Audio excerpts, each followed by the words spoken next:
Electric.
This night, with another me, and you'll never be caught in your light.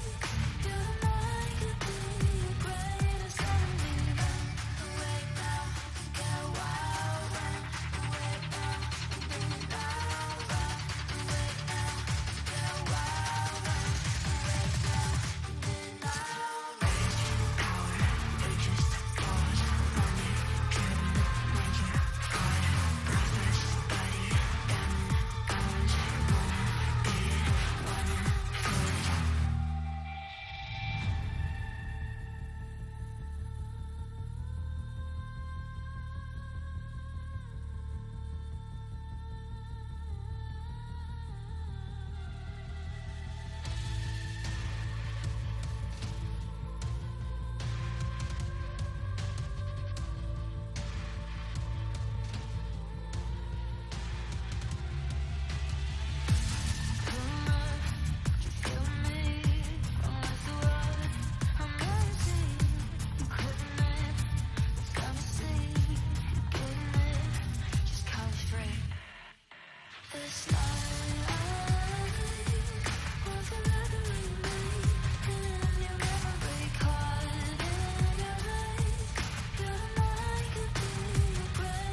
go, but you're always back for more. Said I hate when things move slow. You're oh so far yet so close. Oh so far but so close. Oh so far but so close. Oh so far but so close. Oh so far. Oh love you all night. Oh no me no da right. Oh la di da da. Oh la di da right. Is this hello paradise? I can't decide. Show me the light, show me a sign. Said I hate to see you go, but you're always back for more. Said I hate when things move slow. You're oh so far yet so close. Oh so far but so close. Oh so far but so close. Oh so far but so close. Oh so far. Oh love you all night. Oh no me no da right. Oh la di da right.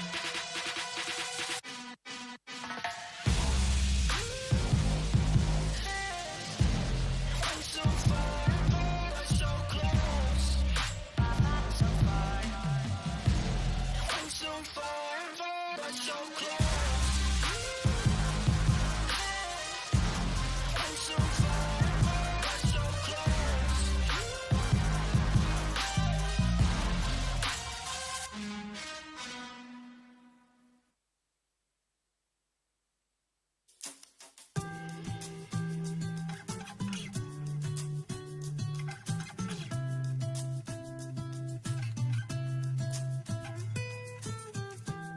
You got me off the ground, and I was earthbound. When my mirror was invisible, 'cause I was waiting for a miracle. Hey, you got me off the ground when I was earthbound. Hey, 'cause I was waiting for a miracle. You're like a fire. I feel safe in your white fire, in your flames, in your barbed wire. You're like a fire. I feel safe in your white fire, in your flames, in your barbed wire. You got me off the ground, and I was earthbound. When my mirror was invisible, 'cause I was waiting for a miracle. You got me lost for words, and it might sound absurd. You're like dope and adrenaline. It's like both well and genuine. Hey, you got me off the ground when I was earthbound. Hey, 'cause I was waiting for a miracle. You're like a fire. I feel safe in your white fire, in your flames, in your barbed wire. You're like a fire. I feel safe in your white fire, in your flames, in your barbed wire.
哇，有一个超级大绕背。哦，难道有抽巴龙环节吗116想要寻求奇迹，在上半部有一个球果，但接下来开始劝退，一技能螺旋刺花再绑，先逼做一个电魔降世，但接下来反而是变成 C 处，成为他回血的目标。Chris Carter 已经暴走，再抓到一个落单的风。他现在是跟风一样的离去，剩下一个116还在蹲，往前再做，瞬间直接要拿下 Triple。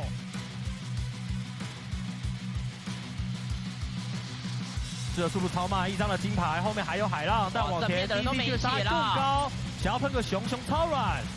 灭命也在绕背，但 Taco 已经往前冲了，爆炸球桶瞬间把 Baby 给炸死，杰西换掉一颗人头，然后再锤了进去拿下了 Double， 而且锤掉对方的妈宝龙，但赵信还是继续往前冲。卡玛要来了，这里伤害超高，这时候卡玛准备登场 ，GC 的3名成员准备要往后撤退，在恐怖的Chris Carter后面还有征战轰雷，代表的是 GC 准备要高歌猛进，1张的金牌直接打到 K 的远方的狙击，不给赵信啊！这里是有换到赵信，那看 DCG 他们还有没有作战能力？这是中途的联动，有 Q 吗？又是1张的金牌，这里熊战斗力很高，但后面 Chris Carter 战斗力爆表。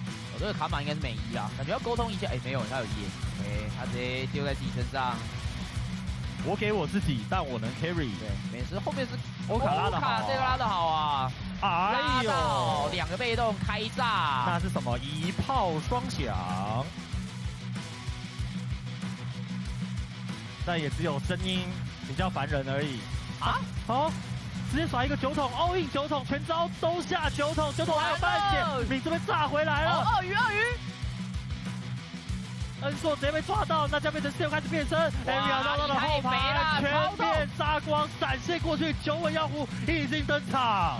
但不用知道啊，他自己可能也不太知道，这个我们就看后续嘛。后续你看这个阿里，哇，这个 R 去把那个 Q 的这个轨道再拉回来。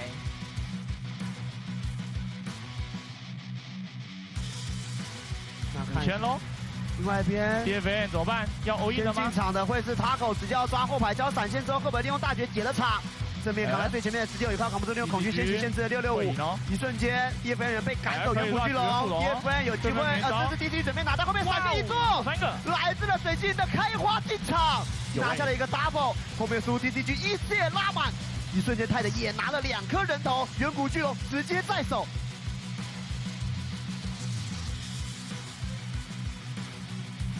哎，有漏，直接秒了粉大绝，甩的是纳米在这里盖了墙过来之后，在空中直接被击飞踢了下来，阿软被留住，被变成冰块，闪现过来了，所以这里波比把人给锤走，锤的是一头猪，在这里开了坚定不移之后，又是人被拿了一个大波球，正中央 FP 又抓了一波机会。这是什么？你点的塔利亚外卖？主要这把中野联动蛮多的，所以阿软其实比较难发挥哦，但这波也是甩纳米，但是正面打不赢，然后空中被清下来嘛，哇哦，直接裂开。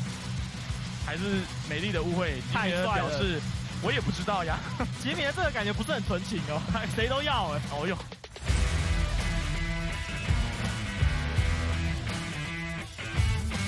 但阿志伤害超高，又是给到了一发鱼叉。现在 CFO 想要拉神发的实战厨房，但阿志又没有倒地，所以热射上到，而且后期终于这一波，先把对方退回来，所以热射大爆。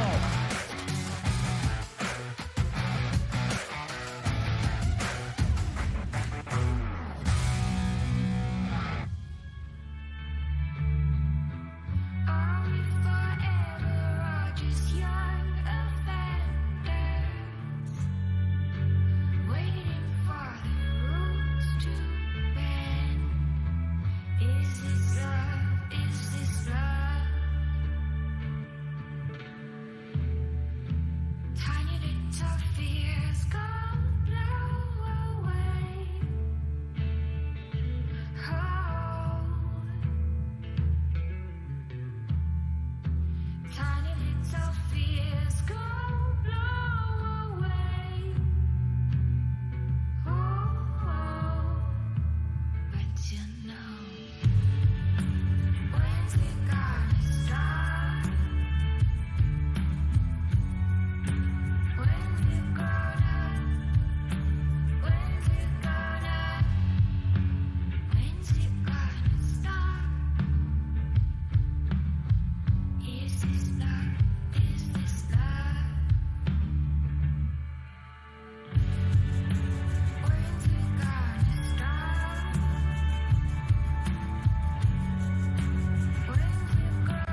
a.m. and you're knocking on my door.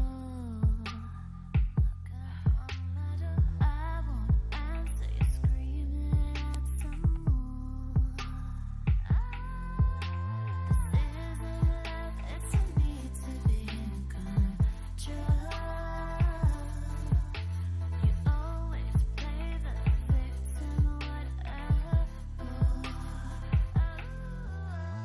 Careful where you are, 'cause my heart's like a flame. Considering karma, now you have to pay.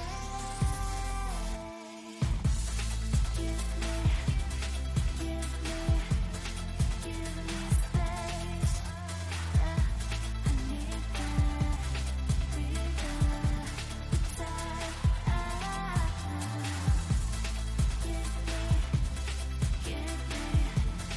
Give me space. I need that breather, time.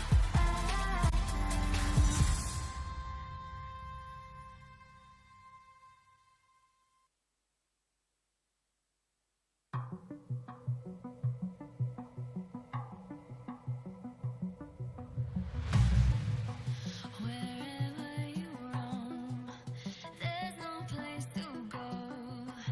Nowhere feels like home.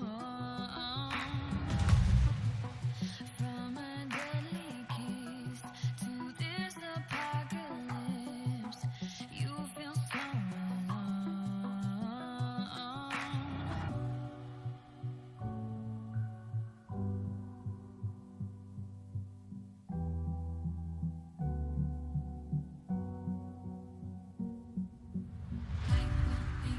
Want to run to battlefields with loaded guns, fighting for a life to call my own. Suddenly I'm terrified, looking for somewhere to hide. The wolf is at your door. Can you hear him roar? Maybe I'm the monster.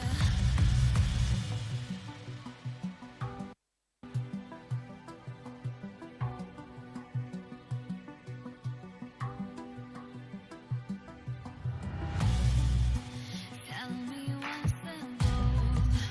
Do you have no soul? Why are you so cold? If I'm too proud to speak, will that make me weak? How will this unfold?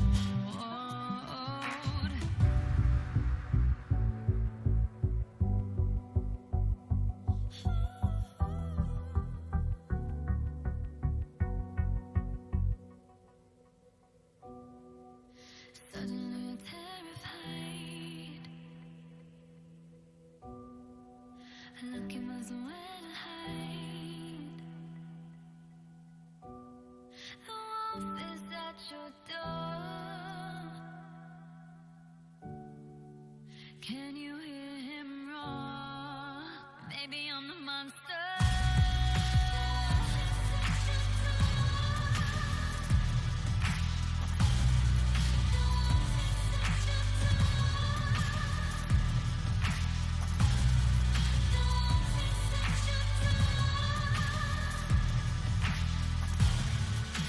Can you hear him roar? Maybe I'm the monster.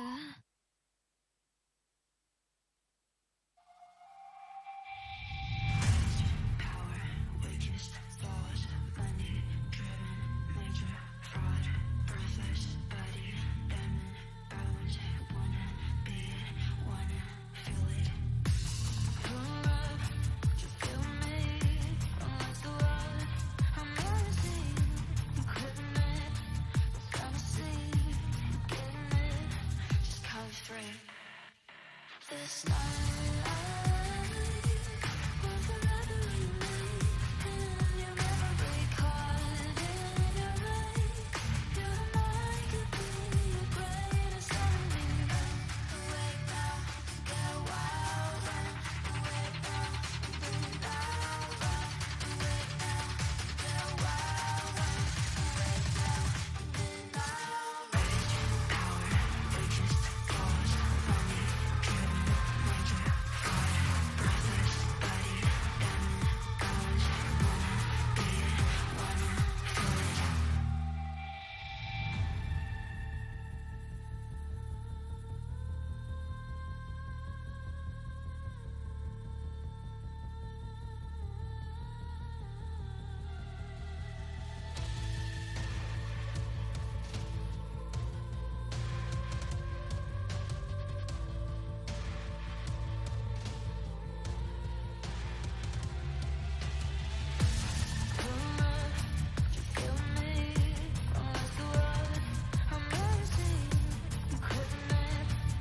哇，有一个超级大绕背。哦，难道有抽巴龙环节吗116想要寻求奇迹，在上半部有一个球果，但接下来开始劝退。一技能螺旋刺花再绑，先逼出一个剑魔将士，但接下来反而是变成 slay 处，成为 Taco 他回血的目标。Chris Carter 已经暴走再抓到一个落单的风。他现在是跟风一样的离去，剩下一个116还在蹲，往前再做，瞬间直接要拿下 triple。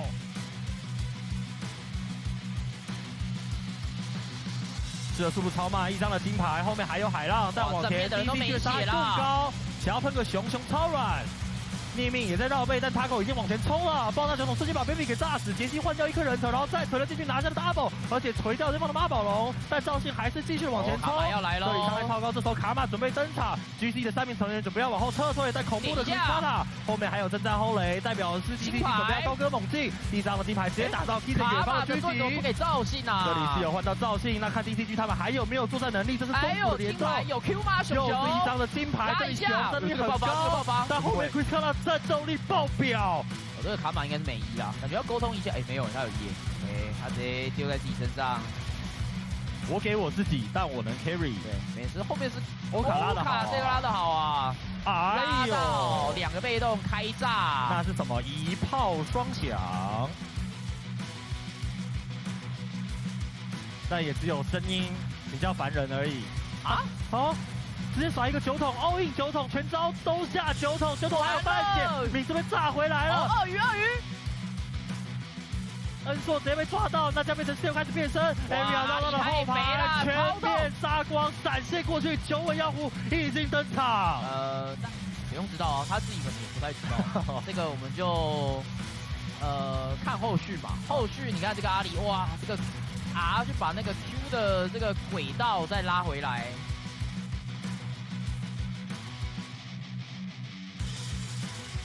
5圈喽，另外一边 DFN 怎么办？要 all in 了吗？进场的会是 Taco， 直接要抓后排交闪现之后，赫本利用大绝解了场。正面扛在最前面的19有一靠扛不住，利用恐惧先行限制了665，一瞬间 DFN 人被赶走，远古巨龙 ，DFN 有机会，这是 DC 准备拿到后面闪电一做，3个来自了水晶的开花进场，拿下了一个 double， 后面输 DCG 一切拉满，一瞬间泰的也拿了2颗人头，远古巨龙直接在手。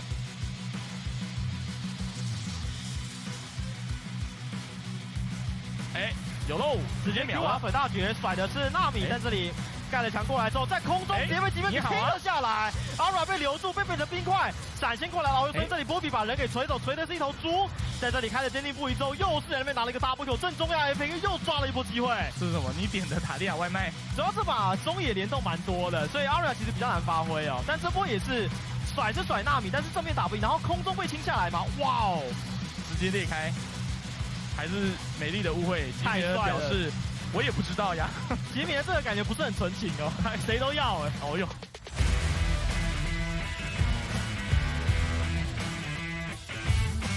但阿哲伤害超高，又是给到了一发鱼叉。现在 DFO 想要拉神一发的实战图，把阿哲进去的保利，所以热射跳到，而且还是攻这一波，直接把对方推回来，所以热射大爆。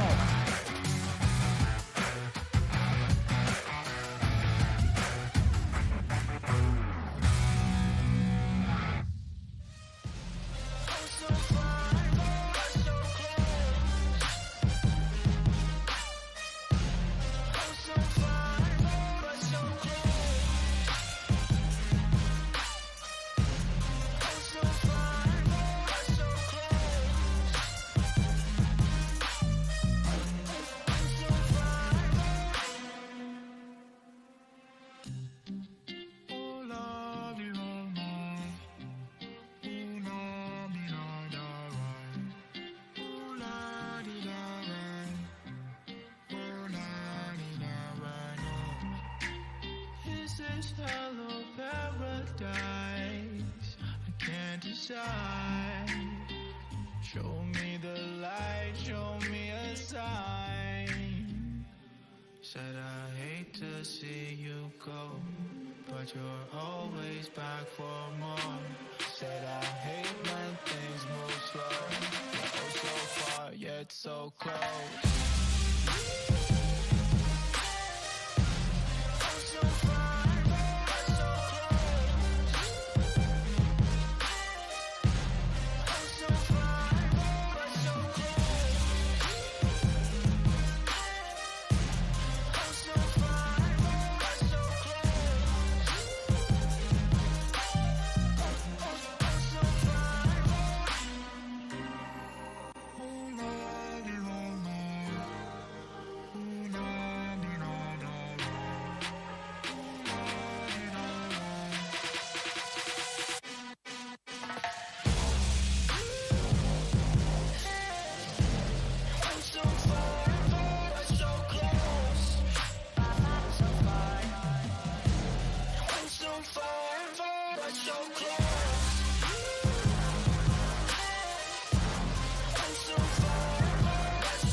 getting dangerous, dangerous.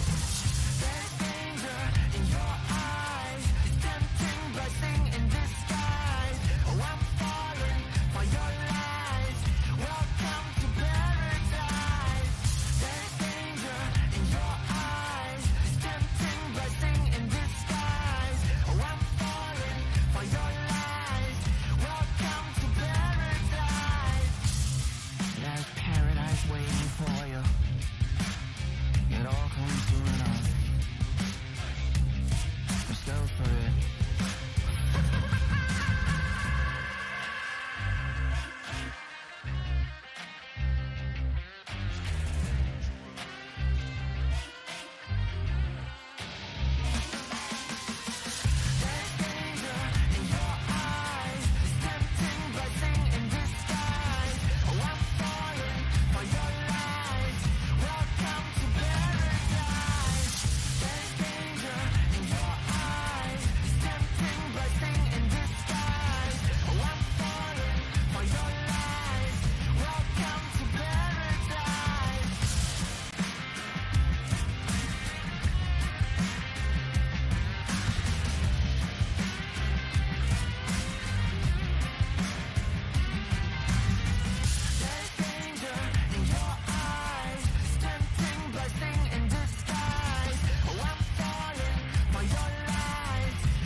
What I believe in, I just do. You say you love me, but is it true? You keep lying, cheating, I'm not buying all your lies again. Makes me feel good, walking away from you. Makes me feel good, having the place you had to. Oh, it just feels so good.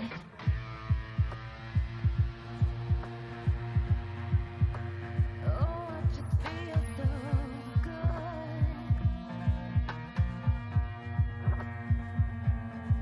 You keep lying, cheating, I'm not buying all your lies again. Makes me feel good, walking away from you. Makes me feel good, having the place you had to. Oh, it just feels so good.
Hello, everybody, and welcome back to the PCS Spring Playoffs. Of course, once again, will be brought to you by Riot Games, Carry International, and the Grand Halai Taipei, who have housed all of the international teams who came over and competed in the first stage, and of course, the SoftBank Hawks, who are competing still in the second stage. And it's without them, we wouldn't be able to have such a successful event. So a big thank you to them, of course. And now, I will be your host once more, Vestian, and alongside me, it is my good friend, Lo.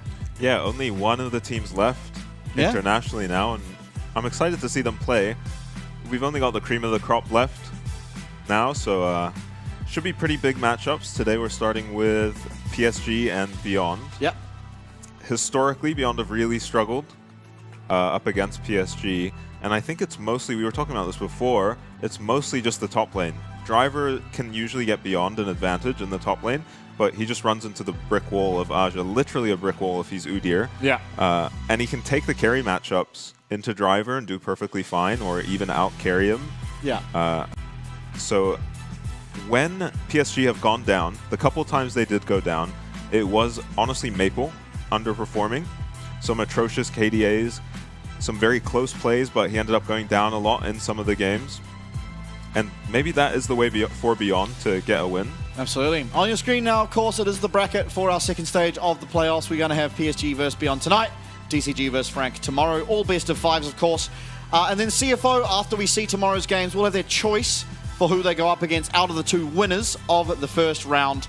So definitely an advantage for them. And of course, the SoftBank Hawks will get whoever they don't choose as the winner. The losers will go down to the losers bracket. So it is a losers bracket scenario. You're not out if you do lose one best of five, but you're certainly at a disadvantage if you do so. PSG Beyond, as I said, are on your screen there. And I mean, personally, we'll get predictions done nice and quick here. I'm predicting PSG 3-0. I think, especially in recent form, coming into the end of the regular season. Obviously, we haven't seen them since that. They were so dominant, and it's been really hard to tell just how good Beyond are through the playoffs, because they did go up against, first of all, Ground Zero. No, they didn't even go up against Ground Zero. They went against V3 and then DCG. And DCG, while yes, they've been performing relatively good, you can tell there are a lot of holes in their gameplay. Yeah. Based on how they were up against DFM. Now, of course, pick and bans on your screen. I think me and Low here were just discussing it before. Very surprising to see Nautilus at a 100% ban pick with a 30% win rate. That is pretty bad as a win rate for such a staple in the meta. Yeah. And it, of course, can just be the weaker teams, the teams you expect to lose, picking up that Nautilus, which does lead it to more often than not lose a lot. And then alongside it, honestly, the Orianna. It's once again almost pick banned every game and still just finding terrible results. Yeah. I'm more surprised by the Nautilus than the Orianna, honestly. I didn't think Nautilus's win rate would be that low. I thought he's a champ where you're just expecting a 50-50. It's a pretty small sample size, but still. And then Orianna has an even more atrocious win rate. Ari, we were kind of already feeling that it was a first pick champ as we got towards the end of the play-ins. And then the strong picks, the power picks, if you will, are, I mean, yep, that's what we've seen, really. Maybe the Zinzao and the Renekton, they've been real staples. Surprised Renekton is doing so well. Yeah, I mean, I'm not. It's just such a dominant lane. I think the two losses it has were both Ray Faki, I want to say. Maybe I'm wrong.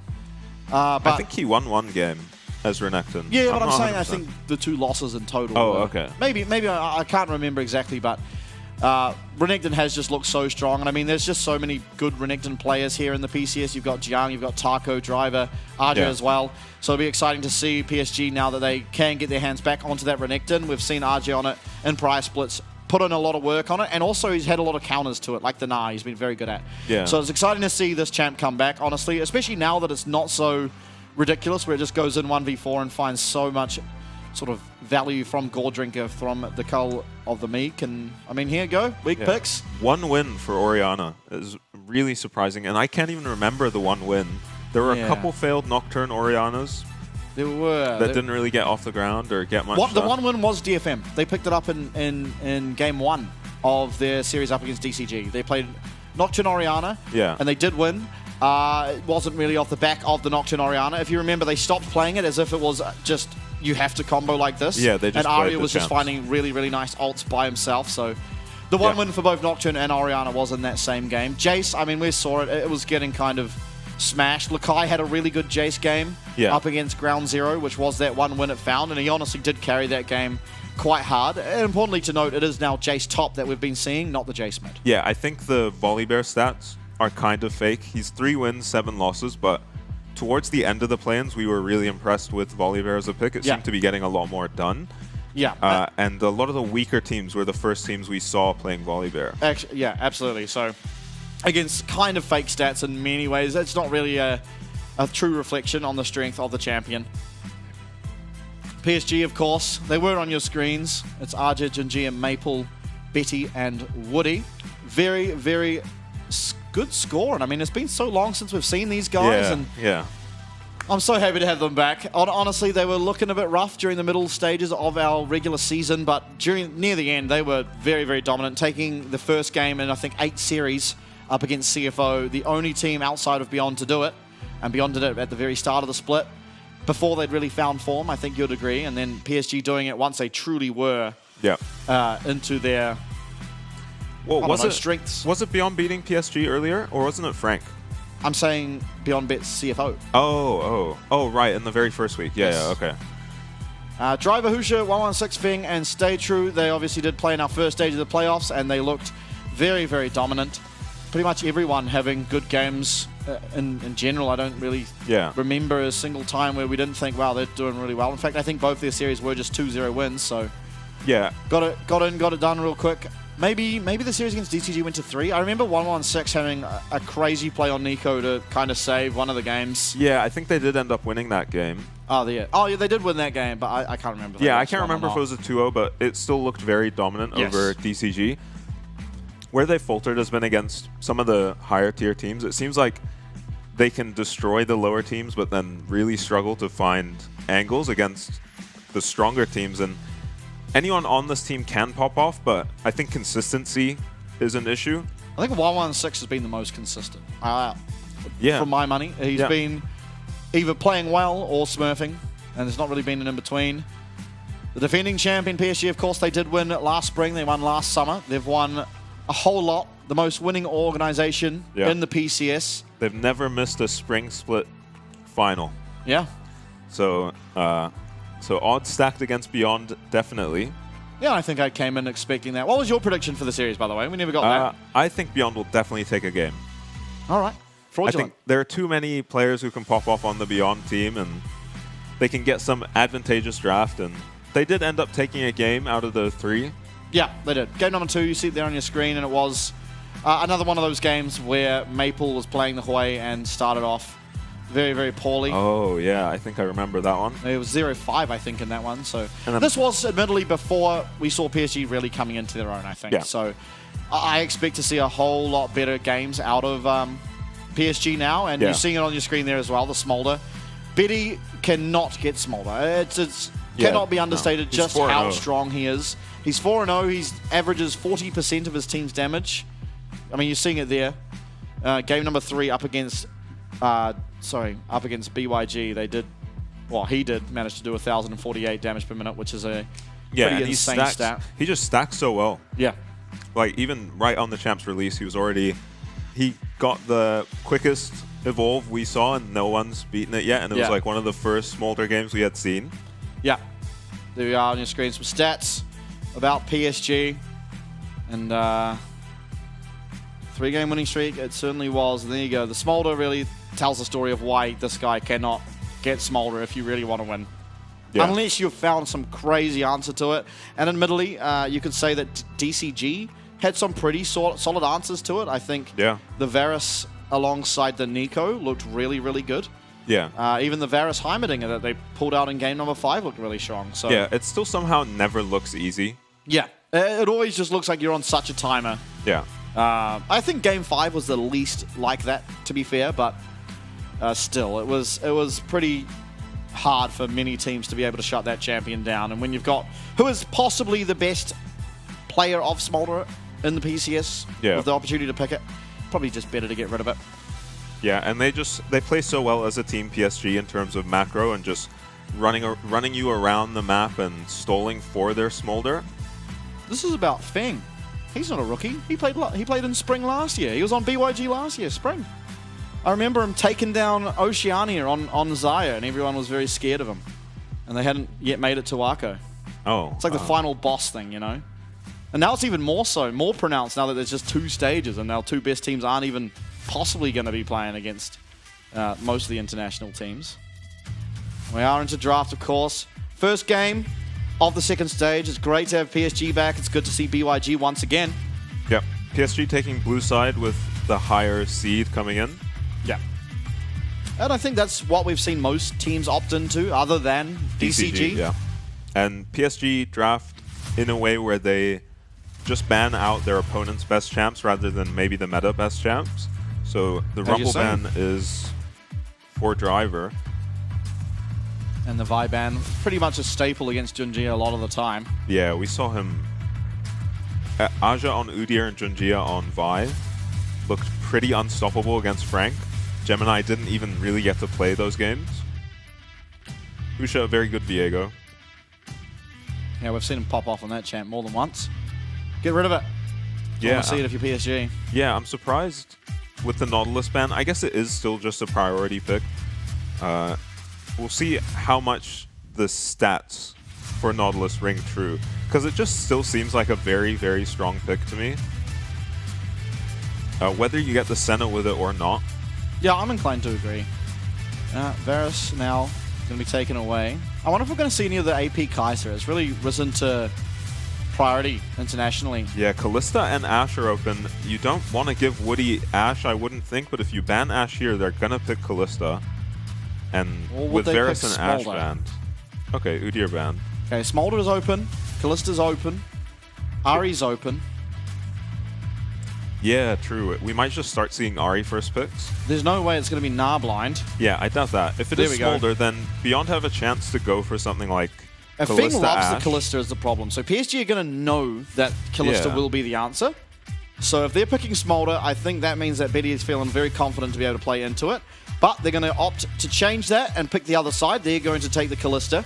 I think this will make Fing shy away from the Smolder. Yeah, probably. And it also, he's kind of low on options because Varus Ashe would be the response here. Lucian Nami. Yeah, you can just get completely run over as in lane as the Lucian Nami against the Kalista, especially if she goes for Hail of Blades and a Serrated Dirt. Yeah. It can be really hard to get through this lane. For sure. Looks like they'll go for it. With the Nami locked in, it's just always going to be Lucian. It doesn't have to be Lucian here. They can take a priority mid laner like Ahri. We haven't seen 1116 play it yet, I don't think. They could also just take the 1116 Nico, but maybe it's just going to be the Karma instead. Yeah, the 1116's Nico managed to win them an unwinnable looking game. But they do go for Karma, very strong. Yeah, wouldn't be surprised to see the Ahri locked in here. Yeah, no one's really found any answers to the Ahri.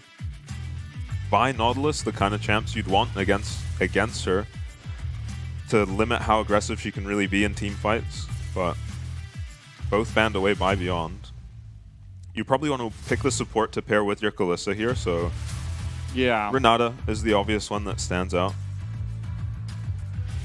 You know, you're pretty certain you're going up against Nami Lucian, so while you don't see their AD carry, you can lock in here with almost 100% certainty as to what you're going up against. But they might just let the support drop to the next stage as they are looking to pick up the Volibear for themselves, and I think it's going to be a real testament. Oh, I say that, we're going to get the Xin Zhao instead. I was going to say it would be a testament to see a team like PSG pick the Volibear to really sort of gauge how strong that champion truly is. I think it was DCG we saw with this combo, or maybe it was even DFM. It was DFM with the Ahri Xin. Yeah. It is so impossible to play against. These champs do so much damage and have so much mobility. You have to pick the Lucian here, or it's banned, yeah. Yeah, or your Nami just looks ridiculous. Though PSG are going to lose. They're going to get to ban out the jungle answers that Usha can go for, but they're going to lose out on Renata and maybe Bard or something. Yeah, I'm not sure. I think they're picking the Xin, expecting the Renata to be gone, which I'm sure they're fine with. Yeah, they must have something planned. It could even just be Renata and Ashe band here. Oh yeah, Ashe is still open. Okay, Cassante. So, trying to take away some of those blind picks to give Driver a preferable matchup. Yeah, Gragas is still open though. Yeah, do we think Arj is going to play the Gragas? Not really. Not against Driver, who is a Gragas mastermind. Yeah, when you're good at the champ, you know exactly how to beat it and how to make it suffer. I wouldn't be surprised to see PSG ban the Gnar away, because it feels like any of the blinds you want to go for, like maybe Renekton, maybe Gragas, are going to suffer against Gnar. But he could also just blind pick the Aatrox. Yeah, which doesn't do too poorly. Yeah, and we haven't really seen that champ countered very hard. We've seen Akali and Yone try. And Rumble. Rumble did really well into the Aatrox. Oh, yeah. But that's gone, obviously. Ashe is going to be the van, so not going to get that Kalista Ashe pairing in the bot side. I like how Carrier almost single-handedly just forced the entirety of LoL Esports to just be banning Ashe. Yeah. Well, I mean, we saw it a couple times in the PCS, and Yeah. even, you know, even some of the weaker teams could pick up the Ashe and just completely win the game through bot lane. Yeah, Hellpigs. I remember. I wouldn't be surprised to see the Poppy. Poppy, now that they've hovered it, is looking pretty good to me this game. Yeah, certainly has a lot of value with that steadfast presence if Husha chooses to pick it. Quite strong in the early game to somewhat counter the early proactivity that Junjia can find for himself on the Xin Zhao. Yeah. Now, are we going to see the Nico here from Woody? Oh, yeah. Could be Nico support. Well, it's not going to be Nico mid. We already have an Ahri. I mean, Renata just seems so much safer. But Just less, tried and true. yeah, but it doesn't punish the lane as hard. And we're going to see Woody get to pilot the Nico. It's always good to see. Yeah, a lot more poke than the Renata is going to have. Maybe a little worse in the all-in, but definitely going to be a lot more pressure in the lane for Feng and Stay True to deal with. They will have to blind pick top now. Yeah. Not very surprised to see the Renekton. No, that makes a whole lot of sense. And this feels like PSG have the opportunity to try and win this game in 20 minutes. Yeah, and if you're going purely off of win rate so far in this tournament, PSG have kind of assembled Exodia. Yeah. I'm inclined to agree. I think Karma set it at 50. Yeah, I think Ahri was 12-6, Xin is 8-2, Renekton is 8-2. Yeah. Yeah, I mean, PSG's team comp is looking very solid. Honestly, both team comps are, but I guess the worry you have for PSG is that the wheels can fall off the bus really hard and fast. Yeah, if you lose bot lane this game, Lucian Nami can just really destroy your entire team. Yeah. You have lockdown, but if Feng does take cleanse, it's going to be hard to connect with more than one of these CCs that you've got. He may be outside of the Nico ult, but even then, that's kind of on a 5-minute timer. We'll see. Game number 1 here of our best of 5 between PSG and Beyond. It's been over a week since we've seen PSG. It's been half a week since we've seen Beyond. PSG coming out the tail end of their regular season, looking extremely strong. We'll see if they've been able to maintain form, or if perhaps the practice that Beyond got in the first stage of the playoffs is enough to tip them across the line here. Yeah, been a while since PSG's been on stage. Maybe a little rust, but we'll see. These guys are pros. They've been doing it for a long time. Beyond we didn't get to see all that much of, to be honest. They looked great when we saw them. Yeah. Maple might have more pro experience than nearly all of Beyond put together. Yeah, I wouldn't be surprised. It wouldn't quite, I don't think, but it would be very close too. Maple being a staple in the LoL esports scene. Here we are now onto the Rift. BYG, they're aware of the pressure that perhaps PSG want to set up in the bot lane and are trying to counter it thusly.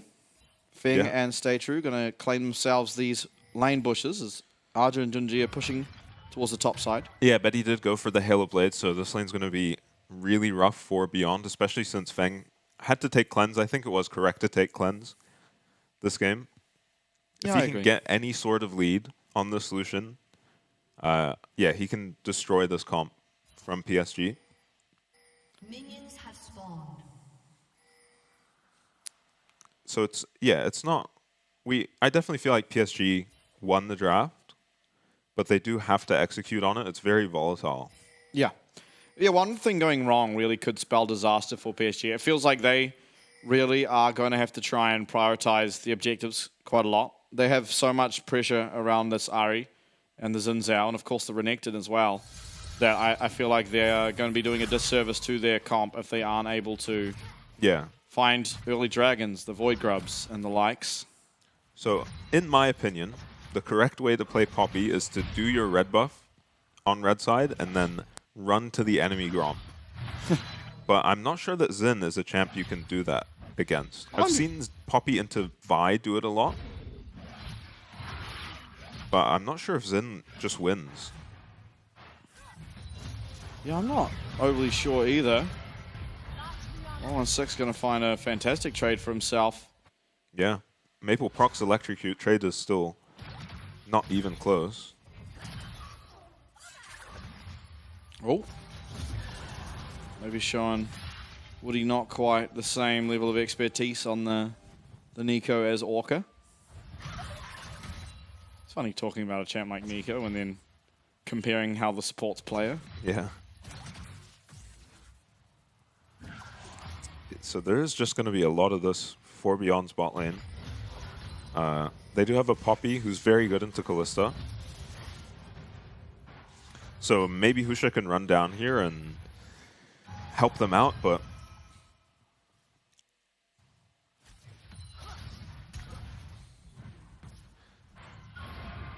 So, I think, well, looking at the bot lane CS, it is already quite heavily in favor here of Betty, which is to be expected. I imagine there's probably a fairly decent sized wave crashing, but I mean, for this to be a 10 CS lead already is always going to feel pretty good.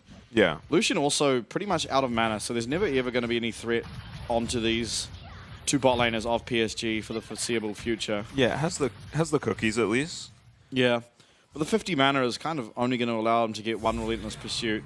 As you see, he has gone He's down only 6 CS, which is an entire wave at 3.5 minutes, but so somewhat salvageable perhaps. In their early game, a lot of the time PSG play around Aja. In the top lane, they pick him priority champs, and Junjia goes straight to his lane and tries to invade or set up ganks with him. And he has a good opportunity to this game. But I think he was predicting Husha to run to the bot lane, which Husha did path that direction too. So I think at least initially, both junglers are playing to the bot side, but we could see Junjia up in the top lane very soon. It's about that time. Junjia just seems to get a kill at level 4 in top lane every game. I think in the recent series, even though they had Smolder, he actually got a kill level 4 in the bot lane. He just pulls off magic tricks. Yeah. Arja's doing a pretty good job withering that Driver Gregor Storm. Yeah, into the counter pick. Not getting killed at level 3 or whatever this Renekton. Who did that? I can't remember. It was Jiang killing someone. I Wasn't can't remember. That into Aatrox? I think that was into Aatrox. Oh, was it Aatrox? I'm pretty sure. Maybe I'm No, wrong. it was Renekton. It was Renekton because Renekton got locked in and then the camera went to Jiang just rubbing his palms together. Really? In anticipation. Oh, I thought that was still... I was still thinking that was Aatrox. As we do, we'll have to obviously double head into a check. pause. Yeah. Either way, yeah, Jiang solo killing one of Renekton or Aatrox, neither of whom should be getting solo killed in any regard. Yeah, that's just to point out, it can be a very scary matchup if misplayed. Yeah. But Aja, you just... I'm going to seems hazard a flawless. guess something's wrong with Maple's computer or setup. Just a guess. Oh, we're being told it's a microphone issue for Maple. Sure, we'll get that sorted out ASAP. Get back into game. Certainly good that it's not happening in Champion Select or with Elisen queuing into a Rift Herald. The Champion Select incident. Yeah, that wasn't quite as long as the queuing into a Rift Herald incident. That was against PSG. Just after Junjia got a quadra kill as Nocturne. Classic Junjia. No Nocturne at all. Yeah. In this draft. A champ that didn't really get nerfed, right? It just, out of nowhere, everyone was like, eh. Yeah, I think people just realize it isn't as amazing as it seemed. Yeah. Because there were just ways to play around it. I mean, Zonya's, for one, just... Yeah, and it was PSG who ended up losing a late game with the Orianna Nocturne combo, right? That was Against against CFO. CFO, yeah. They've kind of been shying away from it ever since. It didn't really, I mean, it looked really good mid-game that game, but Yeah. it does just fall off as soon as items can come through that just shut down almost 2 entire champions. You know, it's just like, well, I think Shun on the Lucian that game purchased a Zhonya's, at which point... Yeah, they kept kind of just trying it, right? Yeah, to kind of no avail. Back in the game now, though, of course. 10 CS lead for 116 in the mid lane, so doing very well for himself. It's something we've almost come to expect of Karma, is just to find herself a lead, but 10 is generally more than you would perhaps expect. Yeah, doing very well for himself. In the bot lane, Beyond's bot lane are hanging in there, and if they can keep it to about a 10 CS difference. Okay, with the bot lane now here, Maple not quite with mid priority, and 116 is going to go back to answer that wave. It's going to be BYG backing away and allowing PSG to have this first dragon. 6 minutes in, which is an extremely early start. Yeah, Husha was there, but there was no hope of ever contesting this. Yeah, not a thing on no mana, and then... And I'm not sure if he'll get away with doing the Void Grubs. There's so much prio mid from the Karma that maybe Maple just can't come to contest this. And yeah, it doesn't look like PSG will contest. And honestly, as the team that's going to have most of the prio in this early game, especially in bot and top, you don't care too much about the Void Grubs. No. Only Karma's going to get anywhere near her lane's tower. And even you don't expect Karma to just be hitting tower against an Arizen. Ooh, I just bought a cull. I like that. You're not killing driver, so why not just get some extra gold for yourself? Yeah, he's not killing you either. Yeah. First back for Gragas is always just HP and mana. Oh my goodness. Yeah, that Karma champion feels cool. Yeah, and It was nerfed on our most recent patch. okay, 14.6. Yeah, the one that came out this morning. Well, depending where you live, I suppose. Yeah, and they are maintaining about 10 CS difference in the bot lane, which is perfectly fine for Beyond. This is a bigger wave for PSG, and Junji is here to perhaps look for something onto the bot side. Yeah, they're hiding in the bush. Feng does have both Junji sums. is... Oh, he's got the perfect pocket of vision. Husha is here, and Junji is going to be able to spot him out. He's going to get smashed against the wall. It was a nice Inzao ult to deny any follow-up damage coming through, and 116 being with priority in the mid lane means that it is just going to be PSG walking away from the play. Top lane, though, RJ's popped that Dominus, and Explosive Cast comes out to deny any follow-up damage coming through from RJ on the Renekton. Action across the rift, but no real results in any regard, and right now it feels like BYG are clawing slightly ahead simply due to mid lane CS difference. Yeah. And just the nature of the comps, right? It's not... Oh, nice bubble. Thing with the culling now. Not going to land a whole lot of damage onto Betty, as it was largely blocked up there by the clone of Nico. Yeah, Beyond are using their mid prio so well. Driver, or Aja has walked halfway to mid, but Karma's not even here to be flashed on by a Renekton or anything. And they use their mid prio to run Karma down and make sure their bot lane can safely crash. Here's Husha. Yeah, and Betty's going to be all by himself. Steadfast Presence means he can't even auto-attack to try to get away. And a fantastically found first gank here. BYG on the board first. Yeah, that was so nice by Husha. He ults away Woody so that no peel can come through for Betty, and Feng very decisively flashes onto the Kalista. Yeah, wave sucks, as the observers are highlighting, but you're still very happy with that if you are Beyond bot lane. Sure, Jinji trying to find this time to perhaps pick up the blue buff, and actually does. Yeah, wins the smite fight. So a little bit back for PSG, but you're still happy with that. As win condition for Beyond, we were talking about it, is the Lucian. There's not a whole lot to shut him down this game. And this was just so nice from Junjia. We're going to see it from PSG's perspective. Or no, we're not. Oh. Yeah, Woody almost blocks the ult there with his W. Maybe if Betty flashes earlier? Yeah, maybe. Because you can buffer the Poppy headbutt, so it actually hits you the other way. Similar to Alistair. Oh, so it hits you the other way. I've seen it where you can flash and the Poppy just kind of dashes at nothing and doesn't Yeah, maybe push it's you. like that. I can't remember. I just know that if you flash while the charge is going off, then you can either Just be does hit the other nothing, way or essentially. not be hit, yeah. But either way, regardless, Husha being able to pull the trigger fast enough means that it is going to be first blood found, and Junjia once again going to win a smite fight Yeah. off his former substitute. Mantra Q coming through here from 116. There is a Xin Zhao ult available. Nice charm from Maple as they're looking for this play. And Husha, he's going to be able to get that blast cone. Maple, though, is going to be able to follow him as well as Junjia. That's another reset here on the Spirit Rush. 1, 2, charm. Will it connect? No, it won't. 116 with the fancy footwork. Does manage to survive on a slither of HP, but it's PSG with complete prio around this top side of the jungle. Yep. Nothing can fight this Ahri Xin this early. We've seen the combo before, and it just does way too much damage, can chase up these kills so easily. As well as deny damage, right? That Xin Zhao was critical there, and Yeah. ensuring 116 couldn't actually trade back onto him despite being the first one with move from that bottom lane, mid lane, sorry. Yeah, and it really sucks to go for that fight with Malignance in base. 1116 just backed with it. He would have had his item before Maple, certainly, but Maple grabs an assist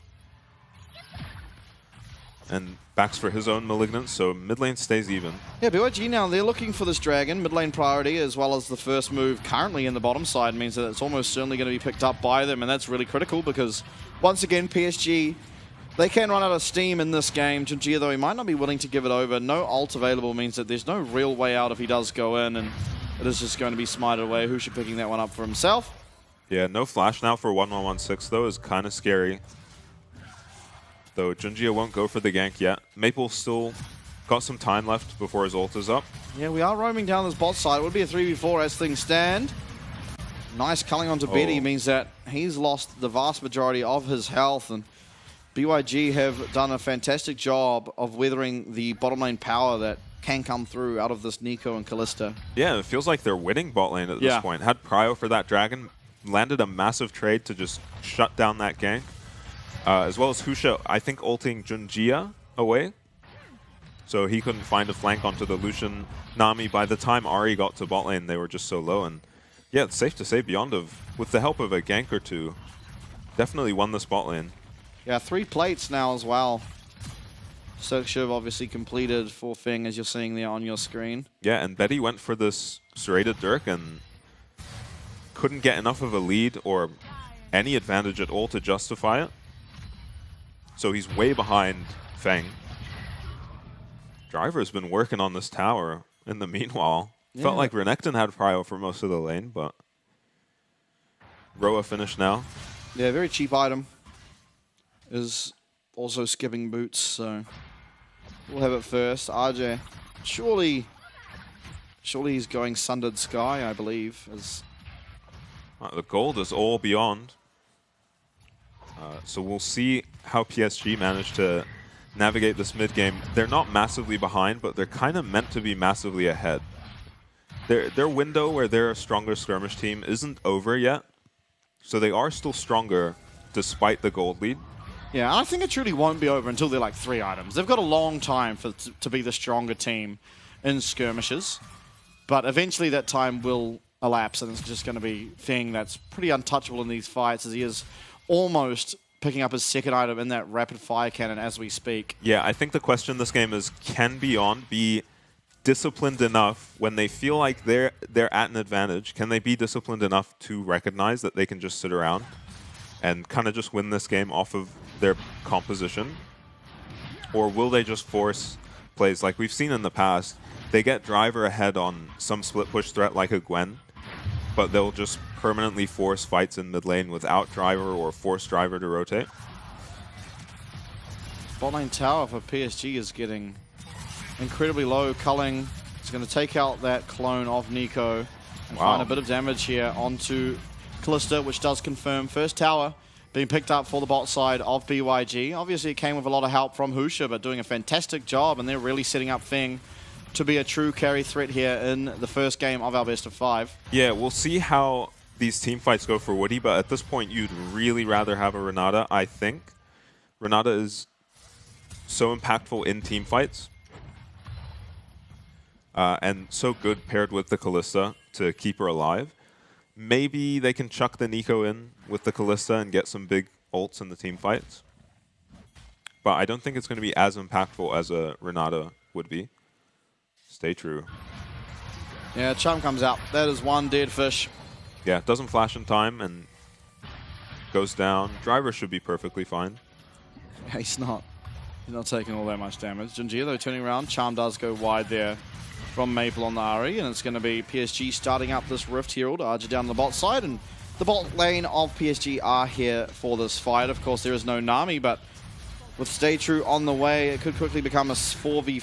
Arja with teleport maybe looking to come up. In fact, he will. He's found a flank. Flash from 116 early as Junjia gets hit back into that Karma. In comes Arja, though, with the Dominus Poct. He does get grounded by that steadfast presence. And Betty's taken down to 1 HP. He is able to survive, but Junjia will not be able to. And the flash forward from Feng on the Lucian does secure himself that second kill of the team fight. Yeah, was that a rapid fire auto? Yeah, he already has rapid fire at 15 minutes.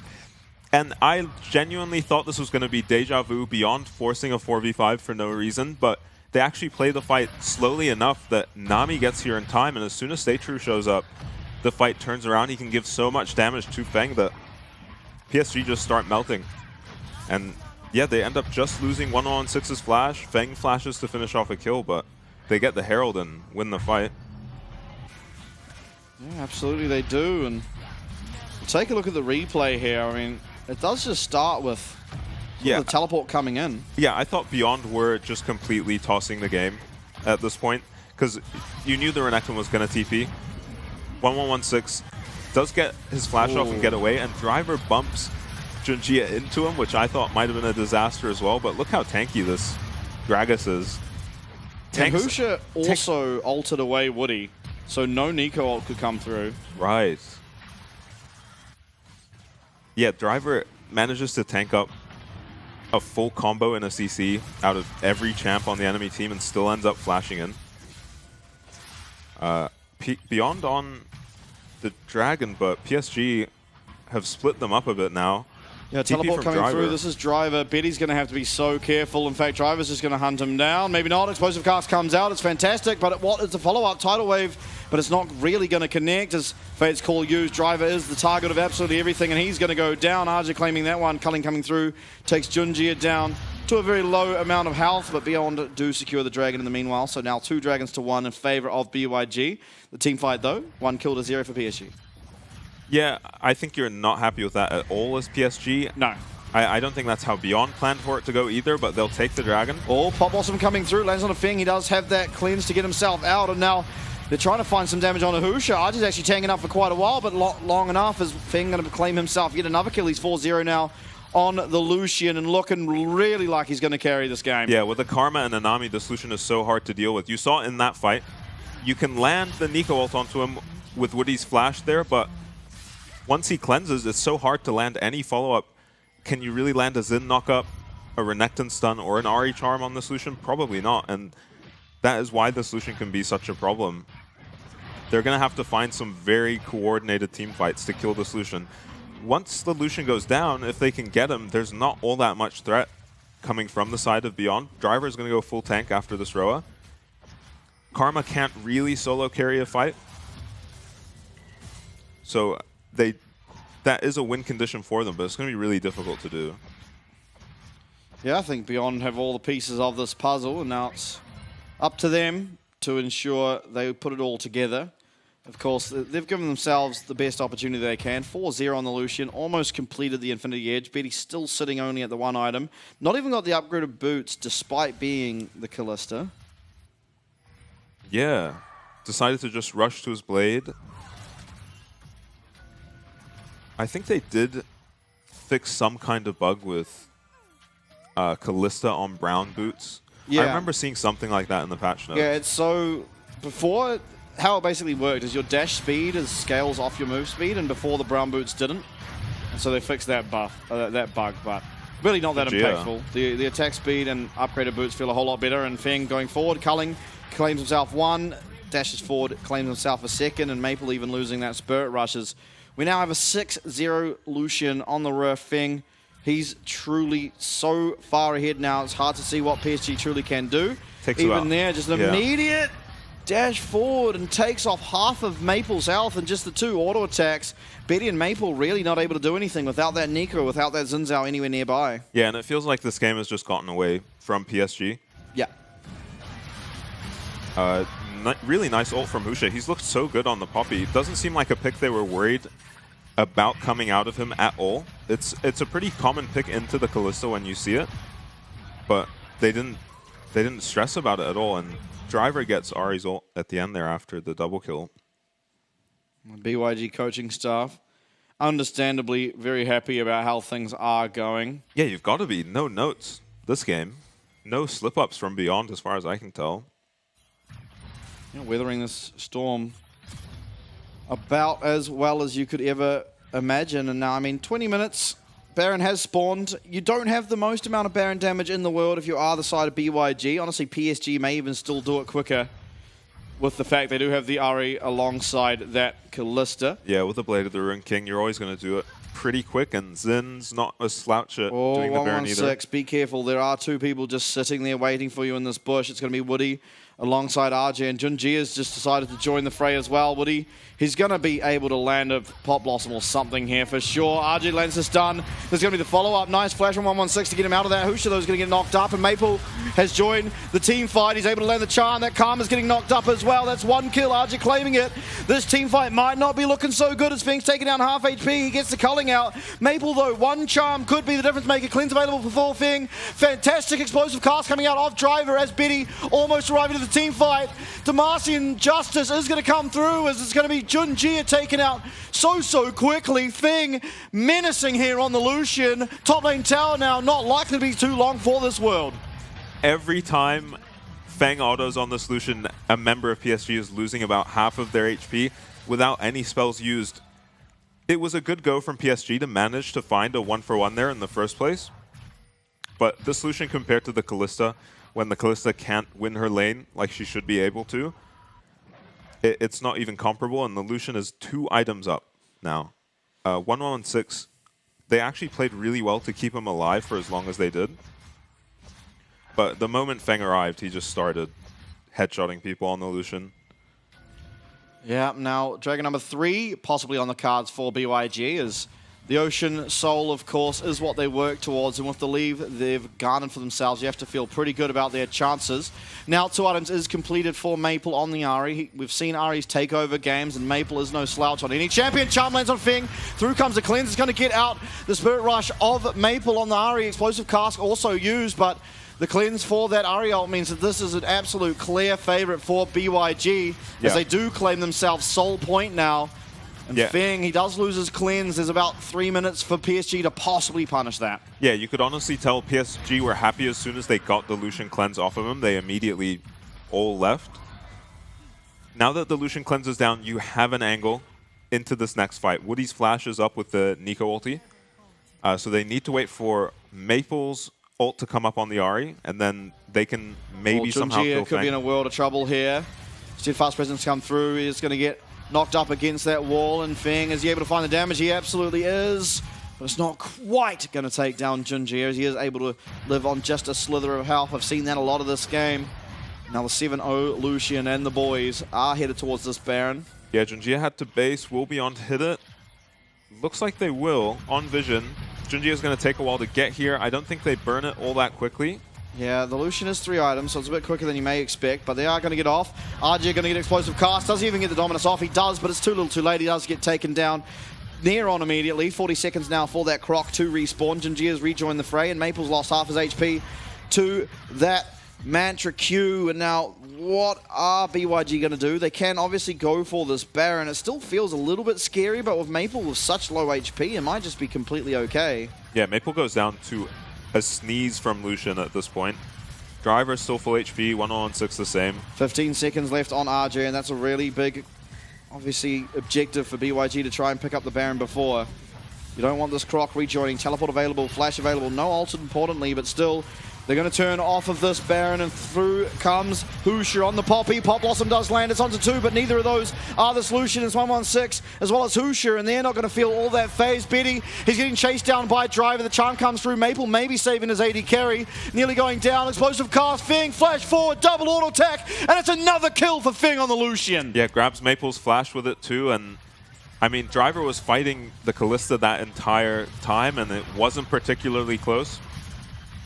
2-man bubble as the Nico ulti lands there from Stay True. Made that fight very one-sided. Betty put about all of that damage into Driver during that fight. Yeah, Driver not really getting too worried about it. There's going to be the Baron now picked up for the side of BYG as they are so close to claiming their stamp here with the first game of the series. So Driver just zones Betty out of the fight. I'm not sure this is entirely worth it as it lets Woody just get in and land a big Pop Blossom here, but this 2-man bubble just kind of seals the deal. The fight wasn't looking particularly close to begin with, and Driver was about 60% HP after, as you saw, taking 3-point-something K damage from the Kalista. Oh, Fing. Fing, no cleanse. He does have cleanse, no flash. Oh, no. Oh, Woody's dead. Yeah, they decide to not even go for it. They probably don't win that in a 2v2. Yeah, I doubt they do. With the tidal wave available, probably buys enough time for Fing to dash on out, and at which point Arj's never going to be able to really do all that much damage as the Renekton. Now, bot lane in a tower is going to be taken out, of course. 11-0 Lucian pretty much secures whatever they want to take. Should be theirs as he is working towards his 4th and very close to having his 4th item. To Betty's only 1 and 2 halves. Yeah, and sounds weird to say, but it's just what's happened here. And Culling coming through, it's onto Junjia, and Junjia is going to have to return to base, as you see. He has no health left, and no one really does. And I really like to see the Mikhails out of Stay True as a second item here. Their win condition is getting the solution while his cleanse is down. Now he has a Mikhails as well. You're kind of running out of CC between the cleanse and the Mikhails. Teleport. Teleport's coming through. It's going to be Maple. He's found a flank here on Nari, but it's going to be Junjia who does pop that ult, and RJ trying to find some damage here. Pop Blossom comes through. It's only onto 2. It's onto both the tanks. Maple comes through. He's able to find a big chunk here onto the Nami, but in the meanwhile, it's going to be Woody going down. It's going to be RJ going down, and Driver is just spending all his time onto these 2. Carriage Fing dumping into that tower. You certainly aren't strong enough to tank up 2 Nexus towers, but 5v3 even here in favor of BYG, and such a strong Lucian. After 27 minutes and really no faltering, BYG, they're going to put their real mark on the series as they take game number 1 up against PSG. Yeah, we were not expecting that at all. No, we were not. A very cleanly played game from Feng. And yeah, PSG never really looked like they were in it with any hope. Playing pretty flawlessly the team fights beyond. I mean, they just played pretty flawlessly in general. I mean, Feng especially. What did he finish the game? 12-0? 11-0 or 12-0? Something like that. Ridiculous score from him, and it's such a hard lane as well. He was down 10 CS. Hoosier did a fantastic job weathering that storm, coming down, even finding a kill early on there. And at that stage, I mean, once the wheels started falling off of the PSG, they really just completely fell off, and it was Beyond from that point onwards who just put their absolute stamp on that game. It was not even close at really any stage after the early game. I mean, looking for game number 2, it seems like something has to happen in the draft, because I honestly don't think PSG's draft was terrible, but they just didn't find anything. Knowing PSG, they're going to just ban the Lucian. Lucian just carried them across the line, and they will probably drop this Varus ban and just ban Lucian. That is how they tend to approach draft in these best of series. Or they could first pick the Lucian. Yeah, true. Otherwise, if you leave this Lucian up, you've kind of got the question now of, do you go for the Kalista Renata because you didn't try that? Or, like, is that better than the Nico? It's weird that you went for the Nico in the first game, because now you're not really sure if the Renata does enough to make a difference in that game. Probably not. There's similar amounts of gank setup in those champs. A little less scaling, in my opinion, for the Nico than the Renata. Yeah, so it's going to be interesting to see how they approach draft. They can go for blue side again, take their pick of sides. And I think it was the Poppy pick, honestly, that caught them off guard. Husha was so good on the Poppy. Yeah. And as soon as I saw them hover it, I had forgotten about Poppy too, but you see these first 3 picks, Kalista, Ahri's in. and Poppy just looks like a dream. You can just push W at any point in this game, anywhere on the Rift, and you're going to be stopping someone's dash. I think more importantly, though, is just the early presence of Poppy. Yeah. I think even more so than the ability to deny these dashes, I think it's just how strong Poppy is at early levels, and she just sort of doesn't need that much gold as well, which I think is very important when you do have the Lucian in your game. Obviously, Lucian wants a lot of gold. Karma, honestly, wants a lot of gold because, yes, she can be impactful without it.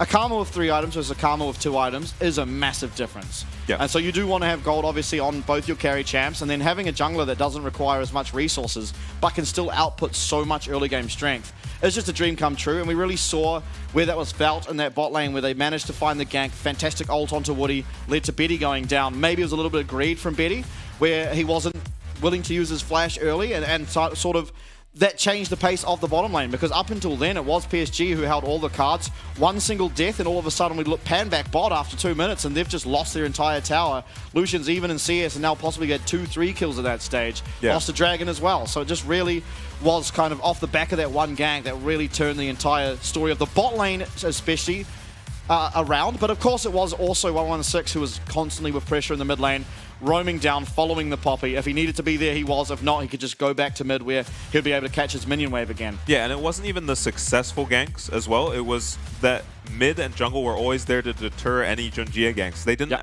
They were counter ganks. They didn't turn into fights. This is the first gank that succeeded, worked really well for Beyond. But I think even this is happening after Husha was here to deny a gank from the Xin. Yeah, Junjie. He found Junjie in the enemy tri-rush, fought with him a little bit, and then left so that his bot lane could crash a wave. And I'm not surprised to see this kind of gold graph. I'm kind of... No, not the gold graph, the damage graph. Oh, yeah. Oh, my God. Yeah, I mean... He did more than... Let's try and... Very close to doing more damage than Betty, Maple, and RJ all put together. Yeah, and I mean... Very close. It's so impressive from Beyond because in the draft, we were saying, well, PSG could lose with the better draft if this Lucian gets ahead because they can't really deal with a fed Lucian. Yeah. But we have not seen a Lucian take over a game like this. No, not to that level. And not that quickly as well. It really wasn't stemmed off one singular mistake. Yeah. And then it was just pretty much all over. And admittedly, I mean, there is no one on the side of PSG that can truly lock down this Lucian. Woody has to try and find a dream engage, or you have to land a stun from RJ, and then a couple seconds later, a charm from Maple, which just seems like there's too many sort of unknowns for that to ever be a realistic hope. He has cleanse as Exactly. well. That's why I mean, like, you have to land both the charm as well as the stun from the Renekton, at which point it's like, wow, you've not got enough to deal with this Lucian. And of course on your screen we're seeing the effects of that. Feng with the most kills, most gold, most damage. And Driver, you saw 3,000 damage in one team fight, was still at about 60 HP, most damage per death. Yeah, and it was actually Beyond that banned the champs that you might want into a Lucian. Yeah. The Vi or the Nautilus, both banned away by Beyond. And maybe just identifying how good of a Lucian game it was. They still had to get it through the lane, and they worked very well as a 4-man unit to get it through the lane phase. Yeah, and that was almost 7,000 gold difference between 80 carries. That's scary. Yeah. Yeah, first strike as well on the Lucian. First strike and cleanse, maximum greed in the laning phase, and it paid off. He had 3 items when Betty had 1 item on the Kalista. One and 2 halves, remember? He had a serrated Dirk and then almost a Terminus. Yeah. Bit of a garage sale in the inventory there of Betty, but it is going to be player of the match for Feng. No surprise whatsoever. 100% KP as an 80 carry is not something you see all that often. And he was, before any kills coming through, just chunking everyone to half HP. So yeah, honorable mention to Husha, who non-stop had great ults this game and did a really good job of peeling. I think in one fight, he used the Poppy E on Woody to push him away from his teammates and save 1-1-6 in a top lane fight. So he used this champ very well. Yeah. Once your engage is anything but perfect for PSG, once this Lucian is that massive, that's what it's going to look like every time. It's a Lucian sprinting at your team and taking everyone down. I mean, Maple having a decent game. I think Maple was kind of the only one playing pretty decently. I mean, it's... Found them a couple picks. Yeah, when you're Ari against the Lucian that strong, it's like, well, I can do some damage, but I'm never really threatening, again, this Lucian. And I think, honestly, going into game number 2, I don't expect anything even close to what happened here to happen again. I think we're going to see an entirely different draft from both teams. Yeah. Simply because PSG are not the team in our league that would just salty run back a game because No, like, never. one thing went wrong, we can do it better this time. They'll just be like, oh, well, you played well at this, we'll ban it. You can't play it now. What else can you do? Because they are, again, they're so experienced. They actually just have so many different picks that they're going to feel comfortable with. Whereas you can't say the same for sort of teams without as much experience. But of course, game number 1, done and dusted. Beyond, surprising us, taking it up. When we're back, we'll have game number 2 here. PSG Beyond, stick around.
You got me off the ground,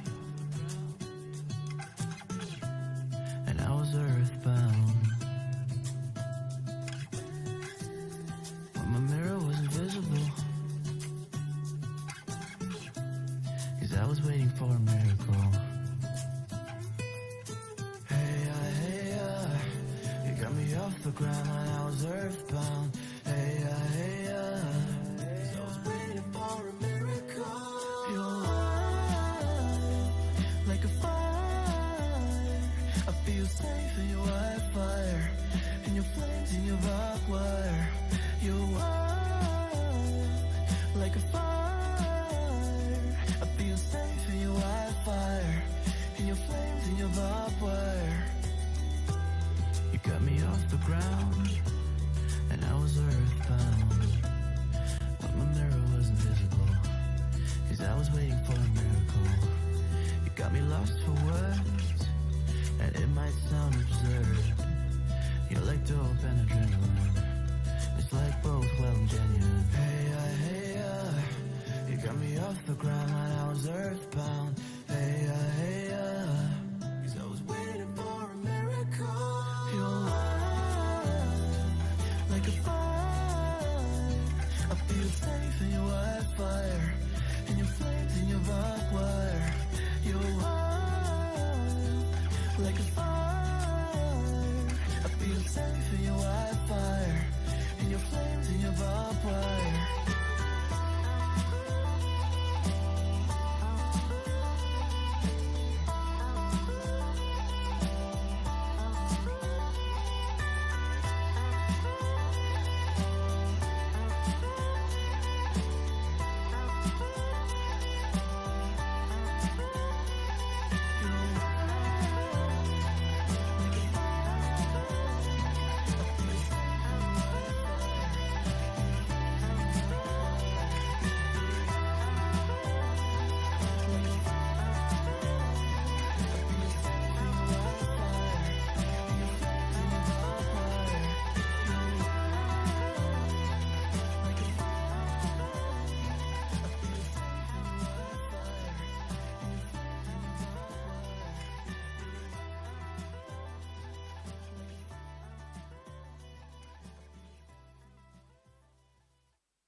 Said I hate to see you go, but you're always back for more.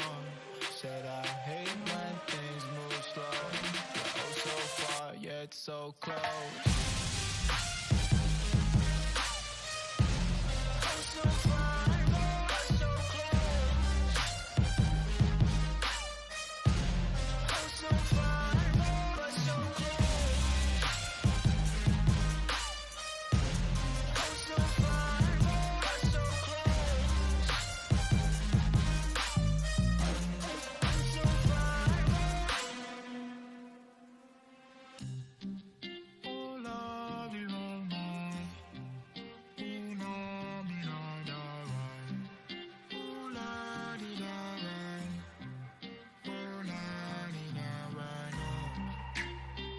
This hello paradise, I can't decide. Show me the light, show me a sign. Said I hate to see you go, but you're always back for more. Said I hate when things move slow. You're oh so far yet so close. Oh so far.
Hello everybody and welcome back. Game number 1 all done and dusted of course, and we're getting ready for game number 2, and of course once again was brought to you by the Grand Halai Taipei, who have housed all the international teams. They've got fantastic resources over in Taipei, so if you're ever there, definitely give them a check out. Lots of rooms, lots of restaurants, banquet hall even. Just a fantastic hotel, all things considered, so definitely check them out if you are in Taipei. And now looking to game number 2, I guess looking back on game number 1 as well, yeah, such a stomp for BYG. I don't expect it to happen again. I think there are going to be massive changes in the draft, not only for PSG, but I think for both teams, because PSG is so good at realizing what went wrong, just banning out, making sure you don't have the opportunity to look for it again. Yeah, just because of the nature of PSG, and we've seen them win so many times, you are still not betting against them, even after how thoroughly they lost that first game and completely one-sidedly.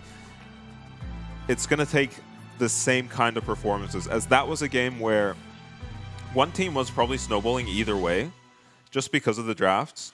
PSG should have probably won in the fashion that Beyond did, but because they fell behind with a Renekton, a Xin, a Kalista, and Nico, they didn't have all that much damage, they didn't have all that much lockdown, and Lucian was able to just run away with the game. I'm expecting them to just ban Lucian. It's not a ban you see all that often, but it is just the way PSG do it. For sure. We'll have to look at what happens in the draft here in this one. I do expect maybe you just look for something different. Like maybe you could even just ban out the Karma. Maybe the game's entirely different if you just aren't losing mid-prio the entire game.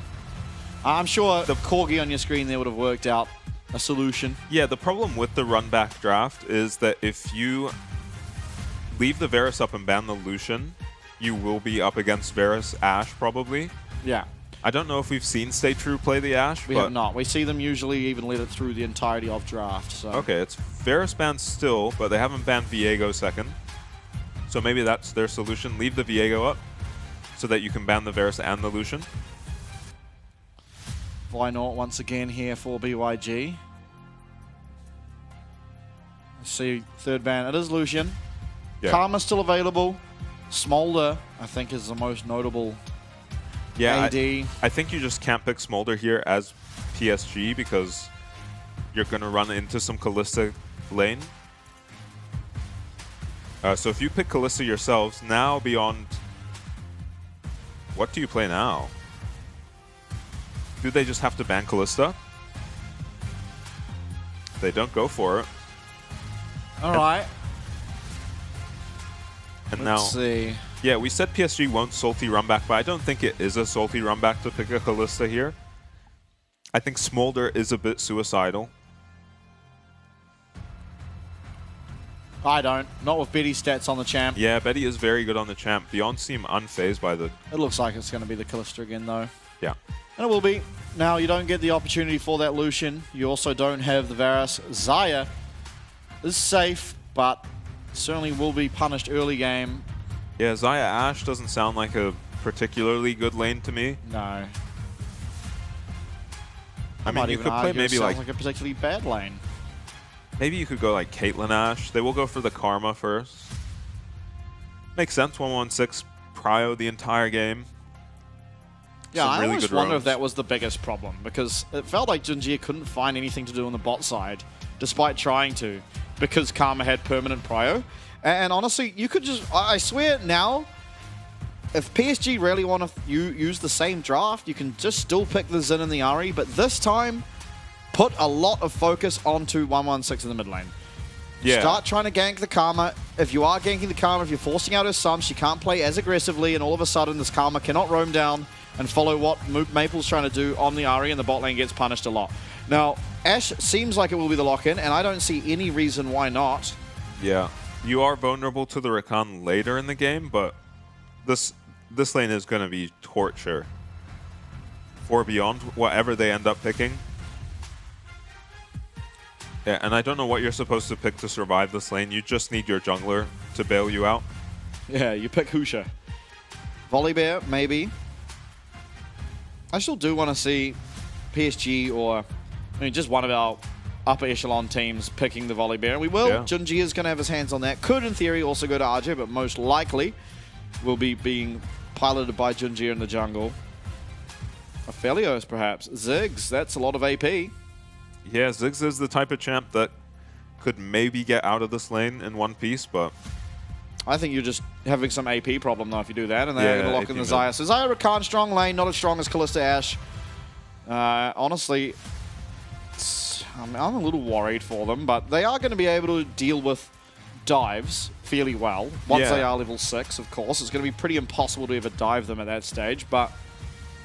Yeah, if Woody goes for Ghost on the Ashe instead of Barrier, maybe they can get onto him and kill him. I think he should go for Ghost.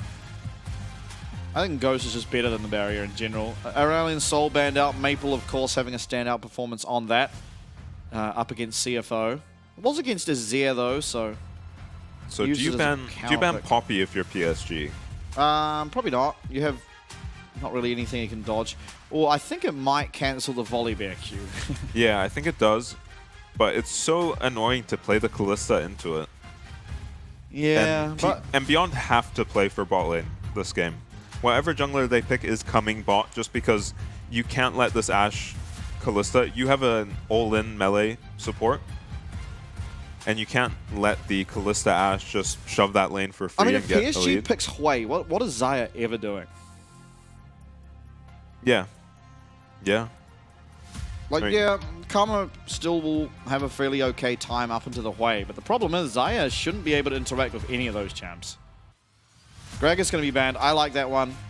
Do you pick the Renekton now? maybe they're looking for a jungler, but I think honestly you could pick the Renekton, but Arjun's probably just going to play Cassante, right? And just feel completely okay. Yeah. Pusha might just take advantage of the missing Viego ban and pick that up for himself. Yeah, not a lot of single target damage is my main concern for the Viego. Ahri, honestly, it's fine as long as you put some time into trying to help Ahri. Maybe Maple can just play his lane a little bit more precise this time. Yeah, beyond wanting to play into the Ahri, right? Because they've banned 2 mid laners. Yeah. And we'll see the top lane blind pick can be Cassante. Cassante, Renekton. We'll see There's if Driver no plays Gragas. Gnar. He does. But will he? I don't know. There's a lot of AD and only the Karma. I guess Gnar does actually a fairly substantial amount of magic damage, but predominantly in the side lane as Mini Gnar. Obviously no magic damage when he is in Mega. Yeah. And See, this one Lucian ban just completely changed the dynamic of the draft. Gwen could be a very good pick. Yeah, bit of AP. You're never going to feel too bad about that when you do have the Xayah and the Viego. It also is going to help, of course, the Karma. Gnar as well, another good, solid, even counter pick into this Cassante, but it might just end up being the Renekton anyway. Yeah, I'm be. surprised. Me too, I think. Gwen seemed better, Gnar Gwen seemed seems better. really good. Like, really good. Yeah, because you were saying they lack magic damage, and they do with just the Karma. Solo AP. But She will do a lot, but notably, she's going to always... she's not the guy who's going to deal with Cassante, though. Or Volibear, right? Even though Volibear probably... I imagine from Junjia we're going to see a more damage-orientated Volibear. The Sundered Sky looks Yeah, good. I think that has looked better Yeah. than the just full tank Volibear. I think the Sundered Sky Volibear has looked better thus far. It honestly just looks almost as tanky anyway. Yeah. So Beyond might be tempted to play for their top lane now.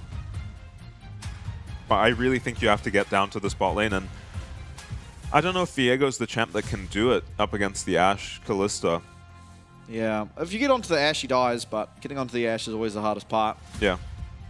Woody, definitely a very, very strong Ashe support player. And We've seen him pilot it already and looked phenomenal on it. But Feng, I mean, he's on hot form. Yeah, we'll see how he does on the Xayah. Xayah is a champ where if you play well, you really can just 1v9 games, especially later on.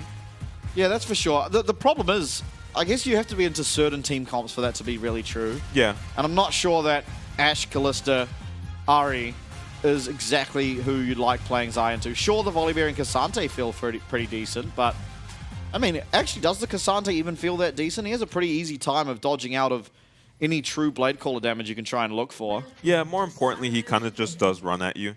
Yeah. Which is what Xayah likes. So I think she's okay into the Cassante. Yeah, he does run at you very fast, though. That's like the difference, right? I think he can dodge out of your stun. He can even damage reduce it, at which point you just run out of damage.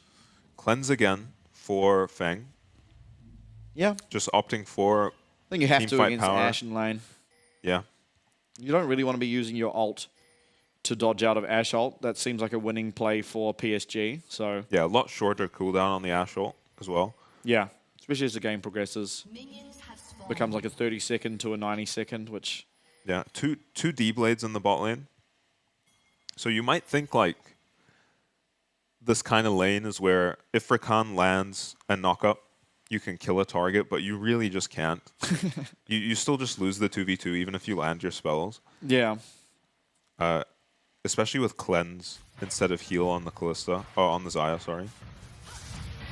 And yeah, we'll see how they navigate the lane. We were worried about them last game, and they absolutely nailed it. Yeah, PSG, they're looking aggressively, and they'll be able to find it. Woody, only the one auto attack this time. Obviously, in that scenario, if Woody were to be knocked up, it would be pretty winning there for the side of BYG, and classic. Yeah, Betty forgoes his first 3 minions, claims the XP, but as a result, Feng has lost the majority of his health. yeah, he started Q, so I think he used it to harass. I'm surprised he's using his Q to harass. He should probably just be using the Xayah Q to mop up CS that he can get in range of. Yeah, he's being denied off of XP on some of these creeps. And kind of what we expected in the bot lane. Both junglers know what's up. And if Junjia gets to Husha quickly enough, this could be a big problem. Oh, Junjia is running the server. I've seen many a Kindred and solo queue do this. Yeah, kites away his Gromp nicely there, so that Junjia doesn't get anywhere near it. He didn't have Smite on the Volley Bear anyway. And Junjia looking like he's just got himself a free blue. Yeah, and what do you even do now? I guess if you're Husha, you have to try run to the enemy side of the map, but then you leave your bot lane to get dived, and you see Junjia is kind of just matching the Viego's movement. Yeah, he sees where he goes, and I mean, he's going to stop this recall. There's no way Husha's getting this off. Yeah. And in fact, Husha's lost half of his HP just like that. Yeah, it's not going to amount to much. Oh. Unless bot lane is diveable. Well, yeah, this is a level 2. This is definitely different to the level 3 or level 6. Feng, oh my god, that Volley Bear does a lot of damage. And I don't know how they get out of this. I guess Husha's coming, but all three of them might just go down at this rate. Junjia can interrupt this. Oh, wow, he can't. Okay, but this is still going to be lost experience, lost minions. It's not a cannon wave, so a lot more of these minions will be going down. Yeah, you still lose an entire wave, probably a plate. Yeah, there goes the plate.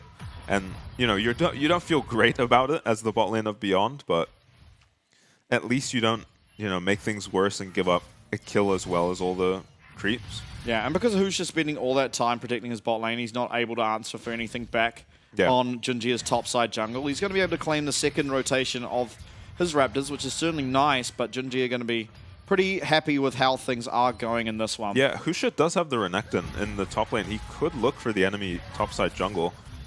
Nice trade. Yeah, Maple winning the trade. Lanes. Well, that's different. He went minion demat this time. I don't think he did that last game, so already a change up into how he wants to play this lane. He's really wanting Prio in mid lane, because he's just using it on the cannon.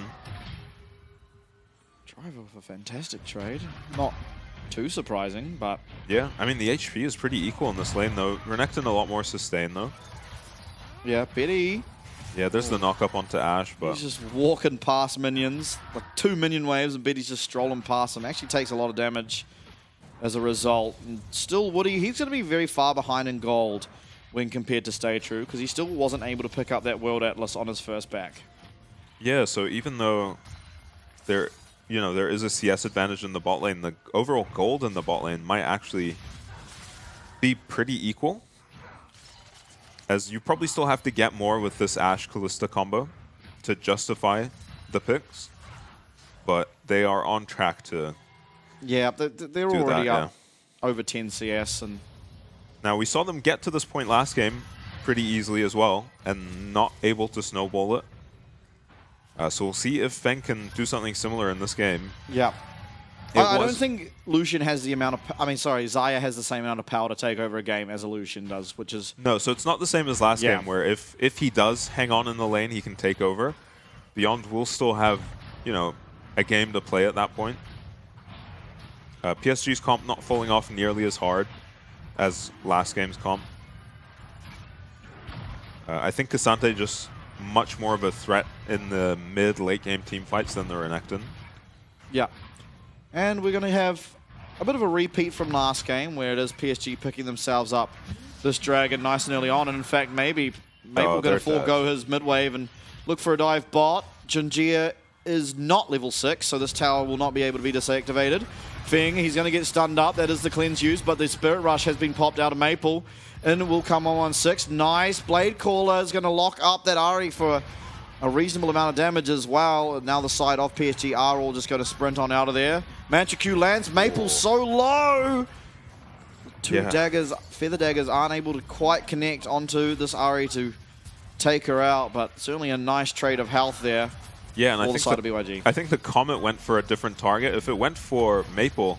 Oh, Woody may be standing too far up. He's got the Ghost. He is going to pop that nice and early, and now... Oh my god!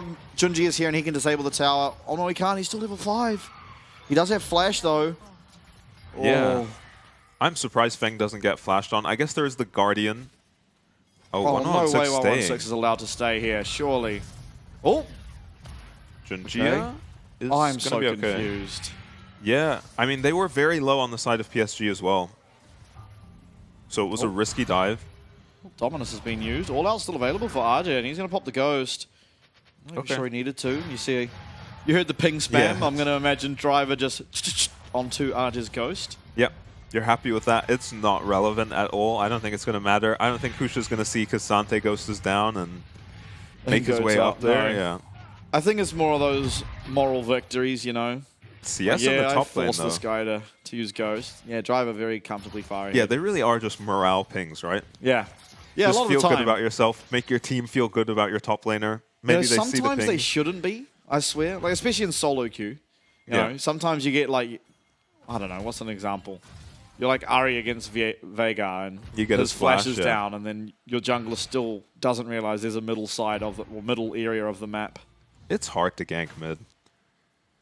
As an inexperienced jungler myself. No, look, we don't take your advice. It's confusing, ganking mid lane. There's just too many angles you can come from. Yeah, just analysis paralysis.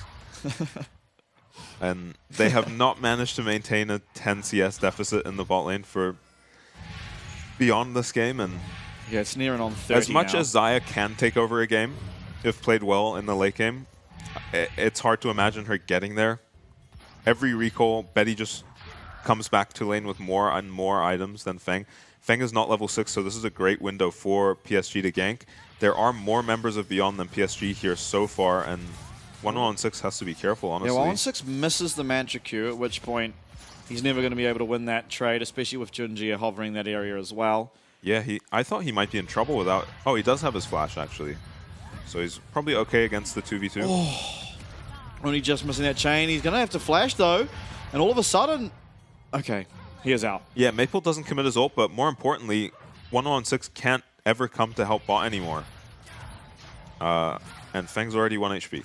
Yeah, Maple already just missed his flash. Oh, Maple could He's just... dead, Yeah, he's this is... Oh, Woody claims it. Charm does connect, though, this time, of course.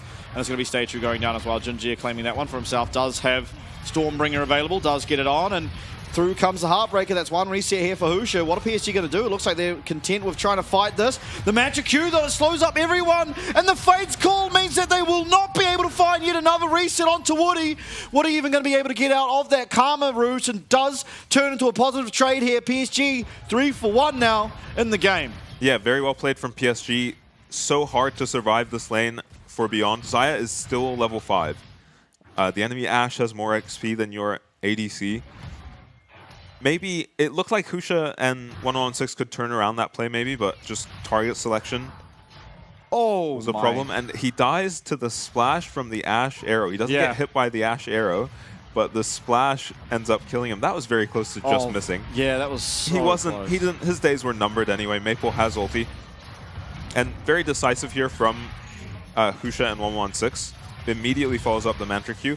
And I think maybe you can do something if you go on Betty here, but going on Woody's never going to work, right, against the Kalista. Yeah. I mean, Betty also just stepping into that Mantra Q was... Yeah. Ooh, it was making it dicey. 30 CS, the lead for the Kalista now. Yeah. Things looking pretty good. Dragon number 2 going to be spawning. It's going to be PSG's with almost 100% certainty. Maple somehow actually with the most gold in the game. I guess it's the kill and the assist. Certainly going to be helping out. And he's actually doing much better in terms of CS this game than he was last game, actually remaining even in the lane. Exactly Just the same lane. Trading a lot better this game too. Felt like every time we panned mid, he was getting a lot more even trades. And Betty's opted for the lethality build this game rather than the on-hit. There is no tank to really wail on this game. Looks like Beyond want to contest this. Here comes the TP. Yeah, RJ has walked down though, so this would be okay if Driver's not able to find something immediately. Junjie does flash away, does have that Stormcaller available to himself, but he is very, very low. Maple and RJ have found their way into the team fight, but it's going to be the Dragon picked up here for the side of BYG. All out comes through, it's onto Feng. There comes the Feather Storm. He flashes, but he fails his flash over the wall, and it's going to be 100% a kill here for RJ on the Cassante. Betty following up, he's got that arrow, he's got so much damage. One Rend might just do the job if he can find range onto 116, but he's not going to find it. It is just the Dragon for 1. Feng going down yet again. Yeah, loses his flash as well. It's going to be really difficult for the Xayah. I mean, you're happy with the play overall as Beyond. You get a Dragon for your extremely behind ADC. So you take that. It's, you know, a net positive win play for them, but yeah, I don't see how the Sai is getting into this game. They're so tanky on the side of PSG as well. Yeah. So she's going to need 3 items. Oh, Betty no might flash. have overstayed his welcome, and he certainly has. He'll even come out for no real reason. It's going to be Husha claiming himself as second. Yeah, Driver grabbing a bunch of plates. And honestly, that play being as successful as it was off of the back of how well Driver is doing in this top lane. 30 CS up, had a TP advantage to get to that Dragon much quicker than Aja, who eventually walked down and killed Feng. But by that point, the Dragon was gone. Opportunity now completed here for Betty on the Callista. So certainly doing a lot better for himself than he was last game, but... Yeah, I've seen this build, and I think people are going for opportunity now over the Youmu's. He probably still ends up with the Youmu's this game. But for now, opportunity first. Is Junji going to cancel this back? He is. Immediately sees 116, cancels it. Stormcaller available, going to disable that tower, and all the CC in the entire world comes down, lands onto Karma's head, and 116 is fouled. It's going to be Maple claiming that one for himself, and similar to how Betty's having a better game for himself, as is Maple, and things are looking better for the side of PSG. As a result, it is going to be Feng, though, in the mid lane, going to claim himself some more much-needed gold from those mid lane plates. Yeah, and I think this is where Ahri is at her strongest, when she has reliable lockdown in the jungle. It's so easy to play around this lane, especially something like the Karma that isn't all that mobile. Early on, she can be hard to kill, but once you've got levels and items on this Ahri, it's just so easy. Once someone's locked down, you land the charm, you can land so much follow-up damage. Not going to take the entire tower, I don't think, Maple. But plenty of damage on it, and it won't last all that long. That's a quill there for Stay True and get a little bit of health back from it, but I mean, whoa, there's a lot of wards in this one bush. Yeah, geez. Right, a couple of those ghost wards are taken out. Zombie wards, sorry. Yeah, but one gets placed back. Husha starting up this Rift Herald. Oh, nice magic Q, lands onto Woody and Junjia, but there is a honeycomb there to top them up just that little bit more. And no ult now. on Junjia. Yeah, Junjia no ult. Nice charm lands on the Driver. He gets the Dominus off now, and Junjia is extremely low. In fact, he's dead, but he did get the Rift Herald before going down. All out comes through. It's going to be onto Husha. Husha's ended up in the middle of the team. Maple coming forward. He's got the Spirit Rush. He held it for so long. And Driver is 1 HP. Charm coming through. Will it land? Maple's holding it still. Fate's Call also going to be pulled here. Woody, they're going to choose to go the other way, and they turn around decisively. Find 1 kill now onto Maple as Husha becomes that Ahri. Low health bars here for PSG. Charm goes wide. Husha does have Heartbreaker available for himself. Maybe looking for RG. He's going to do it. Pathmaker used, though, and he's living.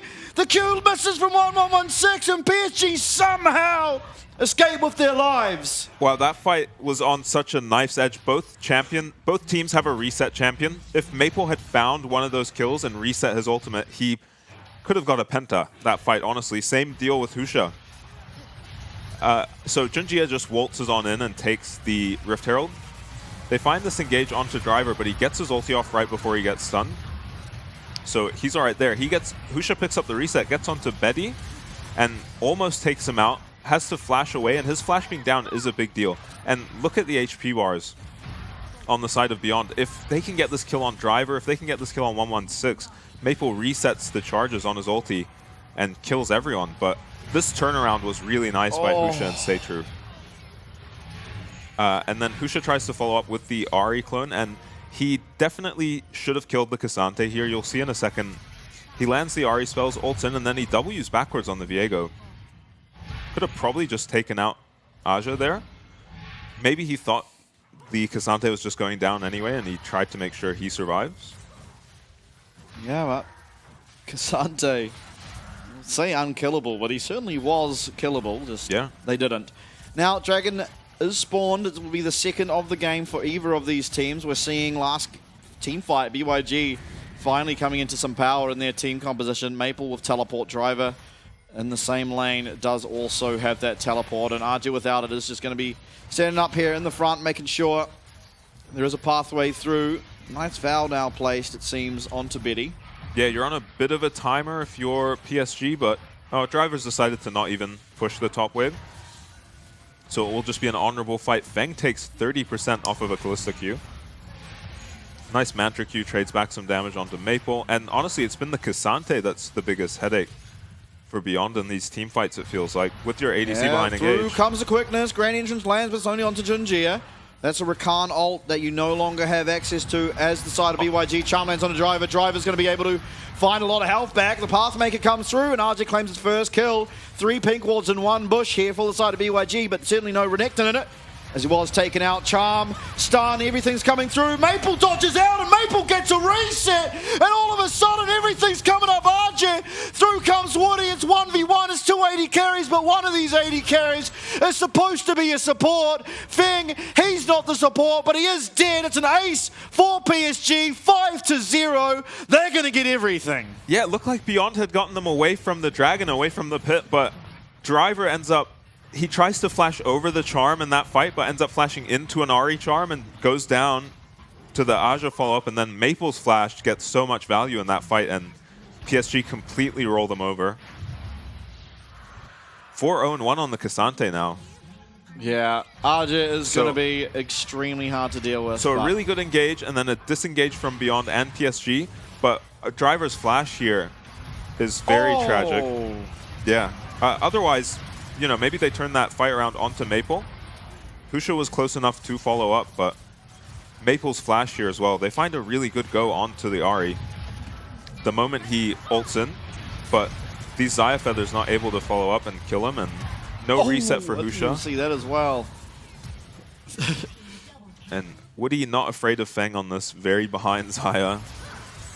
116 used his battle dance to get to 1116. Stay true, sorry, used it to 116 and got immediately knocked up by Cassante Q3 and died. Yeah, and no one can kill this Cassante. He's already stacking armor up against the Renekton, and your ADC is behind. No LDR for Feng. Or even if he had the LDR and was like at a reasonable pace this game, it would still be really hard to kill the Cassante. Yeah, and he has to get his second item, Navori. Xayah is not playable without Navori. Yeah, so, I mean, no one's killing the Cassante anytime soon. As we said, the Karma isn't the champ you're looking to take down the enemy tank. Yeah, and Karma herself is very far behind, right? Maple now at 2 items. Karma still sitting at only that Fiendish Codex alongside the Malignants, and so, I mean, maybe you get a kill onto someone like Ahri or even perhaps Betty, and you can somewhat deal with the Cassante as Viego, but even then, it feels like a long shot. Betty 0-1-9, an honorable support score on the Callista. Yeah, and I really wasn't expecting Aja to just take over the game like this. But no, we said it before the game. Aja just sometimes, you know, he's probably the least stylish of our best top laners. Yeah, but he is the most likely to just randomly take over an entire game. Yeah, just out of nowhere on the Cassante that's kind of having a rough time in lane. PSG just starting the Dragon. Baron is being started up. Yeah, sorry, the Baron. It doesn't go down all that fast. No, but RJ is not going to go down all that fast, and he's standing in the way of Beyond. And stun lands from that Enchanted Crystal Arrow, 2-man Pathmaker. Everyone's caught up in RJ and what RJ can do. Heartbreaker comes through, and all the damage from PSG is landing. Ntofu strikes 3, does land onto Feng. It's going to force out that Featherstorm. All of a sudden, you've lost Viego ult, you've lost Xayah ult, you've lost Rakan ult, and the Renekton ult. How are you ever going to contest this Baron now as PSG realize the situation and they've turned their attention back to the Purple Worm? Yeah, now it doesn't matter how slow your Dragon is, your Baron is, they cannot contest this. Driver gets charmed up, loses a chunk of HP. I mean, 1116 can come fish for maybe a Mantra Q, but it does do a reasonable amount of damage. Husha in the area, no flash, no Viego ult. He might be able to find his way in with this hollowed path. But it's going to be RJ who's standing in the way, and he lands the Q3 onto 1116, and with that, all chances are gone. Junji are even smiting away the Baron for good measure, and Driver, He does slice, he does dice, he does get himself out of there, but the Spirit Rush has had enough time to come back up, and Feng has enough time to go back down. Spirit Rush has been reset here. Maple, can he land one more charm? Through goes that Fate's Call, but it's not going to land. Driver, though, is going to go down, and once again, there's one more reset, but with the 2 towers in the way, it doesn't seem like Maple's going to continue on forward. In the meantime, RG now pushing down the bot side. Everything is coming up PSG in game number 2. Yeah, after they get the pick, and they see 4 members of Beyond there, Aja just TPs to the bot lane. Doesn't quite get this tower, though. And they are going to be able to get back onto the map, pick up this dragon, and they'll probably look to push all 3 lanes by the look of it. Oh, God. Cassante with an Ocean Soul? Yeah. Oh, boy. I mean, it's not the soul yet, wounds. But... No, I know, but... Yeah. I mean, you've got 5 minutes to somehow turn around this 10k gold lead that we find ourselves with. If Maple recalls here, he might just have his Rabadons finished as well. He is just running down to the drag. Admittedly, I don't think this gold lead's quite as large as the gold lead last game, but it's very close. Yeah, the game feels about as doomed. Yeah, it does. It does. And I think, again, similar to last game when we were in this stage, it's sort of... PSG, you're kind of thinking towards the next game. This time, BYG are in that position, and Charter Crystal lands on a Feng, and he is just going to go down. Woody, pinpoint accuracy here on the Ashe. Yeah, just finding the perfect target time and time again. Mid lane, inner tower going down. Mid lane, inhib being pushed, but it looks like actually we're going down to the bot side, and with RG already prepping that wave and Driver the only one to respond, it does seem like this will be felled. Yeah, no cleanse, no ult for Feng in the middle lane. Doesn't flash the arrow. And yeah, I mean, it's just been a miserable game for Feng on the Xayah. Oh my god, Betty has just demolished the health bar of this Karma. Husha trying to find some way to deal with this minion wave. He is behind it. 5 members of PSG all standing up. True, Pathmaker use. He connects onto Driver. That's going to be the dominance. That's going to be the Croc going down in a very, very quick fashion. Junjia has that Stormcaller. Does use it. This tower is deactivated next to the Nexus. But a lot of damage is being returned. Feng finding auto attacks, but Woody finding the Enchanted Crystal Arrow. Reset comes through for Maple. He's going to find another. He's going to find another. He's going to find another. And he's going to find everyone. Down and go all 5 of BYG, and down will go their Nexus. And somehow, game number 2 is quicker than an 11 kill game number 1. Pretty impressive bounce back from PSG there. And yeah, it was the adaptation and draft that we expected from them. Husha looked great on the Viego, but not enough to solo carry a game. So now it's up to Beyond to probably take the blue side for themselves and then see if what they can do in this draft to... I mean, maybe they just first pick the Kalista. Yep. If PSG don't ban it. Or one of the other picks if PSG drop one of their bans. And yeah, we'll see how well Beyond adapt in the draft. Pretty much no team we've got does as well in these drafts as PSG. Or DCG. In terms of adapting as well. Yeah, I think DCG's up there. Yeah, DCG are good, but sometimes they'll just... Full fun of Mordekaiser? Yeah. or they'll... I'm talking in terms of just game by game in a best of series. They will show... Like, DCG will show up with a really cool draft and an idea, and sometimes if that doesn't work, they just fall back to default. But yeah, PSG's certainly very good at it. Yeah. And we saw it here in game number 1, and I agree with you. I don't think BYG have shown us that they are as capable at coming back with a nice answer to a team comp. Yeah. And honestly, it doesn't even feel like this game was much about the team comp either, other than perhaps I'd say the Volley Bear. The bot lane. I think it was the Volley Bear. I think Volley Bear controlled how Husha was able to play this game, which controlled how the bot lane was able to play the game, because we saw at about 3 minutes, Junjia just takes his bottom camps, strolls into Husha's bot side jungle, takes the blue buff, and just sits there. And obviously during that time, pretty much the entire bot side, Betty and Woody had free will to do whatever they wanted at the tower. In the meanwhile, by the way, it was like Junjia chunking out Husha for 2/3 of his HP just for free. I think it goes a little unnoticed how much that contributed to how this bot lane went, because if Husha can get there, even if he's not looking for a gank, but just to be there... Yeah, it takes the pressure off his bot lane. And you're not going to be down 30 CS 5 minutes later into the game, and so I think Junjia really did a much better job this game, controlling the pace of the early game, and I think it's maybe because Volley Bear just seems to duel better in the early stages of the game than the Zinzel. Maybe it's true nature, if you stun someone up, immediately proc that, press the attack, you have a shield as well. Obviously there's a lot of things going on there, but it was just crazy. I honestly don't think his dueling mattered that much. He could look for those plays in the bot lane just because his bot lane had so much prio. They were going to arrive to any fight about 5 minutes before the enemy bot lane was. There was no hope for the Xayah Rakan to ever move. So I don't think the Volibear was as important. I think if you were going to just outright ban something, if you had same sides, it would probably be the Ashe or maybe pick it away yourself. It doesn't seem as obvious, though, for Beyond. Compared to, on PSG's side, it was like ban the solution. Just get rid of it. But for Beyond, I'm not sure what you can identify as the biggest problem.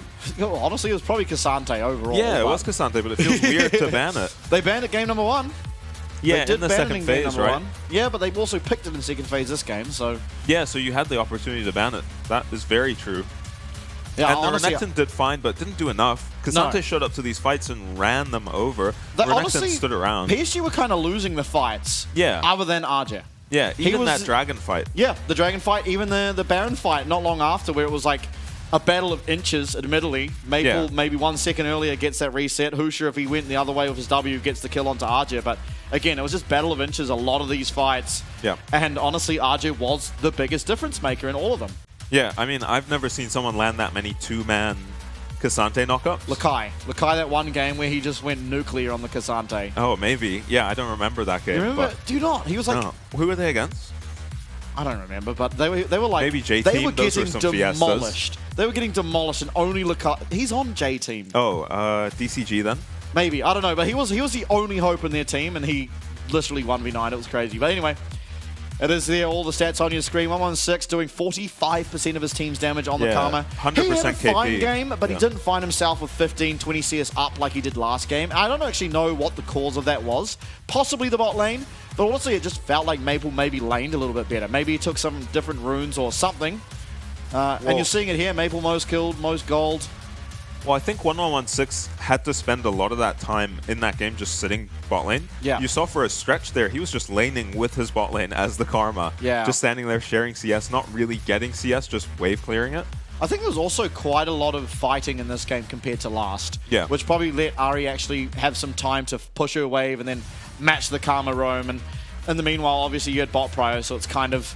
I don't know, bit of a 50-50. It's going to be Maple picking up the MVP. I think got robbed. RJ got robbed too. The only other person, maybe Woody. Woody landed every single Ashe ult. Yeah. And I've seen in solo queue, it's not as easy as it looks. Yeah, especially when I'm on the Ashe support. Junjia as well. Yeah, honestly, to be fair, Maple also played very well. A lot of the team fights, while it was a lot of RJ doing a lot, earlier on in the game, I think it was mainly Maple. Yeah. I mean, this one was kind of 116 just walking in and... Yeah, he lands the CC for Maple to be able to land a charm here. Yeah. And I think importantly, these fights where Maple is, you know, popping off, landing these charms and killing everyone, this is after Beyond are incredibly behind. For sure. Already. I think it was Aja doing a lot of the work to get them this far ahead that, you know, you as Ari can dash into 4 people and start charming everyone. Yeah, this Xayah champion seems so useless now.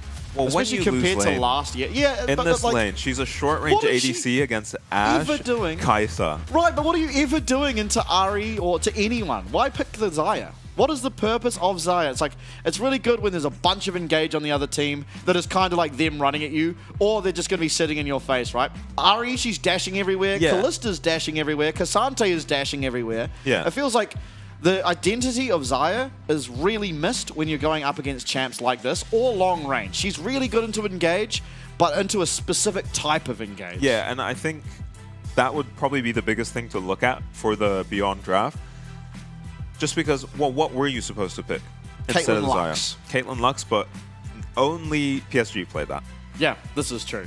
But who knows? Game number 2. We've seen a massive adaptation from PSG. Now it's up to BYG to show us that they can do the same. We'll see it very shortly.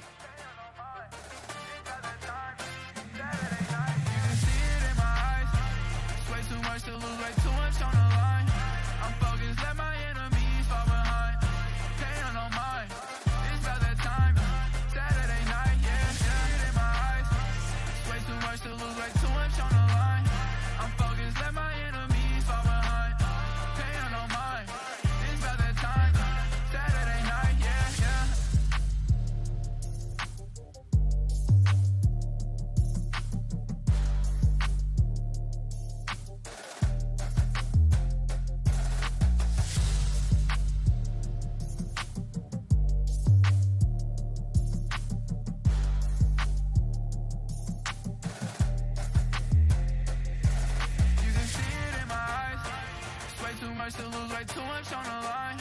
I'm focused, let my enemies fall behind. Pay on no mind, it's about that time. Saturday night, yeah, it in my eyes. Way too much to lose, way too much on the line. I'm focused, let my enemies fall behind. Pay on no mind, it's about that time. Saturday night, yeah.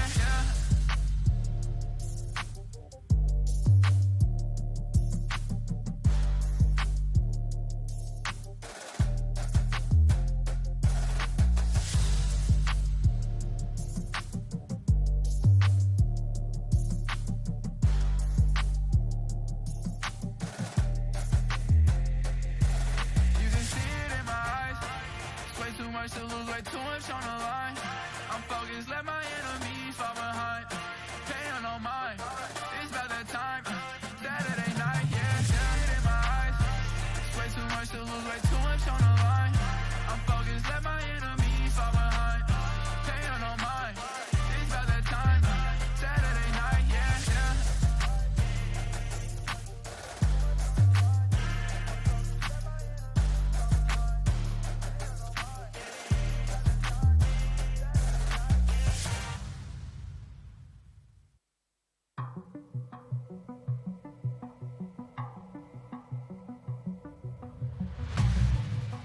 Wherever you roam, there's no place to go.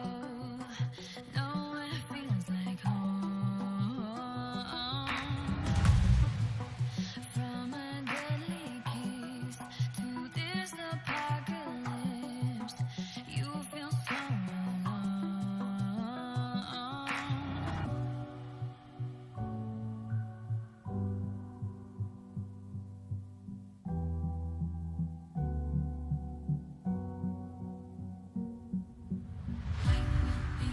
Want to run to battlefields with loaded guns, fighting for a life to call my own. Suddenly I'm terrified, looking for somewhere to hide. What's behind you? The wolf is at your door. Can you hear him roar? Maybe I'm the monster.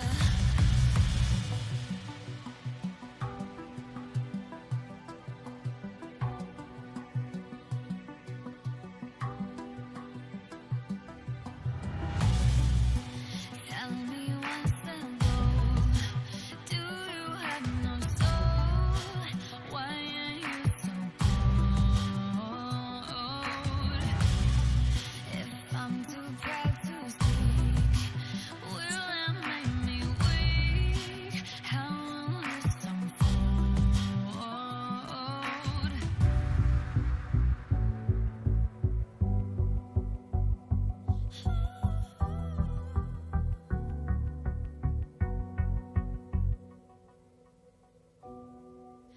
Suddenly terrified, looking for somewhere to hide. The wolf is at your door. Can you hear him roar? Maybe I'm the monster.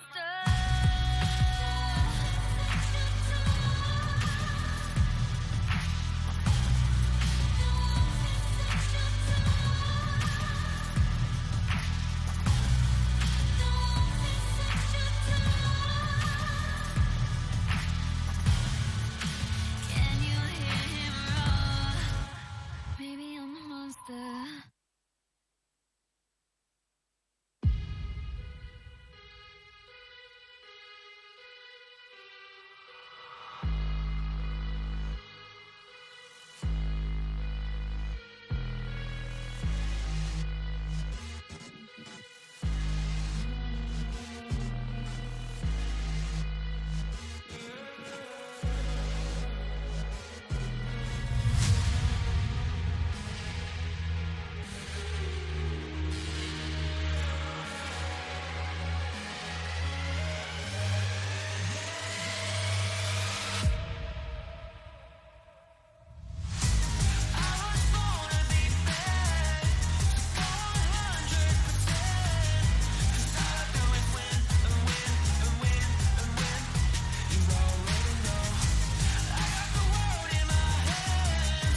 I'm feeling too much confidence on that heavyweight flex.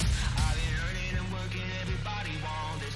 I'm untouchable, stacked up, Greek god. I got the thunder and lightning, energy rush. I've been winning and winning since the day I was made. Makes you wanna be like me. I'm always on top of the game. Ain't never gonna touch second place.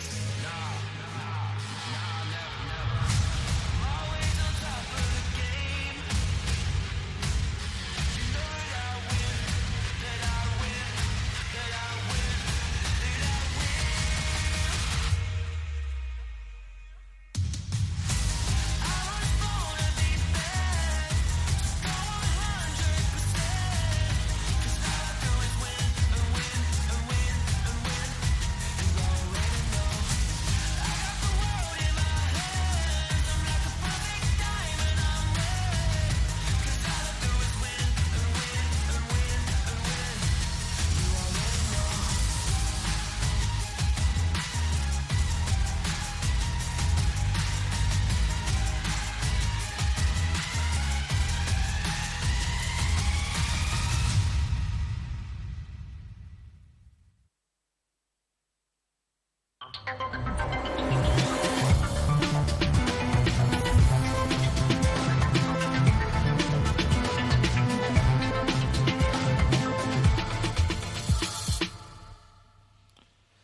Hello everybody, welcome back. We are back getting ready for game number 3, of course once again brought to you by the Grand Halai Taipei, who have housed all of our international teams with their fantastic areas, I mean restaurants, 6 of them. I've seen as well on social media, they have like the most crazy buffet options. Okay. A lot of like Evie posted up a picture and a bunch of the Oceanian teams did as well, so it looks fantastic. That must be the banquet hall. Yeah, maybe. I wish I could go there and try it out. Hopefully one day I'll get the opportunity to, but once again, big thank you to them. And now, game number 3, we're getting ready for it. I mean, game number 1, stomp for Beyond. Game number 2, stomp for PSG.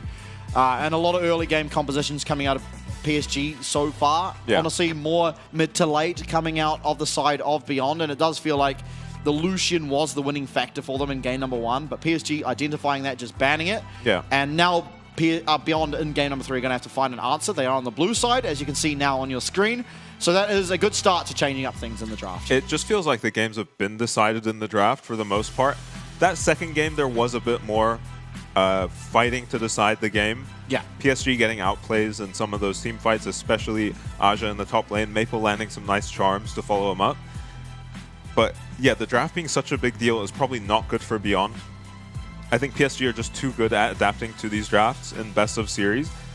I don't think they will run into a brick wall like Beyond kind of did in that last draft, running out of viable ADCs to play.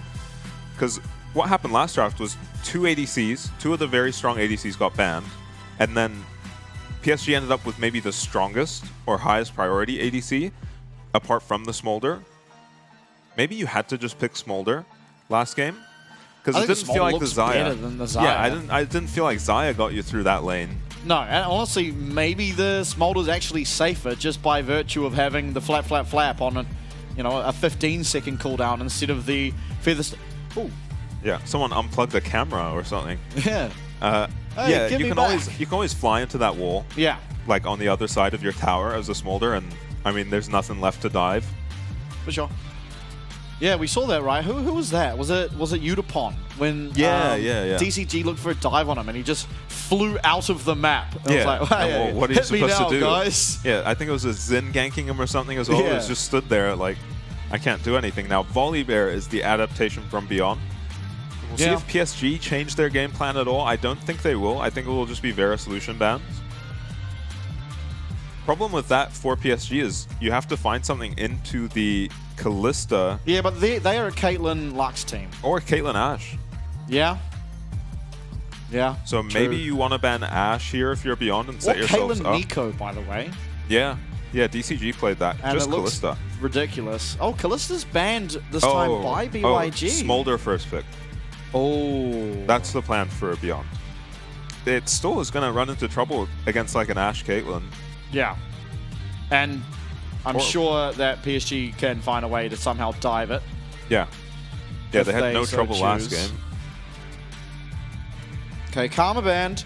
So Ari seems like it actually might be more priority than the Smolder, by my estimation, especially for PSG, because we know that they can play the Smolder, we know that they can play the Caitlyn, so they really have their choice of either, whereas we haven't actually seen Feng Stay True picking up the Caitlyn at all yet. Yeah, and it's not easy to play, the kind of advantage you need to generate. Okay. Nico first pick is kind of puzzling. I think PSG will be happy to take Lucian and Ari into it. Oh, Lucian is just open. Yeah, Ari Lucian strikes me as a perfectly good pickup here. Maybe, I mean, we've seen the Lucian Nami have varying results into the Smolder. Yeah. Yupon and Harp really punishing it extremely well. Lots of the Lucian Namis aren't able to do as well as they managed to, the side of DFM. Yeah, and the Nico first pick is puzzling just because I think PSG are going to go for the Ari anyway. Yeah. So you can always get that Nico later. So beyond maybe wanting to be more reactive in the draft. Okay, we're just taking the Xin Zhao again. On a shift again for Jinjia. Yeah, and if you're going to take the Smolder, this is where you do it. You could also just go for the Lucian Nami. Anticipating a Smolder from PSG. Yeah, now, I mean, it's harder for the side of PSG to pick up that bot lane now. You're only able to get one piece of the puzzle. Yeah, true. If you pick Lucian here, they're going to ban Nami Milio. What happened to Lucian Milio? It looked so much better than Lucian Nami. Yeah. Initially anyway, but... I think the Lucian the Lucian Nami is a stronger lane. Yeah. Oh, I mean, I don't think that is just the case. Oh my, lock in the Nunu. No, I don't mind seeing a Lee Sin either. I like that champ. It's quite fun. It is going to be locked in. Hushi now going to be having that Lee Sin. Has been banned quite a lot. Now Woody, what will he pick up? A lot of champions that are not likely to be picked have been hovered. Could we see Woody on the pike? We've seen Orca do some magnificent stuff on this champ. Maybe the Rakan. Solid champ in its own right. Nautilus is open.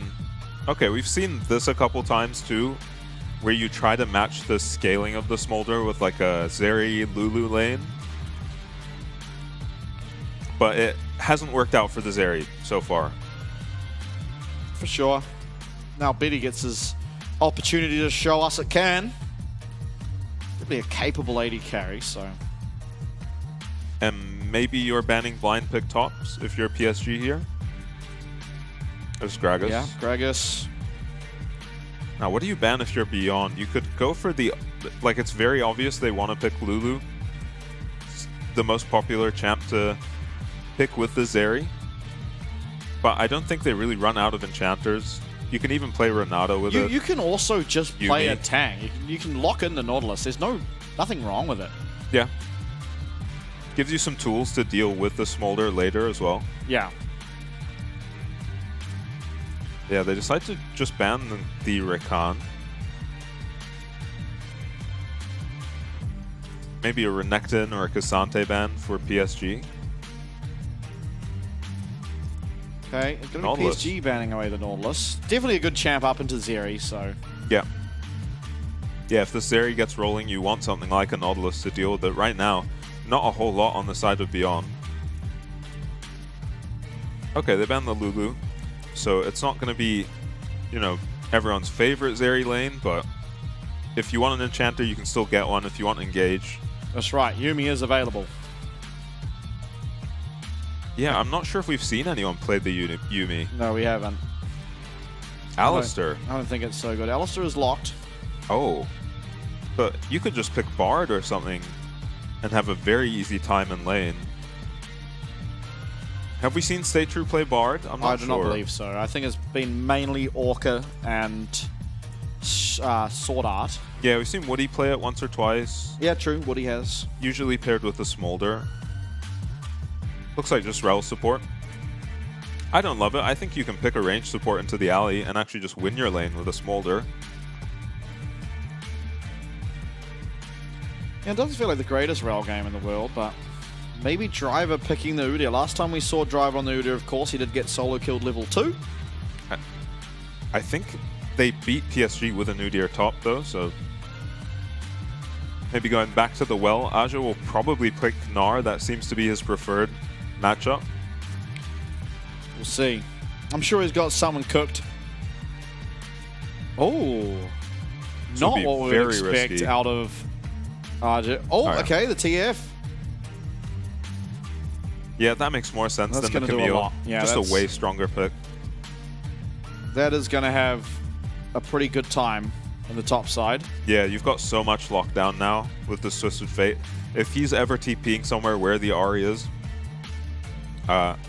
they can just pick a target and kill it, essentially. Feng is going to have to take Cleanse this game. And Cleanse does next to nothing in the lane. Yeah. Alistair, what are you cleansing? His stun? Yeah, just his awesome, auto stun. Well done. A lot of the time against a champ like Smolder, you're not even able to get that off, so... Yeah, I am really... We'll see how the Rel does, but I think it was a very questionable pick. Ali can deny Rel's engages so well. Same with Nico engages, actually, so this was a very good Alistair pick out of PSG. Yeah, Smolder will like the Alistair, but...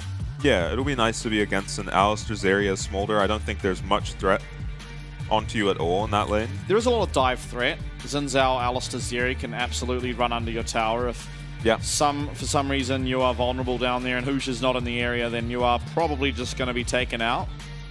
As well as you've got an Udyr in the top side. We've already seen Driver not really doing all that well on it, and Aja is going to not suffer in this lane because he's Twisted Fate, so... Yeah, and if we've talked about how picking Gragas into Driver is scary, just because he is so familiar with the champ. Same deal with Aja and the Udyr. He can take his pick of, you know, strong Udyr counters. Maybe more of a scaling counter, the TF.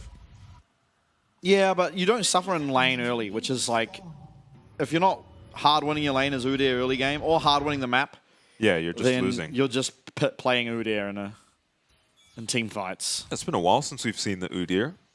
Yeah, have we even seen it since the incident? No, I don't think so. Yeah, I don't think we've seen it since that either.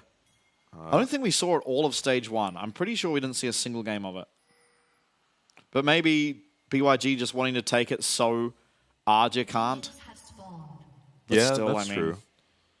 Maybe Driver didn't really have anything prepared after the Gragas was taken out that can match the Udyr, and we've already seen if Aja has a game where Udyr is good, then he will be able to just do it was things. banned in the first 2 games. Yeah. First rotation by Beyond.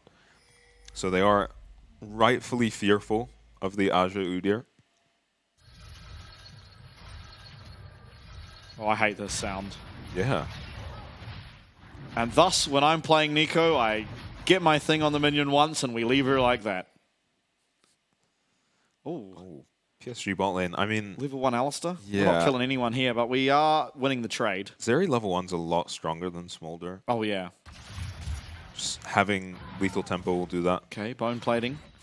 Gonna deny a bit of that damage. Crash down even coming through, but a nice knock up from that pulverize. Ahri versus Nico. Yeah, we expect Nico to have prio in the lane, right? Oh, yeah. Win some trades, land a lot of poke onto the Ahri. And nothing is happening in this top lane anytime soon. Ahri doesn't care what card he gets, he's just throwing him out. Grass proc for Driver. Nice little auto reset for the Twisted Fate. And, I mean, nothing's going to be happening except in mid lane, really. Bot lane's just going to be trading CS. Top lane's going to be trading CS. I mean, ideally, as the Udyr, you're invading enemy jungle a bit. Yeah, I don't know who to get prio, though. Yeah. Maybe you can get prio whenever you have your empowered passive, whatever it's called up. But until then, Twisted Fate, he's never really in fear of the Udyr. What he is mid. All right, we cooking, we cooking. Uh-oh. He might get 1-on-6's flash here. But he is being spam pinged on. Yeah, what? So they nice definitely awareness. know. Yeah.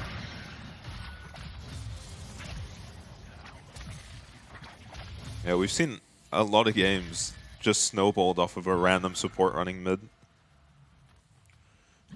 Feng's going to appreciate, you know, being able to just sit in the lane in the absence of an Alistar. Maple has dodged 3 Nico Qs in the time we've been looking at this lane. Beast.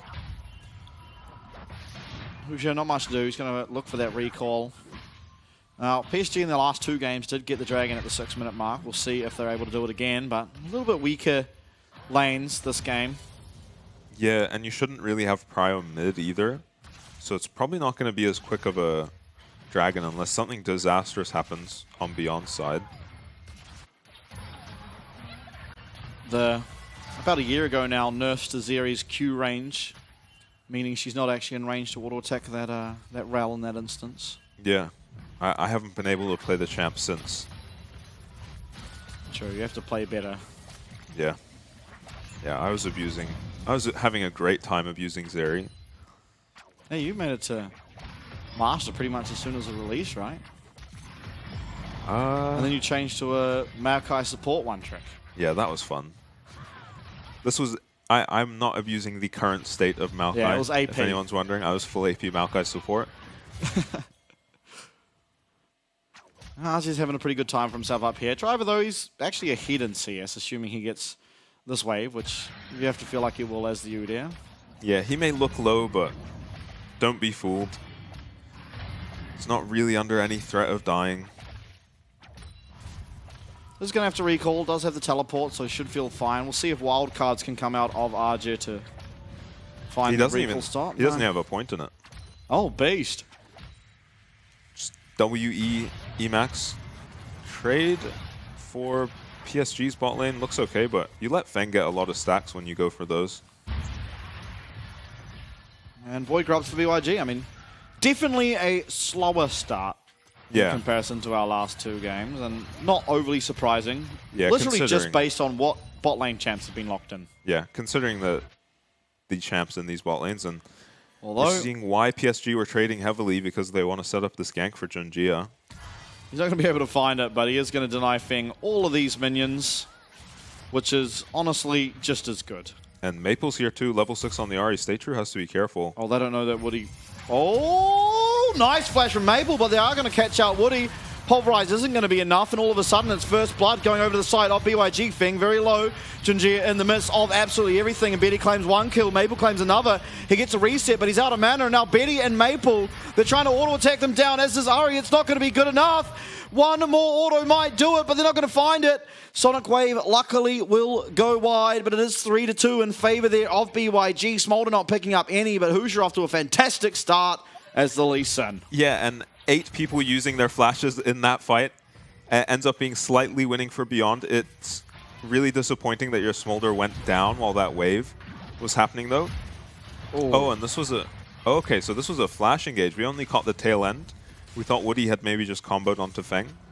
But he trades flashes there just in time for Junjia to show up. And this fight would have been disastrous if Betty had, you know, more HP on him, or... Oh, sorry, Feng had more HP on him and his flash up. And 116 just doesn't catch Maple. Maple responds with a flash. Rel crashdown being interrupted by Ali was pretty insignificant. And Maple getting the resets was the big thing here that allowed them to pick up the kills that they did. Yeah, 0 mana, level 4. Yeah, because otherwise he's just on the Ahri as well, without the ult resets. Back to live, and it's going to be Dragon picked up somehow from PSG, and it looks like this fight's breaking out. Junjia gets the kill, gets the triumph, gets the reset. Feng, flap, flap, flap. 116 does land with the Q, but it's not going to be enough damage. And Maple, he's nearly got Spirit Rush. It looks like no more follow-up. It is just that 1 kill going over. Yeah, Husha wasn't there, and Beyond actually chose to engage. That Stay True goes down on the Rel without them being able to trade back onto Junjia. Husha is level 6 now, and if he finds Junjia, he's certainly dead, but worried about the collapse from the enemy bot lane. Big CS lead for 116. Yeah, again, second game this series now that he's found himself with a sizable CS lead. It is obviously him with the favorable side of every matchup. Yeah, so Husha's nowhere near this fight. Neither is Ahri, I guess, but I mean, the I think the Smolder just never manages to get anywhere near the Xin, and the Nico just doesn't have the consistent damage that can take out the Xin. So Betty being able to hit there and Feng not is what kind of decides that fight. It does end up being a 3v3, but favoring PSG, bit better positioning. Yeah, Betty kind of just marking Feng. Yeah, while getting damage out on the rel, right? And ooh, Maple lands a big chunk onto 116, probably going to lose Husha this blue buff. Woody in the area, Junjia coming around. Blue buff is quite low, but it doesn't look like Junjia will get in range. Yes, he will, and yoink! That'll be his. See, that is so frustrating as a jungler, and I mean, there's nothing you can do about this as Beyond. All teleport coming through, but so is that Pop Blossom, and it lands. It's on to RJ. The tower, however, is not, as Maple did manage to tank that one up. Resonating Strike, Sonic Wave, everything from the Lee Sin. Woody 1 HP, Aftershock proc. Nice ultimate from Junjia trying to save Woody on the Alistair. RJ as well, he's in the area. One knock up here, one stun card, and RJ is off the ground. Fantastic Destiny finds himself all the gold in the world he could possibly want. Yeah, and as predicted, as soon as you TP on top of this Ahri, she can follow up on any of your goes as the Twisted Fate so easily, and Stay True does try to get in front of 1116 there and block the charm, but doesn't quite get there in time. Husha uses everything on Woody, and Woody limps away. Some nice peel by Junjia. In the meantime, Betty has a 30 CS lead and just backed for a static shiv. Yeah, Betty should be feeling pretty comfortable now. Be good to see how many stacks Feng's at, but I don't imagine it's all that impressive. Yeah, I don't think he'll be super behind or anything. Did lose a massive wave on that one play in the bot lane, but otherwise has just been farming pretty freely. Yeah, he's done a lot of gold though, so even if he does have a respectable amount of stacks, I think the problem is you kind of do need items with it. Yeah. You want to at least have 2. Yeah. And you really come online once you get the rapid fire as well, which is usually 3rd. Unless you're Betty, in which case it's often 2nd. Yeah, and it makes a lot of sense, especially when you get stacks on the Smolder as quickly as Betty does. Yeah, you do lose out on a bit of damage, but you kind of make up for it in the safety of the damage you do get out. Yeah. You're not likely to have a whole lot of downtime, whereas with the Spear Shojin, which is what we typically see, yeah, it does you're a lot doing more damage each time you do it, and you get more opportunities to throw them in terms of cooldowns, but you have less safety when doing it, and so you have to pick your times a lot better. Woody is almost an entire level up, by the way. If he goes and catches one wave bot, he is 6. Stay True is going to take a long time to get 6. He's just barely level 5. Yeah, and Udyr is doing well in CS, but the problem is you are now just Udyr past the early stage of the game, and you haven't really found anything. So. Yeah. And after that dive mid, Maple's evened up the CS, so... Yeah, I don't know what Udyr is ever doing into a Zeri, so... Oh yeah, just walking at her, slowly going down. Allowing her to continue having the ult up. Cole nearly done as well for Betty, so he's going to be feeling pretty good about himself. Oh, RJ. Yeah, and this is before TF even has his first item. Now, we've seen Maple as well as RJ play the TF, so maybe they could pull it out early on in a draft and it doesn't necessarily mean anything. Yeah. I mean, it is so strong because it's a flex pick. But it is way more often going top. Oh my god. Driver does have TP, so this should be fine. Doesn't get his recall interrupted and can just TP back up to top, but meanwhile, Aja has his ulti on the TF, and how do you ever contest this dragon now? This TF can walk, you know, halfway down river and ulti to it. Driver teleports back top. He's full health, full mana, but... Yeah, but it means you're giving up the dragon 100% of the time. Yeah, 13 minutes in, teleport coming through. It's going to be matched, and I think 116 has found himself at a humongous flank. Yeah, See if PSG realize it. 116 definitely sneaked himself at least into that bush. Nice flash from Betty, but he still gets caught out by the Pop Blossom. Through comes Mum as well. That's a lot of ultimates used, and RJ's arrived down in the bot lane. We've stunned up 116. He's going to be going down. The Miniko had no ultimate, so maybe not the most impactful kill, but Stay True now going down as well. Driver has arrived to the play just from walking from top side. He gets charmed up is going to get stunned up after the knock up through Woody, and he is sprinting, but RJ's sprinting just that much quicker. One more auto will do it.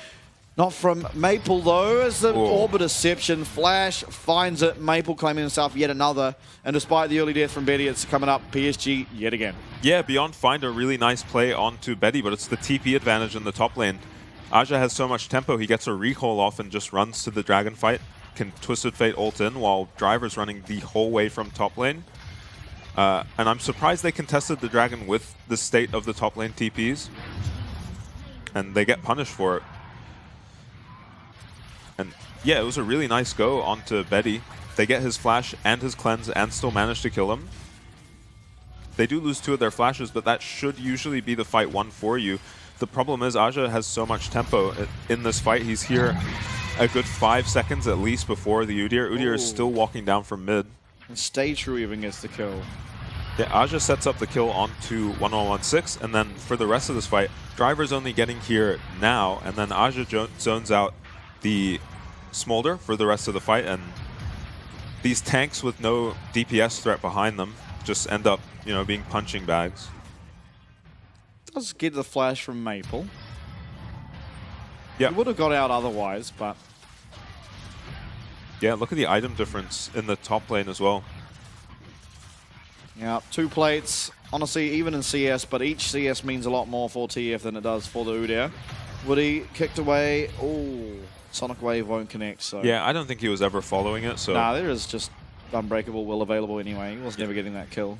Yeah, just disengaging, so 3k gold lead now for PSG. They do still have to push the pace of the game. Oh! 4-6 playing very intelligently, and that's going to be a kill over to RJ. No, that was so dirty from 1116. He runs up the lane like it's a Nico clone, and then does the recall thing, but it was the real Nico all along. Yeah, that was really well played. Yeah, that was genius. We have not seen that. Oh, but Fing, what can he do? He's got Flash, he's got Cleanse, he's got Flap, he's going to get out. Yep. Mid tower going down is a big deal. Bitty! Jesus! God. No ult available for Fing. Yeah, that was almost a disaster. And mid tower going down, it is just, you know, someone can breathe on it and it'll go down. Maple. Oh, that's the charm. Okay. Orbit Deception dodged out of. Oh, no ult for Maple anyway. Yeah, ult Junjie. Is he going to pop the ult? Yeah, I gets nerves chunked. of steel. I think I popped the ult immediately there. I panic. 100% of the time. Mid lane tower now getting pretty low. BYG may be able to pick it up after a near call, or near miss even, for PSG, but they won't. Go into a replay. I mean, this was so smart. This was genius, yeah. I mean, yeah. Ridiculously well played from 1116, and I mean, those are the kind of mind games you have to be good at if you're going to play the Nico, and he is probably our best Nico, right? Him, Pretender. Maple's very good as well. We just haven't seen him play it a whole lot, the split. Yeah. Maple, speaking of Maple, 4-0-3 on the Ahri. Yeah, he's putting in a shift for sure. He's getting it every game this series. It was a first pick Nico. I mean, you see why. Yeah, he is very good on the champ. He just always seems to find himself behind the enemy team somehow. That time it was just running at them and pretending he wasn't him. Yeah. Pusha's here to help Driver. Yeah, Kraken is finished for Driver. Junjie has ult available. Teleport coming through. This will be Driver or 116. It's 116. Pop Blossom comes through. Woody does have that Unbreakable Will popped, and he is not taking all that much damage. Maple's found himself at the front line. Spirit Rush, he's going to go down. That's a shutdown, and it goes over to Smolder of all of the champs. Betty, he dives over the wall, but now he's in the front. Stun answered by a cleanse, and all of a sudden, disaster strikes as Maple goes far too far forward. No follow-up, and Thing. Shutdown for him. Yeah, they're able to give the shutdown to the Smolder there. That will be massive in terms of catching him up for items. I think all that matters still is just how many stacks he's on. Go on, click him. Click him. Go on. You know you want to. Click on the Smolder. Come on. We're so close. But we are not yet there. Yeah, all right, we'll find out later. He does at least have 125.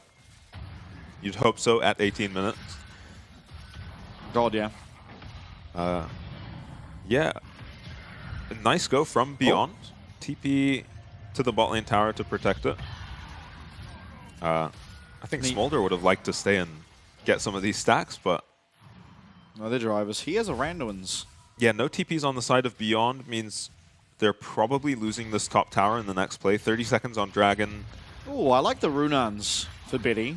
There are just so many close-range champs that are going to all be getting hit. I mean, yes, 116 is ranged, but he wants to get melee range of everyone to find the biggest pop blossom that is possible. And so that means Runans should be proccing pretty easily onto Driver, Husha, 116 as well as Stay True. Yeah, I think it is always the build on Zeri that everyone goes for. I don't think it's always correct. But yeah, it does seem very good this game. And we'll see if he goes for the Navori or if he goes for the IE. I feel like it has to be the IE just for that consistent damage. But maybe you can argue TF's there for it, but stun coming through onto Driver, and they're taking a little bit of his health. Forward goes Woody. What a decisive fight, and Pop Blossom lands, but it's only onto Junjia. Betty claims 1 kill. Betty claims another. Actually, it's going to be Maple and Archie that do. Feng's running, but Maple is running a hell of a lot faster, landing everything. He's not going to commit the flash. He's going to take Smolders and be fine with it. This Dragon going down now too will be the sole point for PSG. As what a trigger pull. Not letting 116 set up, not letting Feng get into position. And it's easy as that for PSG. Yeah, that was all off Woody, landing a nice flash engage onto 1116. And you never want to be in that position as the Nico. You want to be counter-engage or engaging yourself rather than being engaged on. Feng manages to do a bunch of damage, but 1116 on the Nico just ults the Xin. And Xin can just push ulti in that situation and take no damage. Very nice. Yeah, Woody's so quick with it. And then 1116 actually gets ulted away by Junjia as well. And nice damage from Feng. He does manage to get out, but loses flash as well. Yeah, I think he, actually didn't lose cleanse, but... Yeah, no charm hit him. But he is going to be missing that flash, especially if he finds himself alone with Maple again. 5-1-4 now, as you mentioned, Maple. If Shield not going to find all that much value. 116 should be fine to just take that one out. He does have teleport available for himself, and there is a lot of wards around that topside river that potentially he could find himself at a nice flank with. We'll see how it goes, but he generally does manage to find some angle. Last fight being the only noticeable change from form. Yeah, he has a TP, and speaking of, he's TP'd up into the Baron.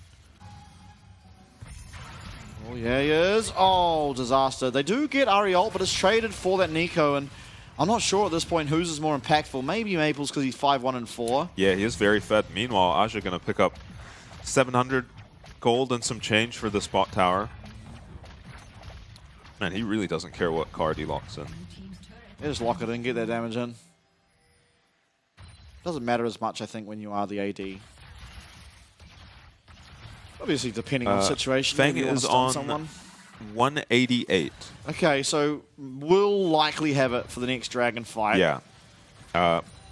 Can they hold on to Baron in the meantime is going to be the question. Yeah, we saw DCG play so well around it, right? They did end up losing the game, but realizing that Smolder is like 20 stacks away from... Yeah, they just hit Baron. Yeah, they just went and took it. They did get it. They did end up losing that game, but...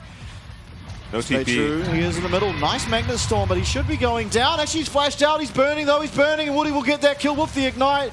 Now, Husha, he's in no man's land, but he claims that one. Too fast. It's a solo kill for the Zeri. All of a sudden, Junjia's being the target, but he's taken out that Nico, and all of a sudden, PSG 5-0. Feng alive, 5k damage in the fight. But the only noticeable damage at all means PSG are able to win it cleanly.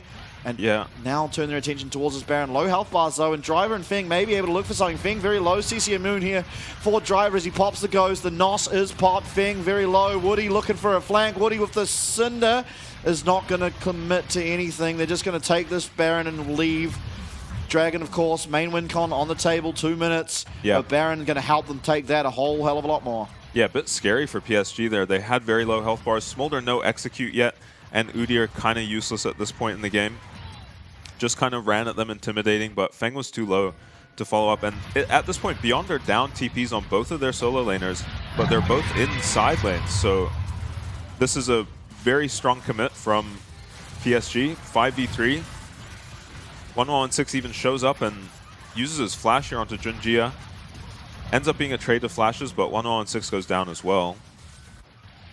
And yeah, that's the Baron pretty easily going to PSG after that. Yeah, shield bow now for Betty on the Zeri. So he's lacking a bit of damage, but making a little bit of safety for himself. And Yeah, I don't think he needs all that much damage anyway, just because of how much damage this TF and Ari are doing. Yeah, for sure. He did solo kill out Husha in that last fight too. Yeah. There's no assists in the middle of a fight. Only Betty taking him down.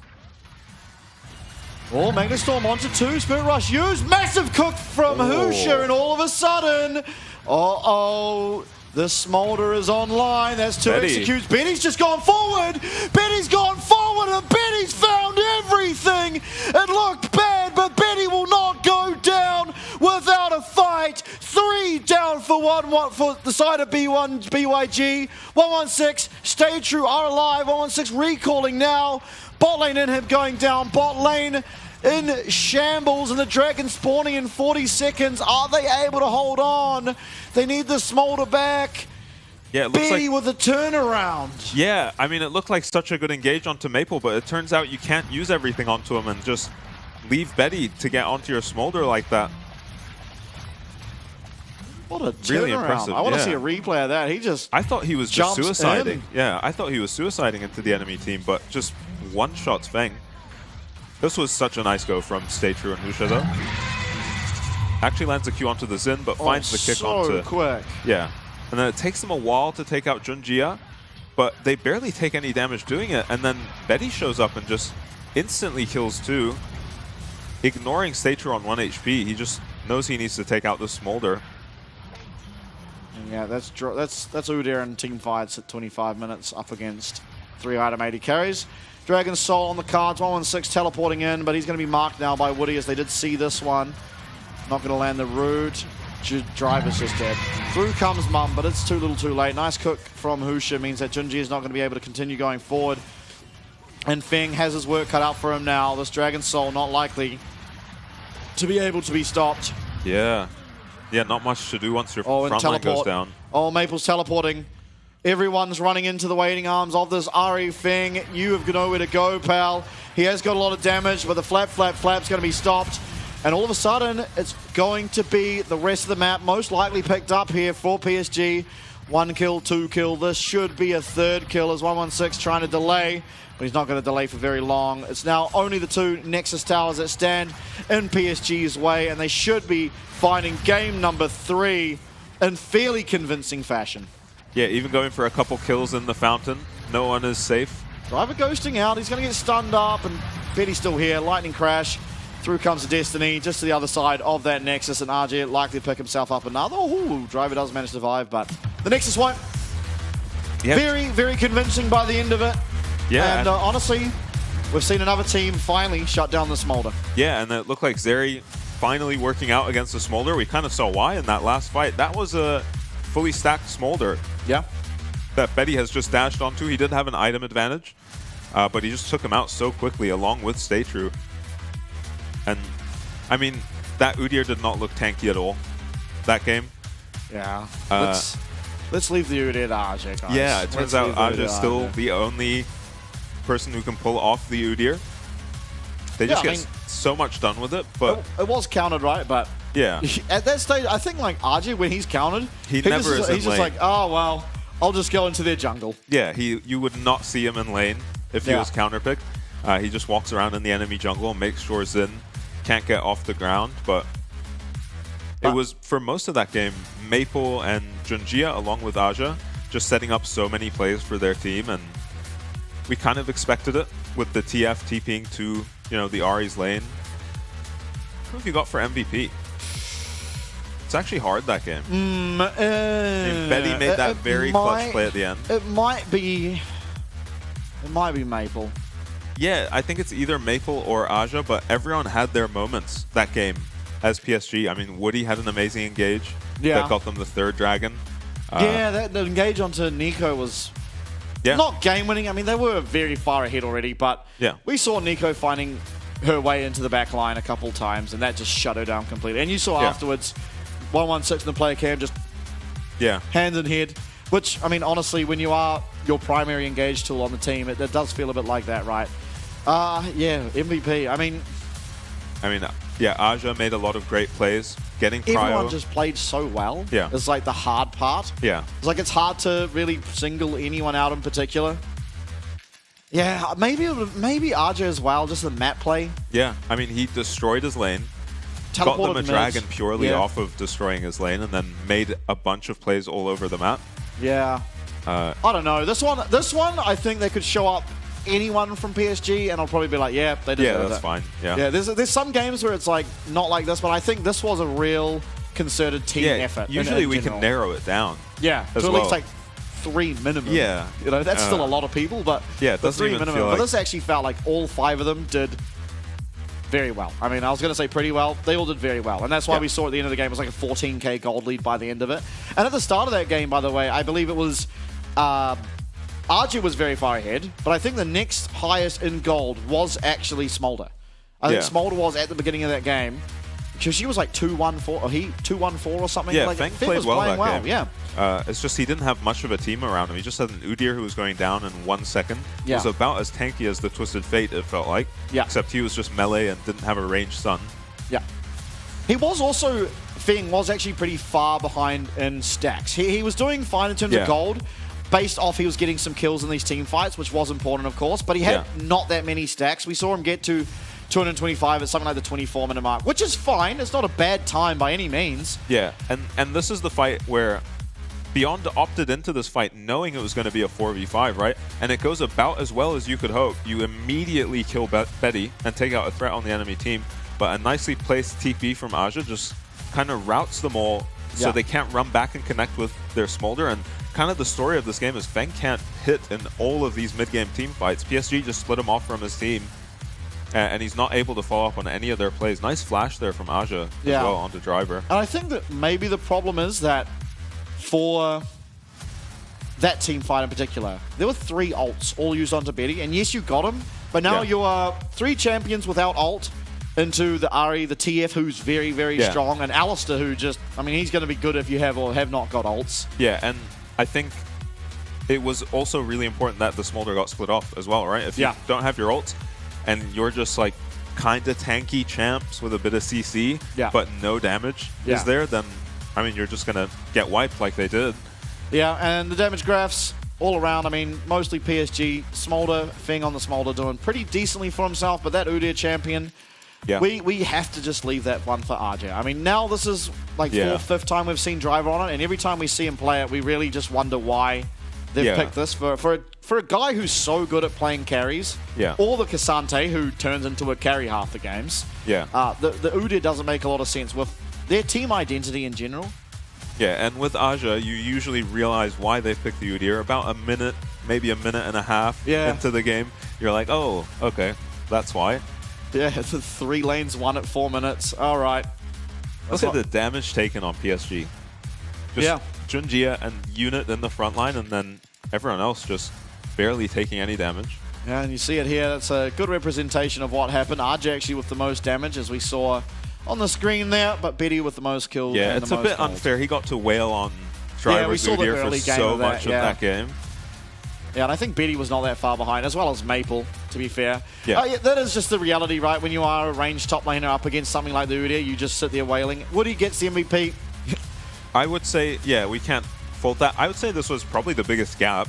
The Rel, again, like similar to Xayah last game, the Rel felt like it's just lost its entire identity. There was that one massive team fight that Stay True found that was like, maybe there's a chance, and then Betty came in and just killed everyone anyway. But before that, he was like 1-5, 1-6 on the Rel, just looking a bit silly on a champ that didn't.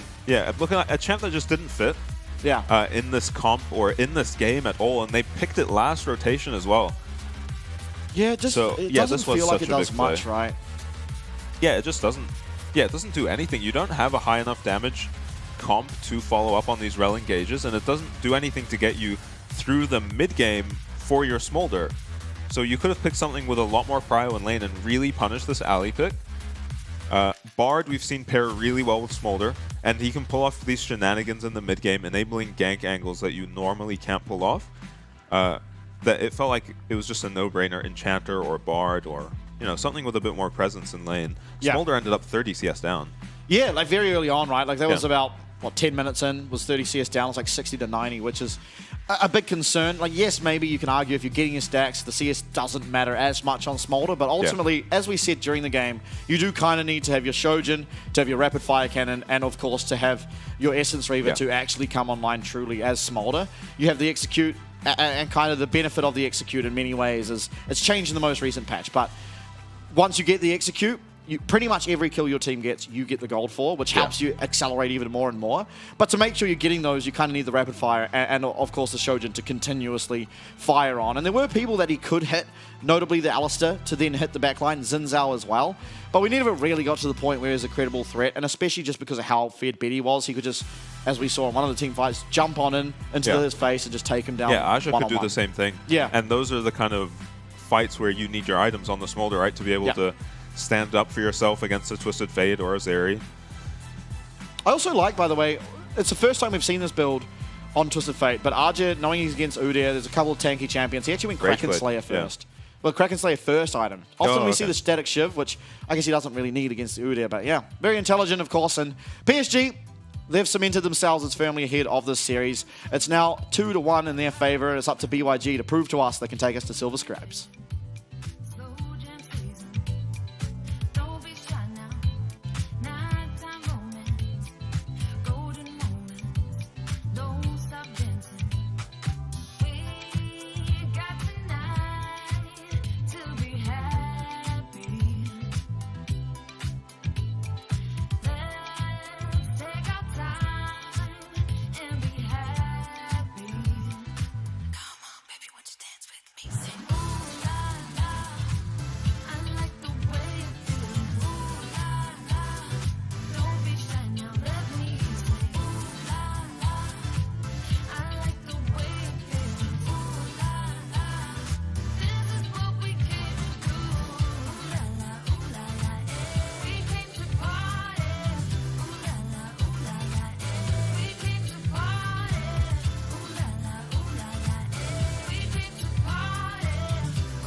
Not too fast. We got time, go make it last. Champagne glasses, hear them. I'ma move like this, you gon' buy me a diamond. So jump on it. Come on, I know you want it. Raise them glasses to the sky. It's our time, we own the night. We got tonight to be happy. Let's take our time and be happy. Come on, baby, won't you dance with me? Say, ooh la la, I like the way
Hello, everybody. Welcome back. It is now 2-1 in our series in favor of PSG as they look to get themselves into the next stage of round number 2. And of course, it is once again brought to you by the Grand Halai Taipei, who have very kindly housed all of our international teams. And without them, we of course could not have the PCS playoffs be as successful as they have been. So once again, a big thank to them.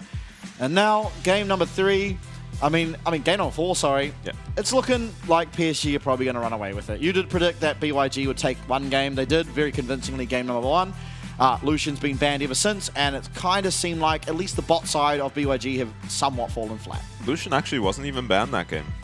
Was it not? Yeah, it was. No, it was I banned in the don't think first so. phase. Yeah, No, it was. I don't think so. We'll have to no, it double wasn't. check. That's right. Yeah. It made it through entirely. Yeah, it was just ignored. You're right, actually. That's my bad. They opted for the scaling and the smolder pick, which you can't blame them. It's looked like the best ADC, especially if it can get through the early game, but they didn't really set themselves up to get through the early game beyond. I like the Nico pick. It just really probably doesn't need to be first pick. I don't think Maple was gonna pick it away. Yeah. He seems to just be going default to the Ahri every time. So he could have delayed the Nico pick and maybe taken away the Xin that Junjia seems to like, especially after the Volibear ban. Yeah, we'll see. I mean, it's going to have to be something different in the draft as we do head there. Of course, BYG, once again, they'll be on the blue side. Yeah, so we're not expecting Beyond to go for a salty run back either. They don't seem to adapt as well. Well, no one seems to adapt as well in the draft as PSG do in terms of just identifying a problem pick in the previous games. Yeah, and just banning it. But they don't only do that, they also just adapt the rest of the draft. You know, in game 2, we saw a completely different draft, you know, all around. They first rotation the Ashe before it could be banned away in the second rotation as well. So they adapt based on what they're changing their bans to as well. Yeah, and Volibear once again will be banned by BYG. Not wanting to see Junjia play that again, as he was very menacing on it in the first or second game even of the series. They managed to win a couple of the early game fights in that last game. Might have been a lot more difficult against the Volibear. Yeah, especially winning the early game fights while you have the Smolder feels good, but it ultimately didn't matter all that much as soon as Arju was kind of unlocked from his lane. Yeah. Yeah, not expecting to see another Udyr blind. Maybe if you're really worried about it as Beyond, you just ban it. Ban the Kalista instead. I'm surprised they're not just going for the Kalista first pick, because this Kalista ban could just be an Ashe ban. And then you could threaten the Kalista pick. And Karma once again, so PSG happy to ban as they did last game. Now, Xin Zhao may be the first pick, realizing that Junjia having a pretty good game for it. Yeah. Now taking it away. Have we seen 1116 play Ahri? I don't think yet, but... Yeah, because I'm really surprised this isn't an Ahri first pick. I don't hate the Xin first pick either. Maybe they do just plan to go for the Nico again. Oh, the brief Orianna hover. I mean, I think if you're PSG, you just don't fix what isn't broken here. And just lock the Ahri. You have to find... I mean, you could go for an ADC here. Maybe just take the Smolder. Are Beyond going to play the, Zeri into it? Junjia has been traditionally a very, very solid Wukong player. So, don't hate to see that. Very different from all the junglers we've seen so far. Not a whole lot of early pressure is going to be applied by this Wukong.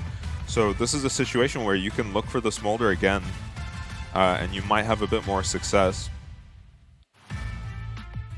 We'll see. They have their choice to pick it now, and they are currently hovering it. They do lock it, so Yeah, they're I going to like have the smolder once more. Yeah. See what Betty chooses as his AD carry into it, or perhaps they're looking to pick an AD support. He did pick the Zeri here in their last series. I think Lucian lanes are just off the table, right? So you kind of have to find something else. Yeah, they are now. You can't pick either the support or the Lucian without one or the other getting banned. Annie, maybe for 1116.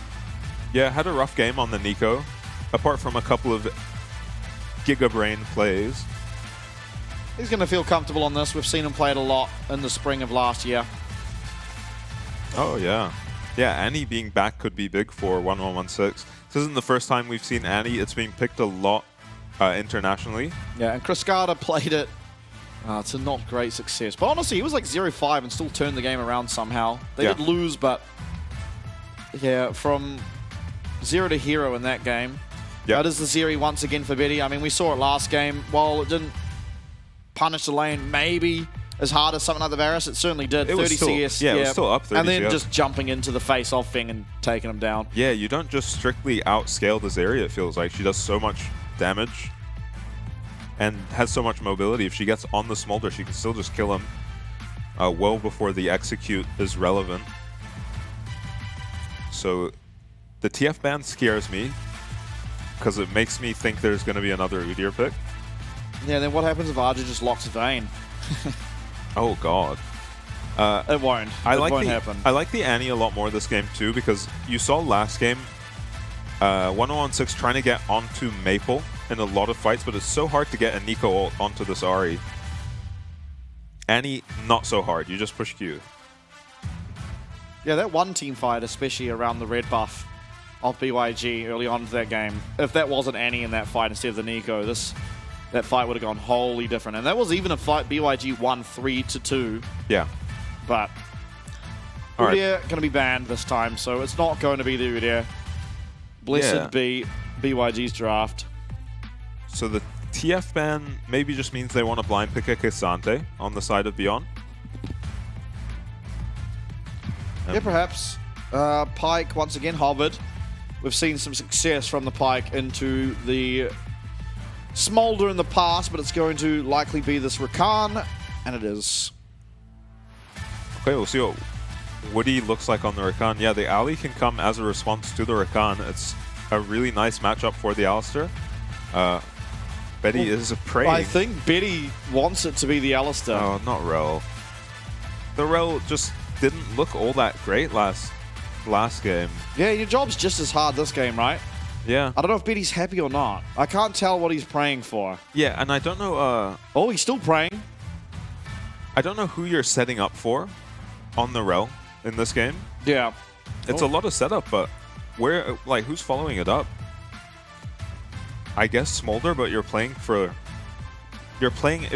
Smolder after he gets stacks, then I mean the focus should be on getting the Smolder the stacks. You don't need to worry too much about how your comp's going to look once he's got his stacks, honestly. Was the blind pick Cassante as we expected? Maybe a Narf this time from Aja? Yeah, well, this is surprising, I think, from PSG, is they're actually giving Aja counterpick. And that's not something we've seen them do up until now. So, yeah, Driver is often a win con for Beyond, so making sure Aja gets his preferred matchup. And I mean, last game damn near decided the game just off of how much prio and how much of a lead he got on the TF. For sure. And look for him to do it now on the Renekton instead.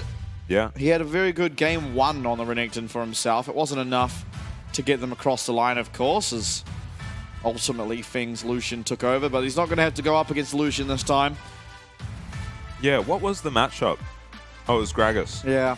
Gragas Renekton, and then Driver played Renekton into the Cassante and didn't get nearly enough of a lead to be as impactful as the Cassante. So maybe Driver can turn the tables on Aja, survive the lane phase, and then pop off in team fights like Aja did. Yeah, we'll find out if the turns can, in fact, table in this one. Game number 4. Beyond, they have to win, of course. A loss here would mean they do go down to that lower bracket, and PSG would continue their run in the upper bracket. You'd have to say if PSG win this, not very likely that CFO are going to choose them, especially considering PSG did, in their most recent matchup, take down CFO. Yeah. Pretty close series. Did go all 3 games, but yeah, it would be very strange to see them picking PSG. Yeah. Which, of course, I mean, it still could happen. Not likely, but could. And if it doesn't, that would mean that PSG would be up against the SoftBank Hawks. Yeah. For no idea next what series. to make of that matchup. Yeah, no, neither. It's hard to tell, right? What could be cool, though, is Evie against Arja. Yeah. Oh. Not much to say there. Bone plating for both supports. I think it makes a lot of sense. Both these AD carries preferring the short trades, at least early on in the game. Yep. Xayah definitely favored in the longer trades, as is everything against Smolder. Zeri. What did I say? Xayah. Xayah, yeah. Oh, Xayah too, but yeah, Zeri. Pretty much every other ADC can take lethal tempo or something more useful than Fleet. Yeah, Smolder does struggle to trade into lethal tempo users. Depending on them, like sometimes she just has a fine lane where she's okay to just sit and farm, but you're never really able to win fights against lethal tempo AD carries as the Smolder. I think Driver knows Aja is in there. Yeah, there's a Croc. He actually doesn't drop a ward. I think just staying there and whatnot should tell them enough info. They also have got a ward down the bot side jungle, so they'll be able to tell pretty soon. Yeah, exactly where Husha is. And Annie laning. Longest range auto attacks, probably out of all mid laners, unless you want to include Tristana at level 18. Or Caitlyn. Not often a mid laner, but, you know, it's there. Oh, Woody base. He started with the Q.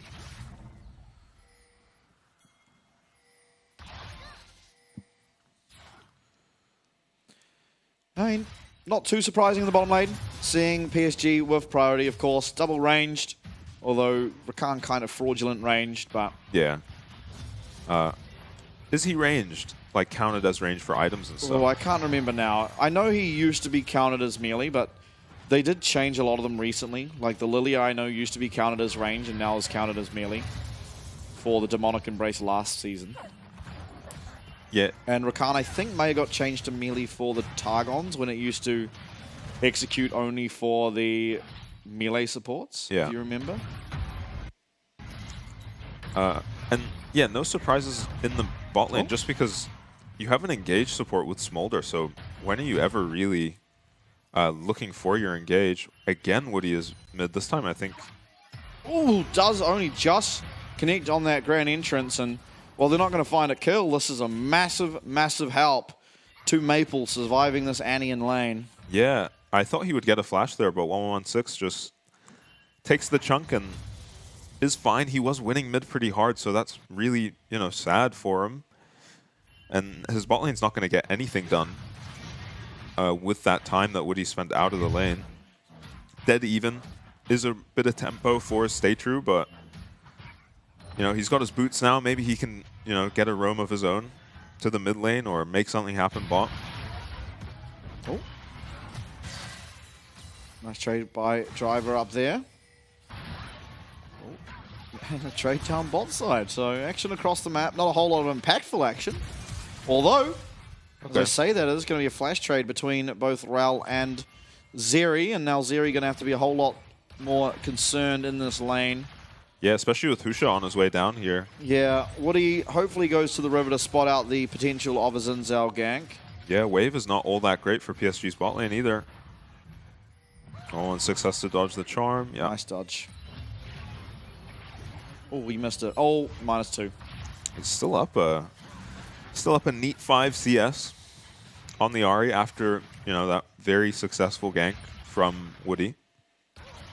Found themselves in a bit of an ugly spot now, PSG's bot lane. Woody still hasn't based. Yeah, but Feng is out of mana, so they're completely fine. Yep.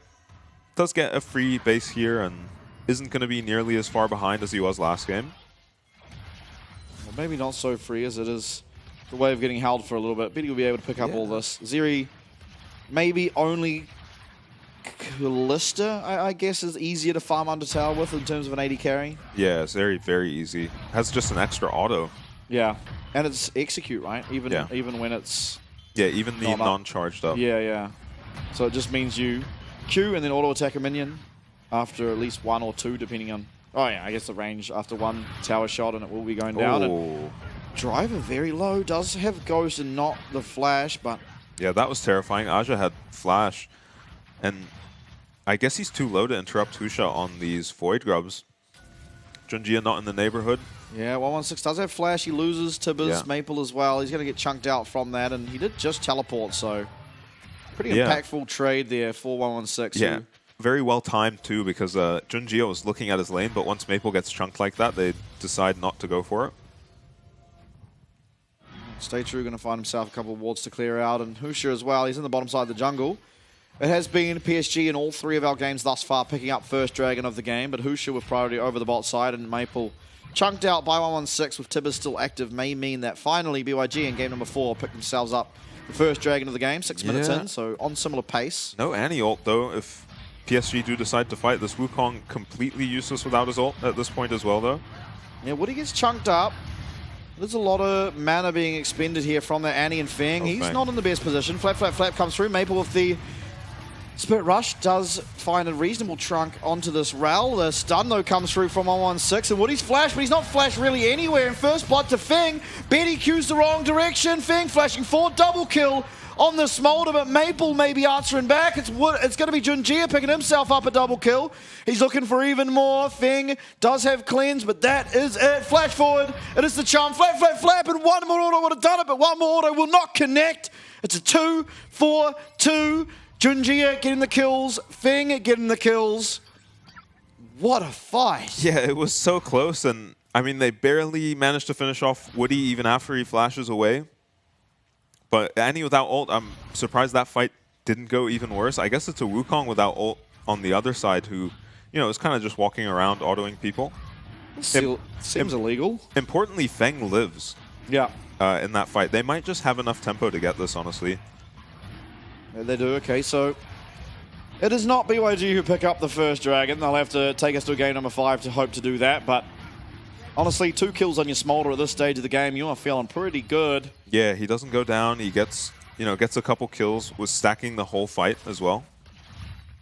Yeah, nothing to complain about for BYG in that instance. And yeah, it's a couple stuns onto Woody. That is essentially their engage, just Annie Qs. Yeah, Husha's still on the Dragon at this point, but he eventually turns off. And 116 lands this stun onto Woody in a sec, and then doesn't land his W. He wastes his W there, and that ends up being very important for this kill. It takes a long time for Woody to go down. Stay True is just melting both of these games on the Rel constantly. Yeah, I think I'd have to see it again, but I'm pretty sure his W was only used so the Q would be a stun. Oh, right. Because how Annie works is once the ability goes off, and for the Q it works when it hits them. Yeah, so he was only at 2 stacks, and he Q-W'd immediately, which means while the Q's flying through the air, it turns into a stun. Oh, right. Okay, that makes more sense. Yeah. Meanwhile, on the top lane, Driver, same story as the first time we saw this matchup on opposite sides. Tibbers is, in fact, an eco clone. Gonna spot out where Junjia is. Oh, maybe that's why. Maybe that's why he leans towards these champs. Just has an extra unit to control. Oh. Driver does get the cannon. Yeah, loses a reasonable chunk of his health for it, but yeah. RJ, we'll see if he feels confident walking up and taking this plate. It seems like he will. Yeah. Maybe even getting 2. Driver obviously opting to take the minion wave instead. And RG will dash on out of there. Yeah, Recall maybe now for Driver. Yeah, Driver's going to get to have his impact in these team fights. Not the easiest target to kill for PSG, but not all that threatening onto the Zeri either. So he will, you know, maybe struggle to have impact, but 116. Junjia, quickness, great entrance, everything. The charm's going to connect as well. And 116 will be taken out. He gets a stun onto Maple under the tower. But with 2 more Spirit Rushes available, does get himself out. Yeah, I think Stay True is very close to following up on that stun and killing Maple under the tower. Doesn't quite get there in time, and again, it's Woody with tempo in the bot lane. Yeah, Cyclone available still for Junjie. Didn't commit it to that fight, and this could be 6 Void Grubs for BYG if Junjie chooses not to go in for one of them. It is at least 5, and BYG with that, they get at least the 1 Void Might, and they are going to be content with that. Smite coming back up for Husha, though. He might be able to contest it, but it looks like at least the 1 is picked up for PSG. Woody is just a level up again after all of these roams. I'm not sure what's happening in these lanes to stay true. Meanwhile, though, you're happy with the state of your Smolder. It does get level 6 on the Rel now. Yeah. Feng is going to be stacking pretty quick this game, is on 75. Can't complain about that. A little bit behind what is possible, but yeah, certainly feeling good. You're going to get it in no time at all, as Dragons were even taken later this game. Driver, he has the Ghost. He does have Pathmaker as well, so... Yeah. They get his Ghost, and I'm not sure about the cooldown on Ghost. It might be up for Dragon? It won't be. Okay. Yeah, it won't be. But Dominus will, so overall positive trade there for PSG. Yeah, Cassante really needs Ghost to function in these fights, especially after losing the slow on the all-out Q. Yep. Just ends up being a sitting duck without his Ghost. It's not only that as well. You also just have less speed when you're using your E, and the Pathmaker as well in the all-out form has to charge up now instead of being just tappable. Yeah. So it is just a whole lot of movement and sort of counter movement, I guess you'd call it, that was lost for the Cassante in the most recent patch for him. 20 CS lead in the top lane. Junjie has got all 3 of his team's kills on the Wukong. Yeah, he is a very, very good Wukong. We saw him play it lots in spring, but he actually often just carries on it. And starting off with 3 kills, I mean, you can't really complain. Now, Driver's in such a difficult spot now because if he uses his TP back to this lane, he's essentially giving up this Dragon, which I don't think is the end of the world if you're... Yeah, it is only the second. I think with how many stacks Smolder's got, you could probably just give this one. Yeah, let him I think stack that up. should be the correct play as well. I mean, we'll see what they choose to do, but maybe you could argue Annie might be stronger in these fights than Maple. Maple has the spell book with the heal right now. Yeah, Driver does TP back to lane, and there's no way you can contest this now. Aja's going to recall as his team's starting up the Dragon. He's going to get to see if the enemy team is fighting or not, and then decide whether he TPs to lane or to the fight. Yeah. And it looks like Driver's going to walk down, so it might even just be a 5v5, although he's walking back. All of a sudden, 116, though. He's found by a charm. He's found by absolutely everything. It's going to be Betty picking himself up that one. Finally gets a kill on the board, and I believe he got it from the Dragon Pit, so feels pretty happy for that. And all of a sudden, Dragon, 2 of them now for PSG. It's 4 kills in favor of them as well. Yeah, beyond kind of throwing them a bonus kill for no reason, they could really just have given up that Dragon, as we were saying. It's only the second. Smolder's stacking pretty well. Hey, Driver's trade that time positive. Yeah. Doesn't have his first item finished yet. And Sundered Sky from RD. Yeah, we this saw is a different Driver build, right? Yeah, Driver in this matchup went Black Cleaver first.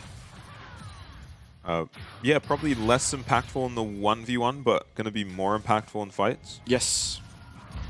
Which one? The Sundered Sky. Yes, yeah, that's right. Black Cleaver helps a lot against an armor stacking Cassante, right? But Sundered Sky can give you a bit more burst. Yeah, a bit more burst and a bit more survivability in the fight. You do lose out on a bit of ability haste, but I think in general, you should feel pretty good. Yeah. So 1116 with Husha and Stay True. Probably not going to be able to kill this tower in time. They're looking for Ari. There's 3 of them all down here, and Fing's coming as well. Woody's trying to answer. Maple does have heal. Flash stun. He does get the charm off, and he gets the flash out. All of a sudden, it's a 2-man knock-up as well coming out of Woody, and RG teleporting to the play. It's going to save the tower. In the meanwhile, though, PSG, Betty, and Junjie, they're pushing down this mid lane tower. Junjie is not going to miss quickly herald. He's going to land that crash, and the play onto Maple fizzles out. Yeah. Oh, we got a drifter. Let's see, does Junjie have his forklift license? I don't think he does not. No. I don't think that can crash into the top tower anyway. Yeah. So just using it as a limousine, driving around the roof for a little bit. I think he misclicked. I'm going to call a spade Oh, to here. jump into it? Yeah, maybe. Yeah. Or just the direction he clicked after jumping into it. Yeah. No. Honestly, Merc Tread's just saving Maple in that last play. Yeah. Yeah, that's true. Flash as well. He didn't lose all of his sums. Yeah. 116 did use his flash. The Rel follow-up not being able to connect before the flash comes out, thanks to those Merc Treads. 128 stacks. Definitely slowed down a little bit. Yeah. Not all that much fighting going on either, so... Honestly, while you do want to just be able to free farm as the Smolder, you actually get more stacks If from you fighting. fight a lot, yeah. Yeah, you got to fight and live is the important thing. Yeah. Stater's here with 1116. Woody will be spotted out there. And yeah, Woody already has his support item completed. Stater, not yet. also still just level up. Yeah. Woody doing some sup gapping, I suppose. I don't really know, to be fair. 800. I think it's at 1,000 you get your upgraded support item, right? So yeah. he's Yeah, pretty far away from it still. You know, 800 is 10 creeps, maybe a bit less now because it gives 28. Yeah, or like I think it gives like 34 at this stage on towers, so. Oh, right, okay. Or champs. And you're probably hitting champs quite a lot to be able to get it pretty quick, but. Yeah, two engages will do it. But it would be nice to have that shield. So yeah, he doesn't go down. So he doesn't go down so quick. He might go the sled, bit of movement speed, bit of health. Yeah, unless you can't get it poked off like the what is the shield? Celestial something. Oh yeah. It's just old crown of the Shattered Queen. True, with a slow at the end. Yeah. In Randuin's fashion. And probably, I mean not probably, blocks a whole lot less than Crown used to. Yeah, it's like 60%. Yeah, Crown used to be like 80 or 90. It was, Yeah. I think Malzahar thing, I think Crown was pretty much the same. Oh, I thought Malzahar thing just blocked all the damage. Nah, it's like 95 or something percent. It may as well Okay. be all the damage. And CC, of course, it blocks that too. Crown didn't. So, Fang 150, definitely not going to have his stacks for this dragon. We'll see if they still decide to fight. Yeah, might not even have it by next dragon. Yeah, I mean, so he'll get some here from if they do fight. Even using that Wukong clone to get himself an extra 2, and all of a sudden he's at 160. Yeah, stay true. Narrowly. Oh, Through comes Ma. Massive engage from 116. It's going to be Woody going down first. Junji comes back in. Cyclone's good. Maple's trying to find the damage. It's shut down. Driver finds it. Archie, though, he's on the back line. And goodbye, 1116. Fing, though, and the whole time he is staying alive. Driver gets onto bed. He's going to force out that flash. Maple with one more usage of that Spirit Rush does get himself out of harm's way. And RJ is going to be the biggest menace of this team fight. Fing, though, he's kept stacking. He's at 172 now. And the Dragon was not taken from PSG. Woody does respawn, but in the meanwhile, Hushi is going to be able to take up this Dragon. Yeah, can he actually do this though? Woody is up now. Feng is pretty low. 116 can TP back to the fight, so can Maple, but I have to imagine the Annie without ult is going to be more useful than the Ahri. Yeah, it's going to be Driver teleporting back first. RJ and Maple, they are not going to contest it. It is the Dragon going over to BYG, so they're definitely going to have Smolder stacks before any Soul can come through. Yeah, this is massive for Beyond. That was such a huge engage found by 116, followed up by Stay True. Yep. Getting the value out of this Annie pick. Does he even flash for this? No, he doesn't. He just finds 2 with the ulti here. Immediate follow-up. Junjie tries to go back in, lands a decent Wukong ult, but he goes down so quick.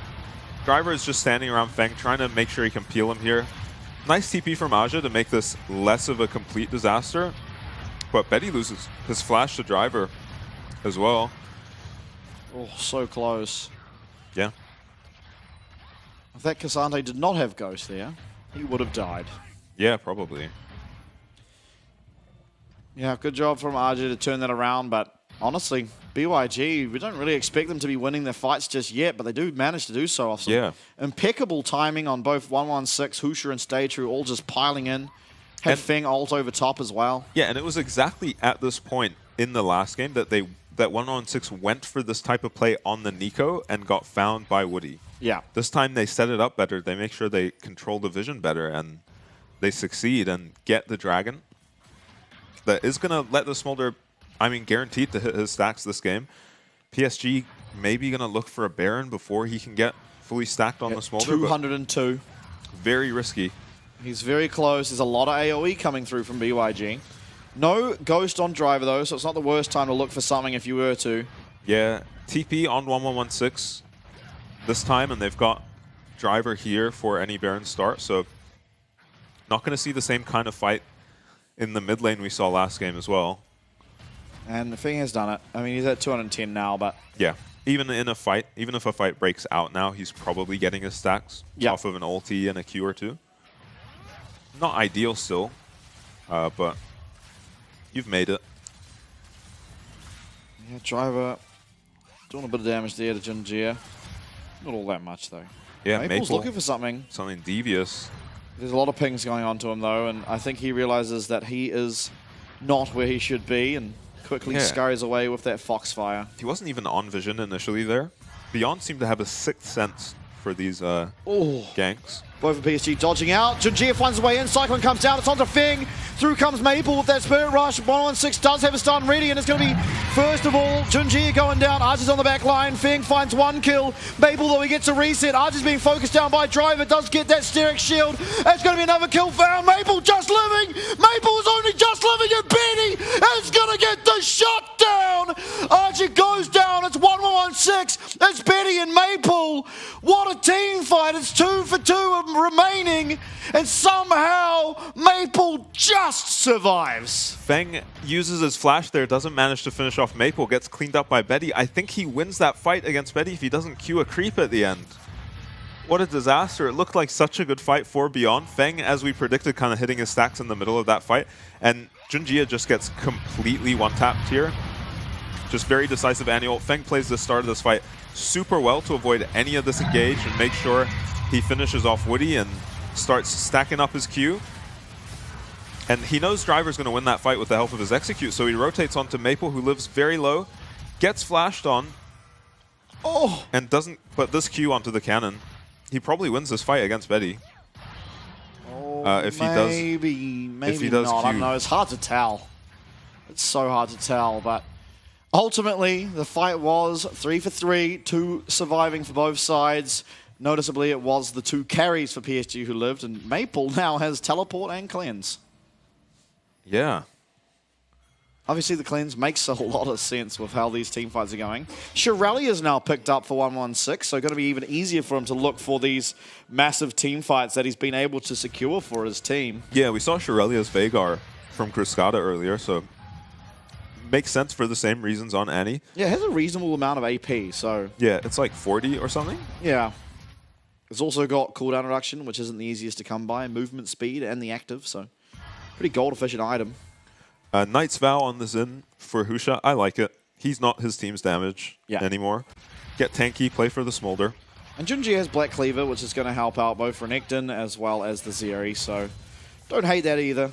Bit more supportive. Not looking for the likes of Eclipse, which sometimes comes through. Stay true, misses the Q.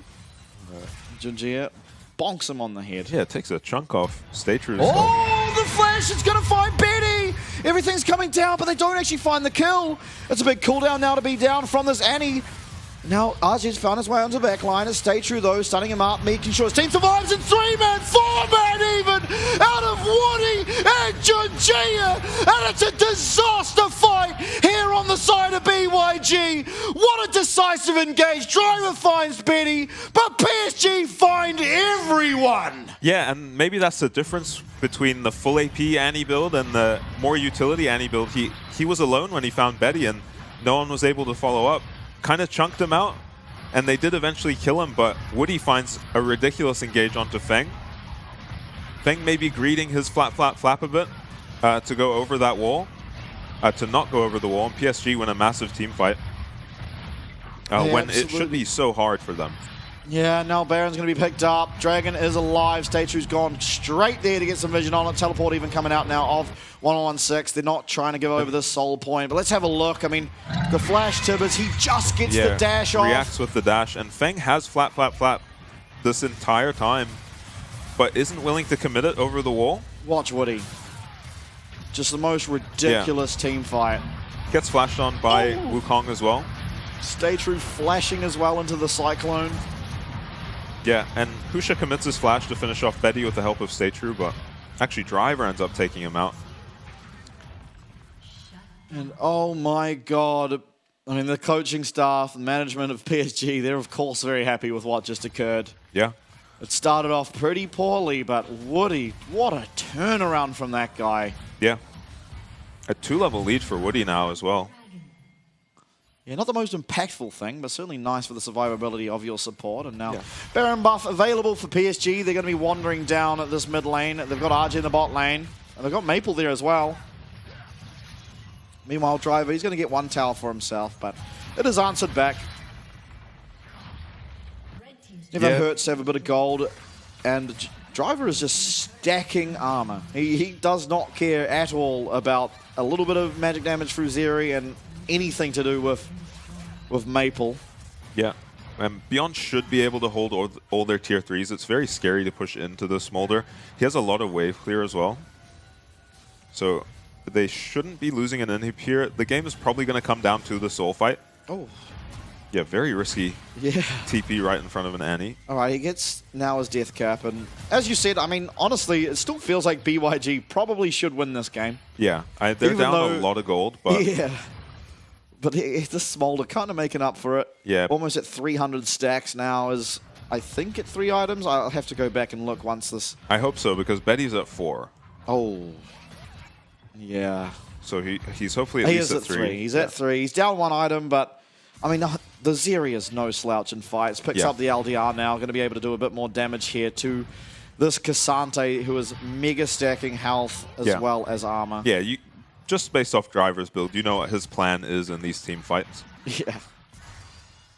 Feng, he's up aggressively. He gets a nice little Q off, and that's going to chunk Maple for a little bit. Kind of for free. Oh my god, I thought that connected. That was so close. Maple all of a sudden, he might have to use his ult, and he's going to. Yeah. Teleport available, but no Spirit Rush now means you've pretty much thwarted off any form of attack for at least the next 40-ish seconds. Yeah, hard to follow up on any play onto the Smolder without the Ariel. Hard enough with the Ariel. Feng is getting so aggressive. This is why this rapid fire is such a big spike. No, that took almost 30% of Betty's HP off. And when he's already taking another 10% off with his execute anyway. Oh. Okay. Woody, funds and engage. It's onto Driver. That's not at all who you want to be hitting. But yeah, that guy's never going down if you engage on him first. Oh, what a tense game. Yeah. You look at the map, you look at the gold, and you don't think it is, but... Yeah, these are the... Oh, Annie in trouble. Yeah, Annie is going to be in trouble here. Does get the Tibbers off. Oh, the charm is magnificent. And Driver, he's teleported in for goodwill as well. Going to go unstoppable. The Pathmaker means he's going to get out, but you've lost your Annie. So she should be back up in time for the Baron, and I really like that 1116 just didn't use his flash there. Yeah. It sucks to go down, and you might lose this tier 2 top. You're probably not losing an inhib still. They will be missing Driver's flash a little bit. But they need to get level 16 on this Annie. That's probably the biggest deal about him going down there. He's level 15 to Maple's level 17. Annie is such an ult-reliant champ that you need those points for the cooldown reduction and the damage on the ultimate. For sure. Feng, massive on the Smolder, and these are the kind of games you have to convert if you're going to be picking up the Smolder. Damn, look at sub-vision control, vision score gap. Yeah. Yeah, Woody is completely gapping this game. He is playing so well. He is. Oh, Anathemas. So is he going to put the Anathemas on Ahri, I would have to assume? You'd think, right? Because he's built a bunch of armor. Yeah, and just put there. Anathema's on the solo AP. Anathemas or whatever it's called, yeah, onto the only AP champ, and then all of a sudden Ari will do less damage. Although Ari will still probably do the most damage to him. It certainly is nice to just suddenly take 30% less. Yeah. And I'm not sure if it was Void Staff here for Maple. Sounds crazy to not build a Void Staff. Okay, Beyond have to be careful here with flat down, but it's 30 seconds on Dragon still. It might just be base MR. No, it might even just be the Crypt Bloom. Like the heal is going to be really, as long as you're getting kills, of course. The heal's going to be maybe important to denying these executes. Yeah. Dragon Soul. Oh, RJ's found out on the side. Banger's on vision. Junjia's running at him. Oh, but he finds the Q. Driver's gone in first. He's gone on to Betty, but he's not really able to find much. And Cyclone comes through onto Feng. Feng's getting targeted down. Junji may be able to find him solo. All out comes through. Woody's not going to be able to make his way onto the Smolder, and a lot of damage is coming down. Betty, though, he's returning a lot by himself. 116 goes down. They're going to have 4v5 now on their hands, as Maple does have another charge here. Off the Spirit Rush finds it. Finds the charm. It lands. The lands onto Husha, the jungler, and Ozzy flashes forward. Betty is skirting on in. He might just have his forklift license. As Statue's gonna go down. Your Smolder is strong, but can he 1v5? Because if you want to win the series, he has to here. I don't know if he's going to be able to. They are pretty low on the side of PSG. Do they have crowd control that can come onto him? Betty is low, but Feng is also very low. He returns back to his fountain to get a bit of that HP. The Achu does clear out the minion wave, and PSG, with respawns coming in 6 more seconds, aren't looking for the end. Yeah, Beyond are pinging onto the Baron now. There's no hope of them getting this Dragon, really. Looks like Betty's going to go and just solo it, maybe. Yeah, the rest of his team's going to go to Baron, probably. Yeah, everyone recalling. Maple ensuring the minions are going to be nice and pushed up. Arja's coming down to this Dragon to ensure it's theirs, but all these pings from Beyond onto the Baron. Betty and Arja will be able to make it up here. It's not going to be done all that quickly. Yes, the Smolder does it fast, but there's 3 members already here to defend it. Driver teleporting in now. Yeah, and if they want to do it quickly, they kind of have to anti-ult it, but then the fight afterwards is not going to look too hot. It is very well known that BYG are on this objective. Watch for Woody, watch for Junjia. Can they find Feng? Watch for Arjun. There is Cleanse, but he's on a big flank, and in comes Woody again. 4-man even into the 5-man combo. And PSG don't give a damn about your stacks. They will jump on you, they will kill you, and they're going to take the game. That is the series done and dusted, and PSG can deal with the Smolder. PSG just completely outplaying in all of these team fights. 13 damage out of stage, out of 1116 on the Annie there.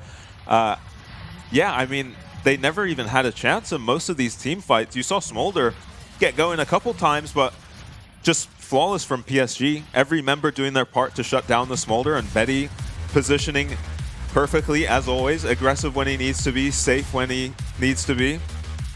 What team fighting out of PSG. That was the cleanest team fighting game I think we've ever seen. Yeah. They were up a lot of gold. They had a lot of items, but I felt like that was at the stage where Smolder should be winning these fights, and he so damn near did. Yeah. But every engage found from Junjia and Woody, every single one of them was picture perfect. Not a single time was it wrong. That last team fight, 5-man engage. It was Woody onto 2. Junjia came in and found 5 all into the charm. It was so immaculate, and Feng was not able to play the game, not able to do the damage he needed to do, and it just led to disaster. It didn't even feel like they had a Smolder for those last couple fights. It really just didn't. I mean, Feng managed to survive 1 or 2 of the last 3 fights, but in all 3 of the last fights, he wasn't able to do anything. It was either Woody or Junjia finding him at the start of the fight, and importantly, with people there to follow up, and they were so decisive in following up. Beyond found a couple anti-ults during that game, specifically the one onto Betty in the mid lane, but no one was in range to follow up. So it just shows the cohesion, the difference with a team like PSG. When they find these engages, it's a team that's engaging, not just the individual player. Yeah, absolutely. It was just immaculate team play. They were ahead, as I said, but if not for how well they team fought those fights, they would have lost. I mean, these team fights, especially the one around that Dragon Soul, that came down to multiple members being on sub 500 HP against a Smolder. Yeah. But they found their initiation onto the Smolder made him have to leave the team fight for a substantial amount of time. 116 just got found on the side solo by Betty, went down, not having much impact in that fight. Got to the top side fight around the Baron where BYG, I think it was a smart play to try and look for the Baron because you were back against the wall, even with the Smolder. It's very hard for the Smolder to be playing. They go for the Baron, and it was just Junjie coming in, Woody coming in. 116 did not even get an ult off. He did 13 damage, which would have been his shield on someone doing the Thornmail-esque damage. And so that is all 116 was able to get off in that final team fight. He had Shirelius. He had all the tools for him to find success, but it was everything coming up PSG, and Woody has to be the player of this game. Yeah, that was ridiculous. I mean, these last 2 games, Woody has just been so on point. Picking the Rakan over the alley this time, I guess the alley was more to deny the Nico in that last game than anything. And goes for the Rakan, goes on pure engage, and finds plenty of amazing engages all throughout that game. And they didn't have anything that could really disrupt the Rakan, like an Alistar might have. I mean, Xin can. Xin can ult away the Rakan in some of these fights, but he was more looking for Betty in these fights. And Aja still managed to have really strong performances in those team fights as a Renekton. Yeah, I mean, isn't the easiest champ to have any impact that on. last fight, he had no flash, and he was still able to just get in the middle of everyone. It was because of Woody and Junjie. It doesn't hurt to have a so much five-man CC. cyclone. Yeah. I mean, that really does help. But yeah, I think once again, everyone played out of their minds for PSG. I don't think Maple died that entire game, by the way. I think he finished like 3-0 and a ridiculous amount of assists. I'm pretty sure he didn't die. We will find out soon. This is that last fight of the game. Just watch Junjie and Woody's absolute cohesion. Feng no flash in this fight, so it's already scary. 116 is still level 15, and it's engaged onto both the carries from Woody once that happens. And then Aja somehow finds himself behind them. Betty is there too. And yeah, the fight is just over when you insta-kill the Smolder like that and you grabbed the Annie along with him. Everyone built super defensively on the side of Beyond as well to enable the Smolder to carry, but when he goes down that quick, no one could really peel him. Yeah, he did do the most damage on his team, but it wasn't enough. It was not enough in comparison to the entire team of PSG just playing perfectly together. I mean, they did have, in theory, the better team fight comp. You know, better team fight in quotations, because Smolder can kind of just take over as long as he gets some time. But in terms of the layering of CC and whatnot, it is favored towards them in general. Yeah. But it was just, I mean, even though that was the case, they played all of those fights to absolute perfection. 5-man Cyclone from Wukong in that last one to be able to get it across the line. And I mean, it's scary when there's a champ that is kind of forcing you to play that phenomenally just to win the game after being up 10K gold. We were worried about the Wukong pick, even from Champ Select, because it's not a champ we see often, and when we do see it, it's so weak in the early game. Essentially, until he gets, a couple items and level 16, he does no damage with the ult. It's just a knock-up. And he's not all that threatening in skirmishes either, but, I mean, Junjie making it work. Yeah, Junjie having a fantastic game for himself. It is going to be, once again, Betty coming up for the most kills, most gold. Feng still doing the most damage, and Arja, most damage taken per death. Having a fantastic game for himself on their Renekton. Certainly punishing Driver more than we saw Driver punish him in the reverse of the matchup. And then also just having a lot more impact in the team fights. Okay, Betty gets the MVP. I can kind of see it, but I think Woody was kind of robbed, because Betty, I mean, he did solo kill 116 one fight. He was playing damn near to perfection.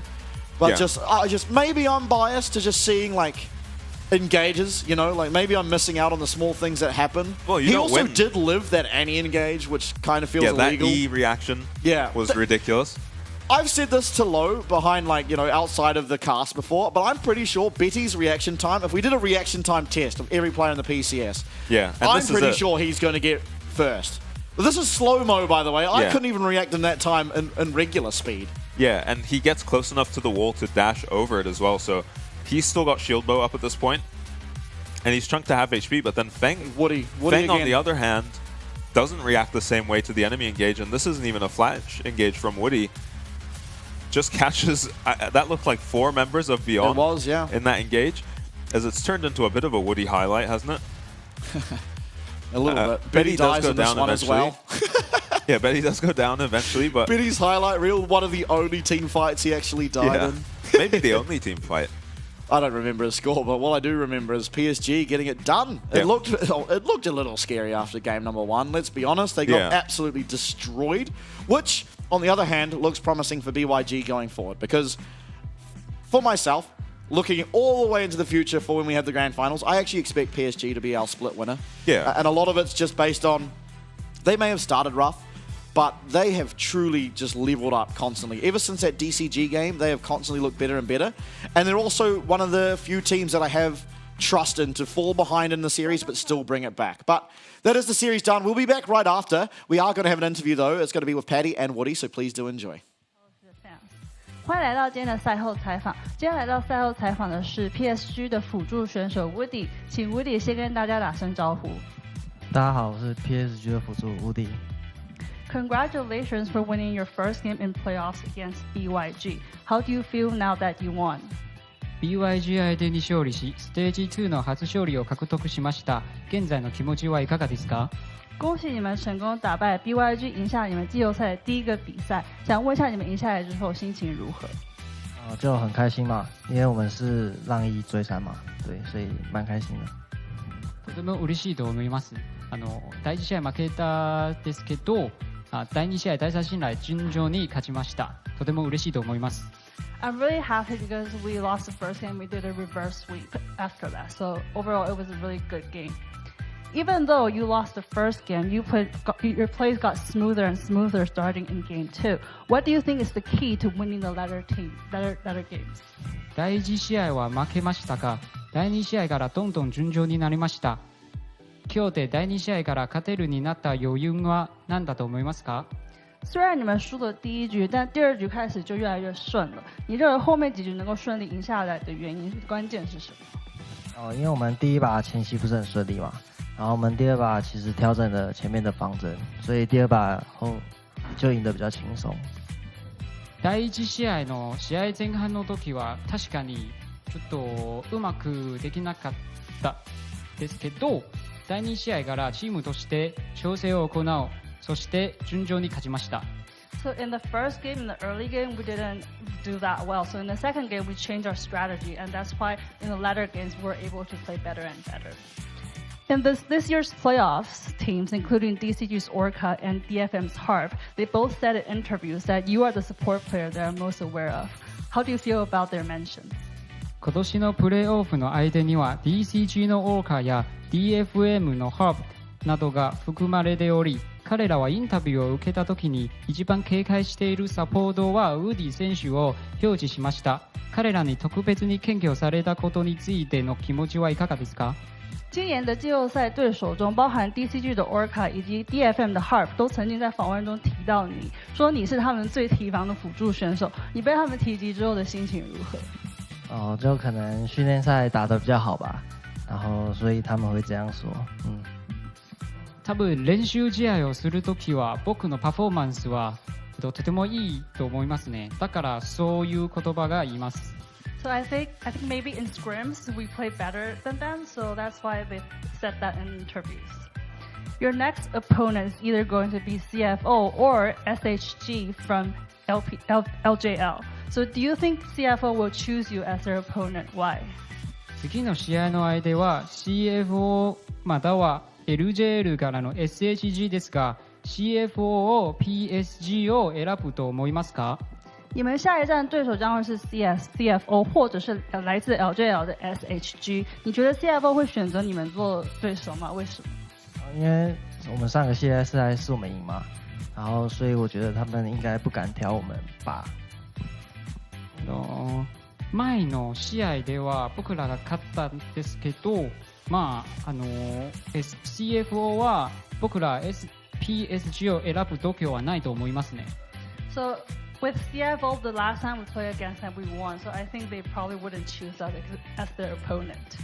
You will be facing even more stronger teams in playoffs. Do you have anything you want to say to your fans? 次に PCS からの強力なチームと対戦することになります。PSG を応援してくれるファンに対して何か伝えたいことはありますか？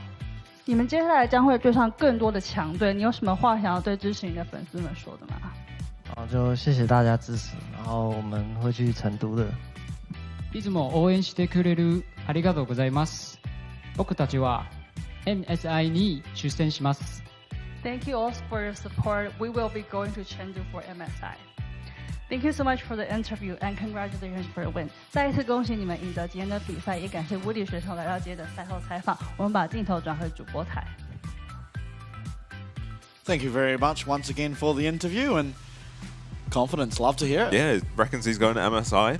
I think the only team standing in their way is CFO. We'll see SoftBank. Yeah, we'll see SoftBank. Yeah, it does feel like it's either one of those two. Even just so much of the regular season, right? We saw every team go up against each other. And PSG, while they were fouled by both Frank early on and then DCG and CFO early on as well. Yeah. They, towards the latter end, as we said, just looked so unstoppable. They've improved more than any team except maybe CFO. Yeah, well, yeah, if you're going off first week to the end, I think CFO, I mean, they had a bit of an off first week, but turning it around really. And there was today's results, of course. It was a win for Beyond in their first game, which I think, honestly, is a good sign for them going up against other teams, because it's going to be a while now, I think, until you're going up against a team with such power as PSG. So maybe looking for a lower bracket run, see as far as they can get, maybe even make it to Chengdu themselves. I'm sure they're all trying to, but it was PSG today who will go forward to the upper bracket, round 2, up against either SoftBank or CFO. And I kind of agree with Woody. I don't think CFO are picking PSG. Yeah, that would be crazy. Yeah. Frank or whoever wins out of Frank or DCG should just be weaker than PSG. Yeah. So it is probably going to be SoftBank against PSG. Yeah. It should be a very fun matchup.